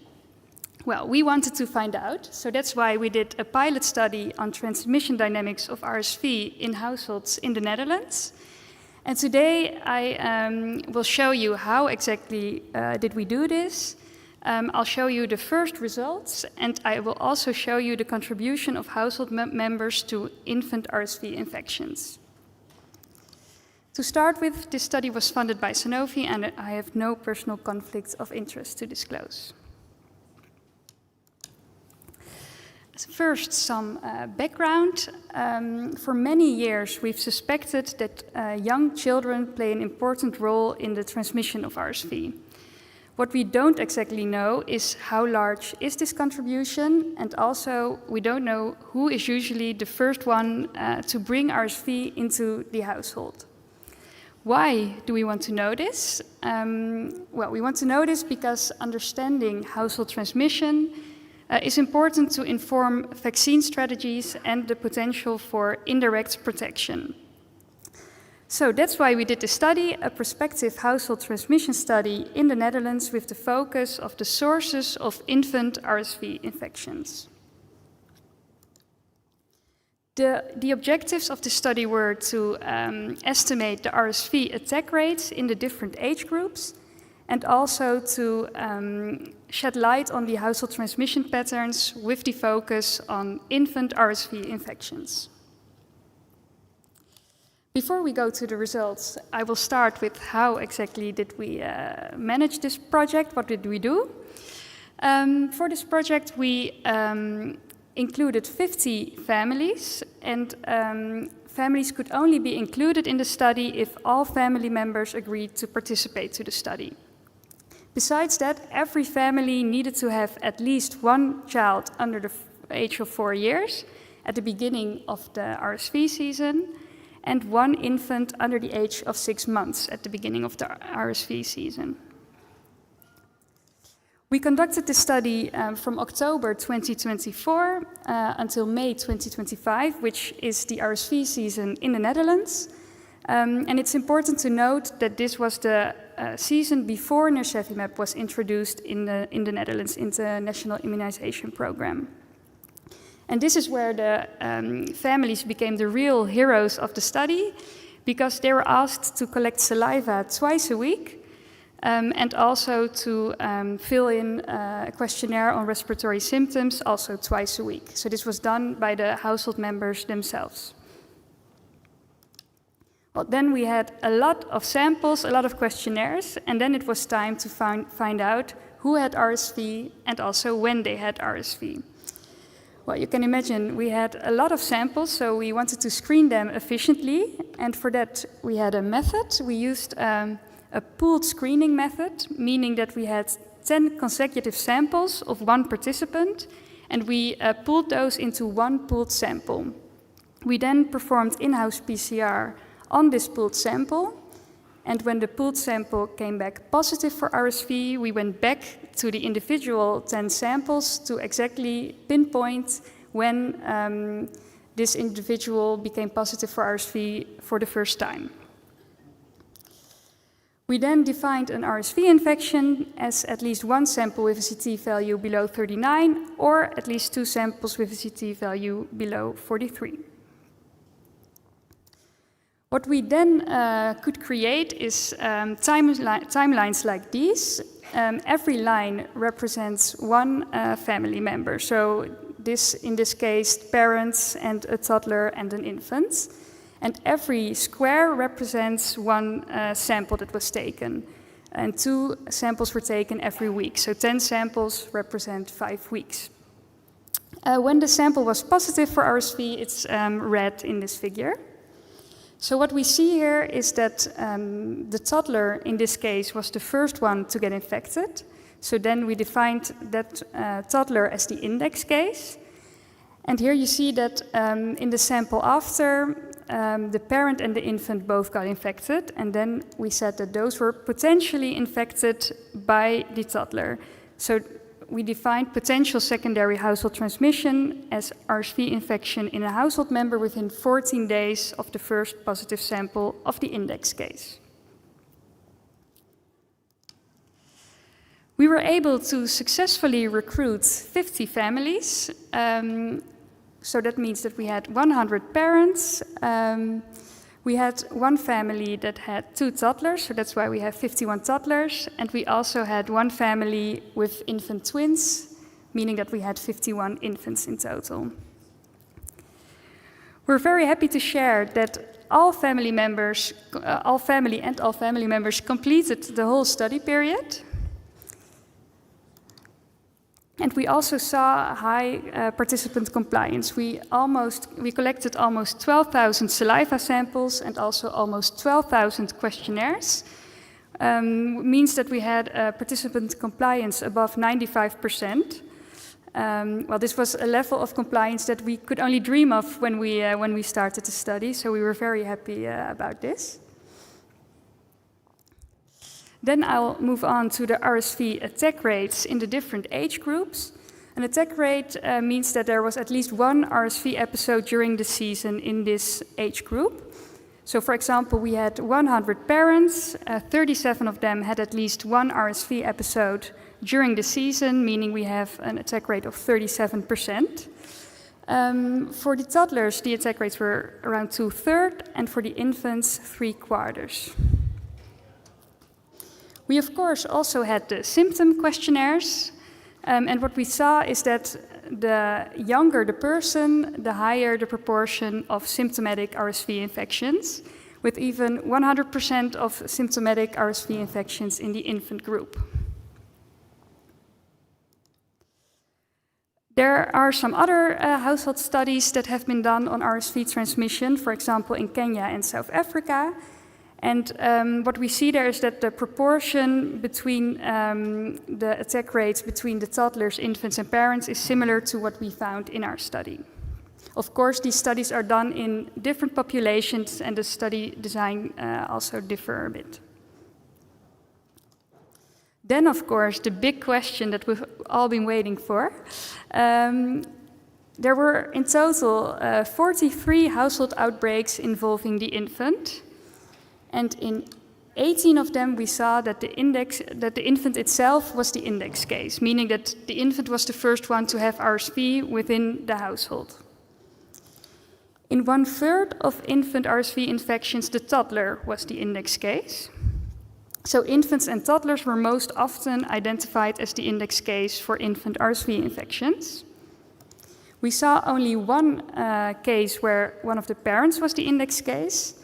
And there were also 10 cases where we could not define who was the index case, so that there were co-primary index cases. If we compare this to the other studies, we see that in Kenya they actually found similar proportions, and in South Africa there was a higher proportion of infant index cases.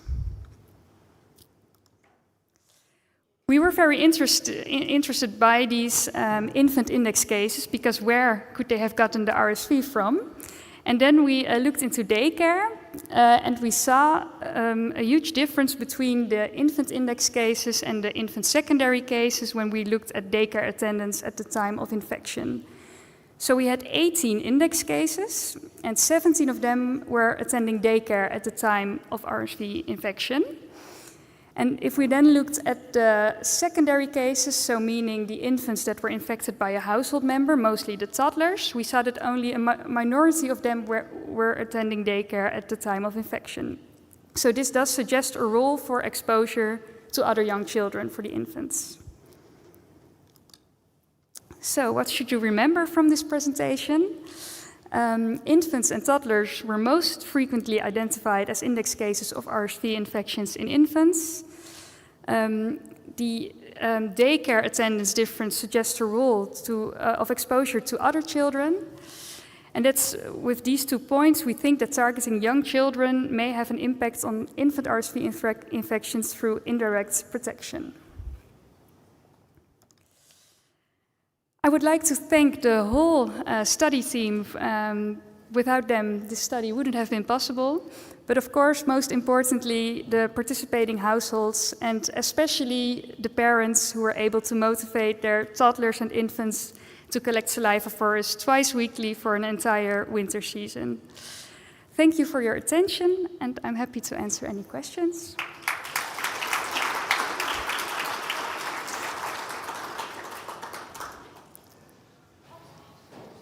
Just to be sure that I understand, so it's still, the transmission was by toddlers. Yeah. But some of the infants got it from toddlers in daycare center and brought it back to home. So beyond knowing whom to blame is still a regular, what we expected as transmission patterns, right?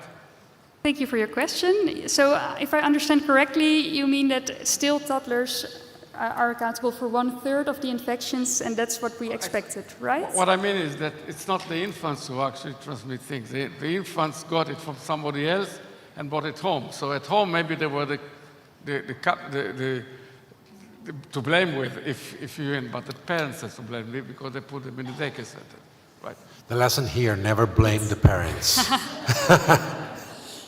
Yes, so they must have gotten it somewhere indeed, and we think that in daycares, of course, there's a lot of young children that are together, so with the difference in daycare attendance, it does seem that plays a role. Yeah. Thank you. That was a great presentation.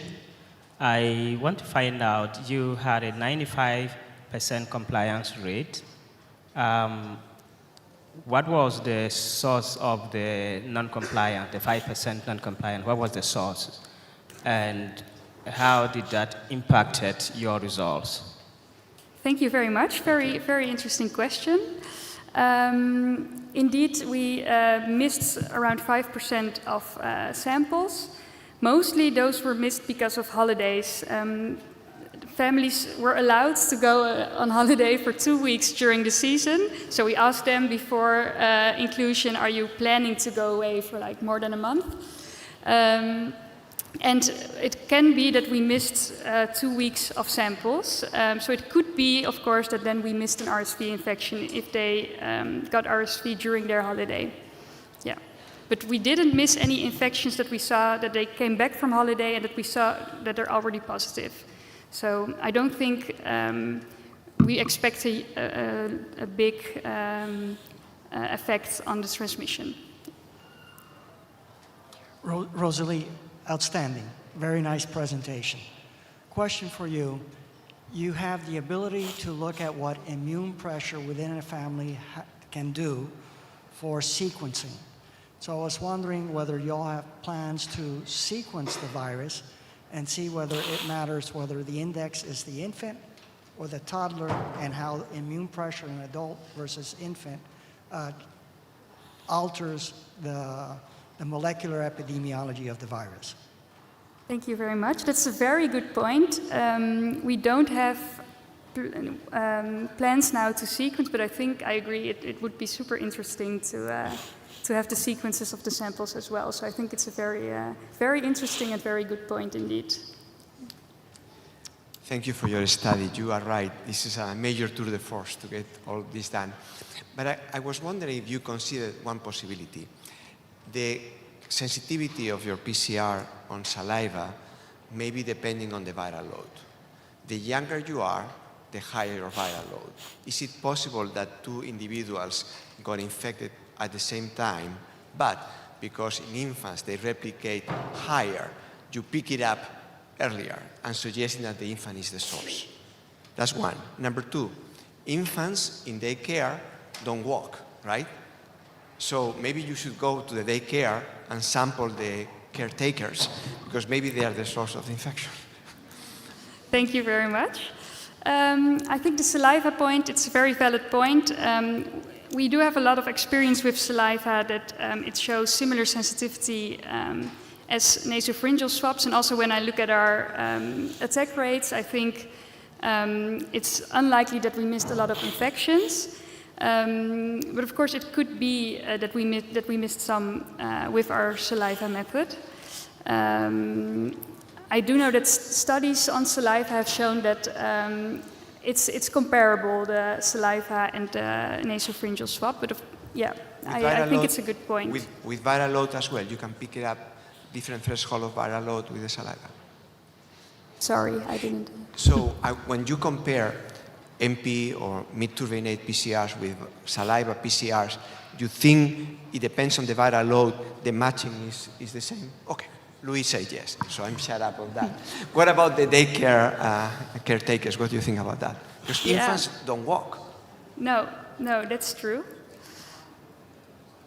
No, Ron is suggesting the hands. Yeah, I'm with him, because maybe there is a big issue there.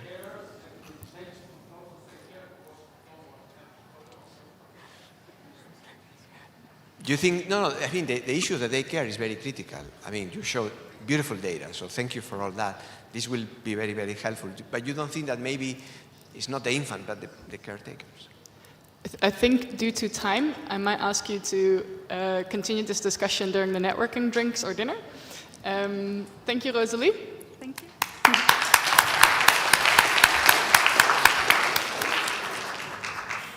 It's my pleasure to announce the last speaker, Nompumelelo Manyana from the University of Witwatersrand in South Africa, who will talk about antibody-dependent complement deposition.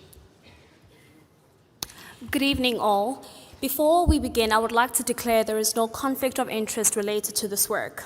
As already been said, I will be presenting on antibody-dependent complement deposition is dependent on pre-F epitope but unaffected by circulating South African mutations.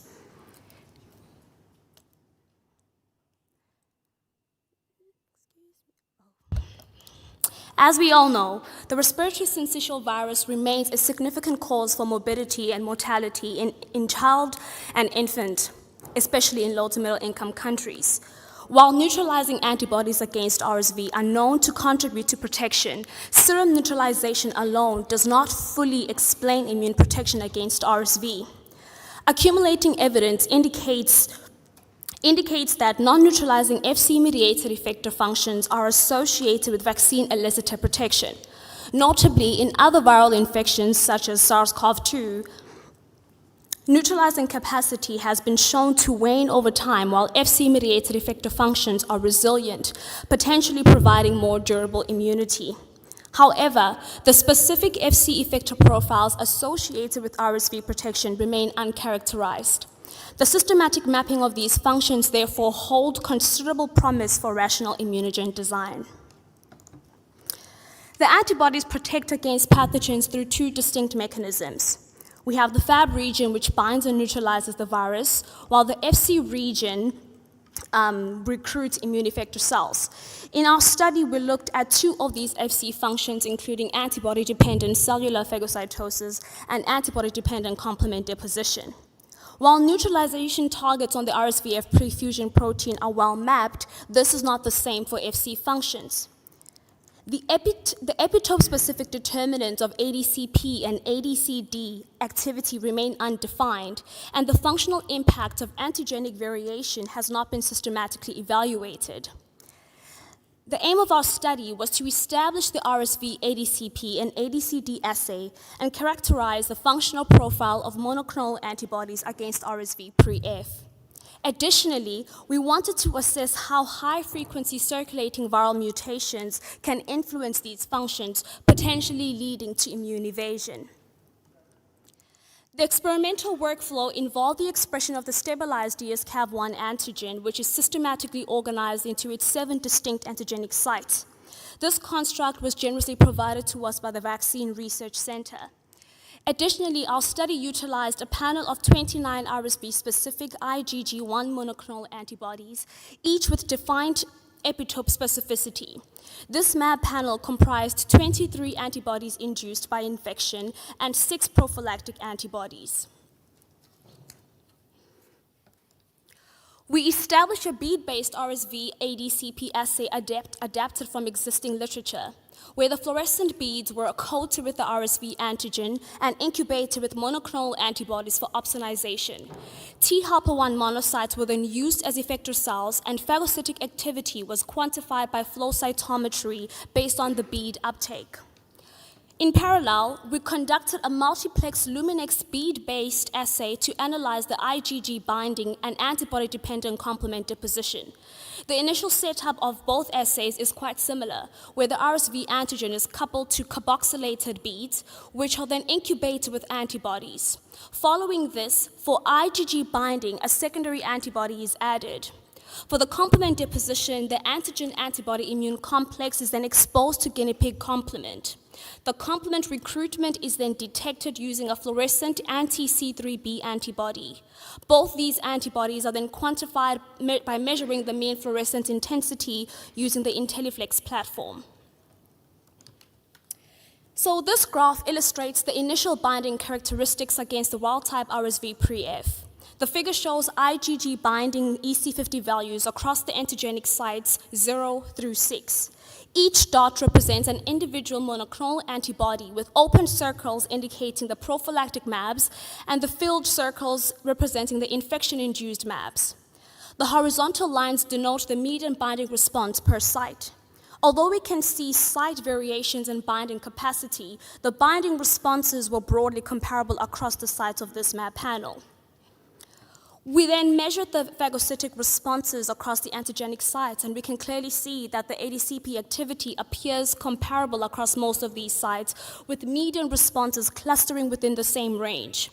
Sites 1 and 6 somewhat show lower ADCP responses, while site 3 displays a much greater variability, with some of the responses lying on the assay negative cutoff that is indicated by the dotted line. Furthermore, we then examined our complement deposition, and we observed striking site-specific patterns in activity. Unlike the binding and antibody-dependent cellular phagocytosis, the complement deposition responses varied quite significantly by antigenic sites. Site 2 exhibited highest level of complement deposition, while sites 1, 3, and 6 showed considerably reduced deposition. Only 2 monoclonal antibodies in site 3 displayed detectable complement deposition, whereas sites 1 and 6 had no complement at all. An interesting trend emerges when we're comparing the infection-induced and prophylactic monoclonal antibodies. The prophylactic antibodies exhibit a significantly enhanced FC effector function compared to the infection-induced MABs, particularly striking in phagocytosis, but much more similar for the complement deposition between the two groups, where there is no significant differences observed, suggesting that engineering strategies introduced in these prophylactic antibodies preferentially boost phagocytic function. This divergence indicates that antibody optimization may selectively modulate specific FC effector pathways rather than uniformly enhance these functions. An interesting structure-function relationship emerges when antibody responses were mapped onto the RSV pre-fusion F protein. The neutralization profile of the antibodies were from the Gilman paper. When we look at the binding, neutralization, and phagocytosis, there was a comparable response of the antibodies across all the sites. While we observed variation in mean ranks, this heterogeneity was primarily driven by clone-to-clone differences within the sites rather than site-level differences. In contrast, complement deposition, on the other hand, shows a clear epitope-specific variation where sites 1, 3, and 6 distinctly showed reduced complement or no responsive complement. This is consistent with a proximity to the viral membrane where the steric restrictions likely limit the complement engagement. Highlighting structural epitope positioning as a key determinant of antibody function and an important consideration of immunogen and therapeutic antibody design. With the recent approval of RSV vaccines for use in maternal immunization and the elderly population, increased selective pressure on the virus, particularly within the F gene, is anticipated. Monitoring the functional impact of F gene diversity on antibody responses, whether from vaccines, prophylactics, or infection, is crucial for maintaining the efficacy of these interventions. To support this, a mutation analysis was conducted on African RSVA genomes from a surveillance data collected between 2013 and 2023. The F gene sequences were extracted to identify mutations contributing to the F gene diversity and were prioritized based on the presence of RSV gene antigenic sites targeted by the approved RSV prophylactics. So we selected 3 high-frequency mutations for expression in RSVA present in site 0, site 2, and site 5. We then tested the panel against all mutants versus the wild type using our multiplex IgG binding and complement deposition assays. And we can clearly see from this graph that the circulating point mutations did not impact binding or the complement deposition, suggesting that FC-mediated immunity may provide a layer of protection that is more resilient to viral evolution. So, in conclusion, our data shows that prophylactic monoclonal antibodies exhibit enhanced phagocytic activity compared to infection-induced antibodies, highlighting the impact of rational engineering on FC-mediated functions. In contrast, complement deposition is strongly epitope-dependent, with antigenic sites 2, 4, and 5 emerging as key hotspots for potent FC activity and promising targets for vaccine immunogen design. Importantly, FC effector functions appear to be broadly conserved, supporting their potential distribution or contribution rather to durable protection, even in the context of viral evolution. Together, these findings emphasize the importance of integrating epitope specificity and FC functionality in the design of next-generation RSV vaccines and prophylactics. I would like to acknowledge the Antibody Immunity Research Unit, our collaborators, and our funding partners for their essential contributions to this work. I welcome any questions.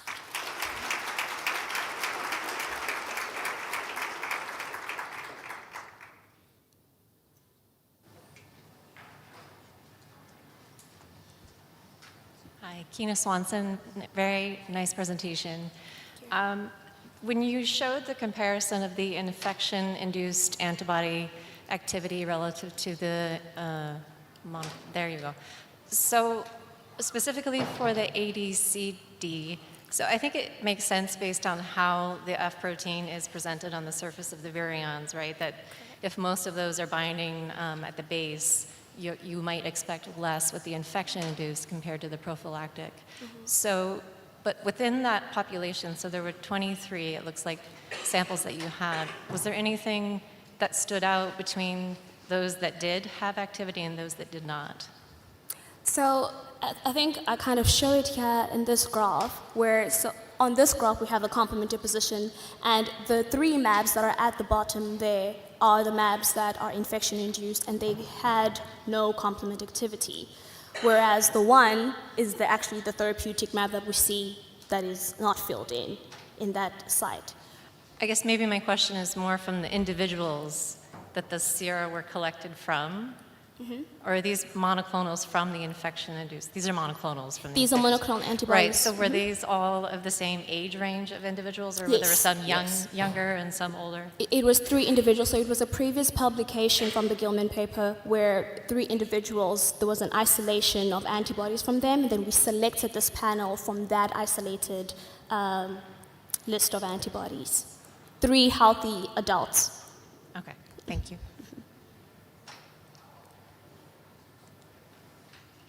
Very nice study. You took on a very difficult task.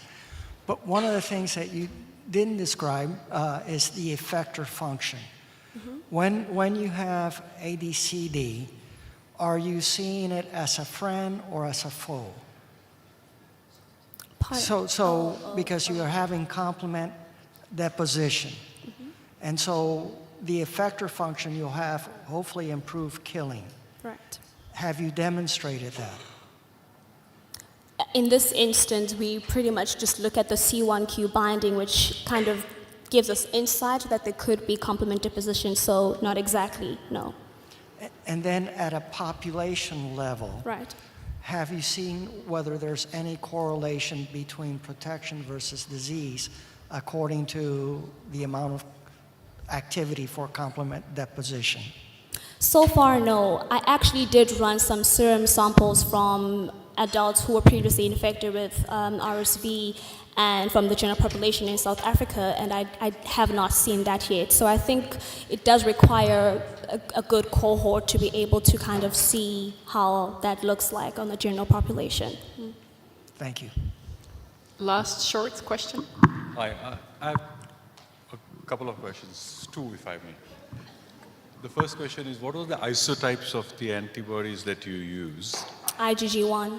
And you know that in the natural response, you can get more than IgG1. Absolutely, yes. So have you tried with other isotypes? We are looking into that, and also we are expressing FC receptors, which some of them will use IgG3 to kind of harness particular functions, so we are having a look at that, yes. And the second question is, when you talk about the prophylactic antibodies, were they containing the YTE mutations or they were not containing the YTE? In this instance, they were not containing the YTE. Correct, because YTE does reduce a lot of those functions. Yes, it does, yes. Thank you. Thank you. Thank you very much. Please just stay a bit longer, just to have the QR code so that you can grade the presentations, because remember, this is a young researchers conference.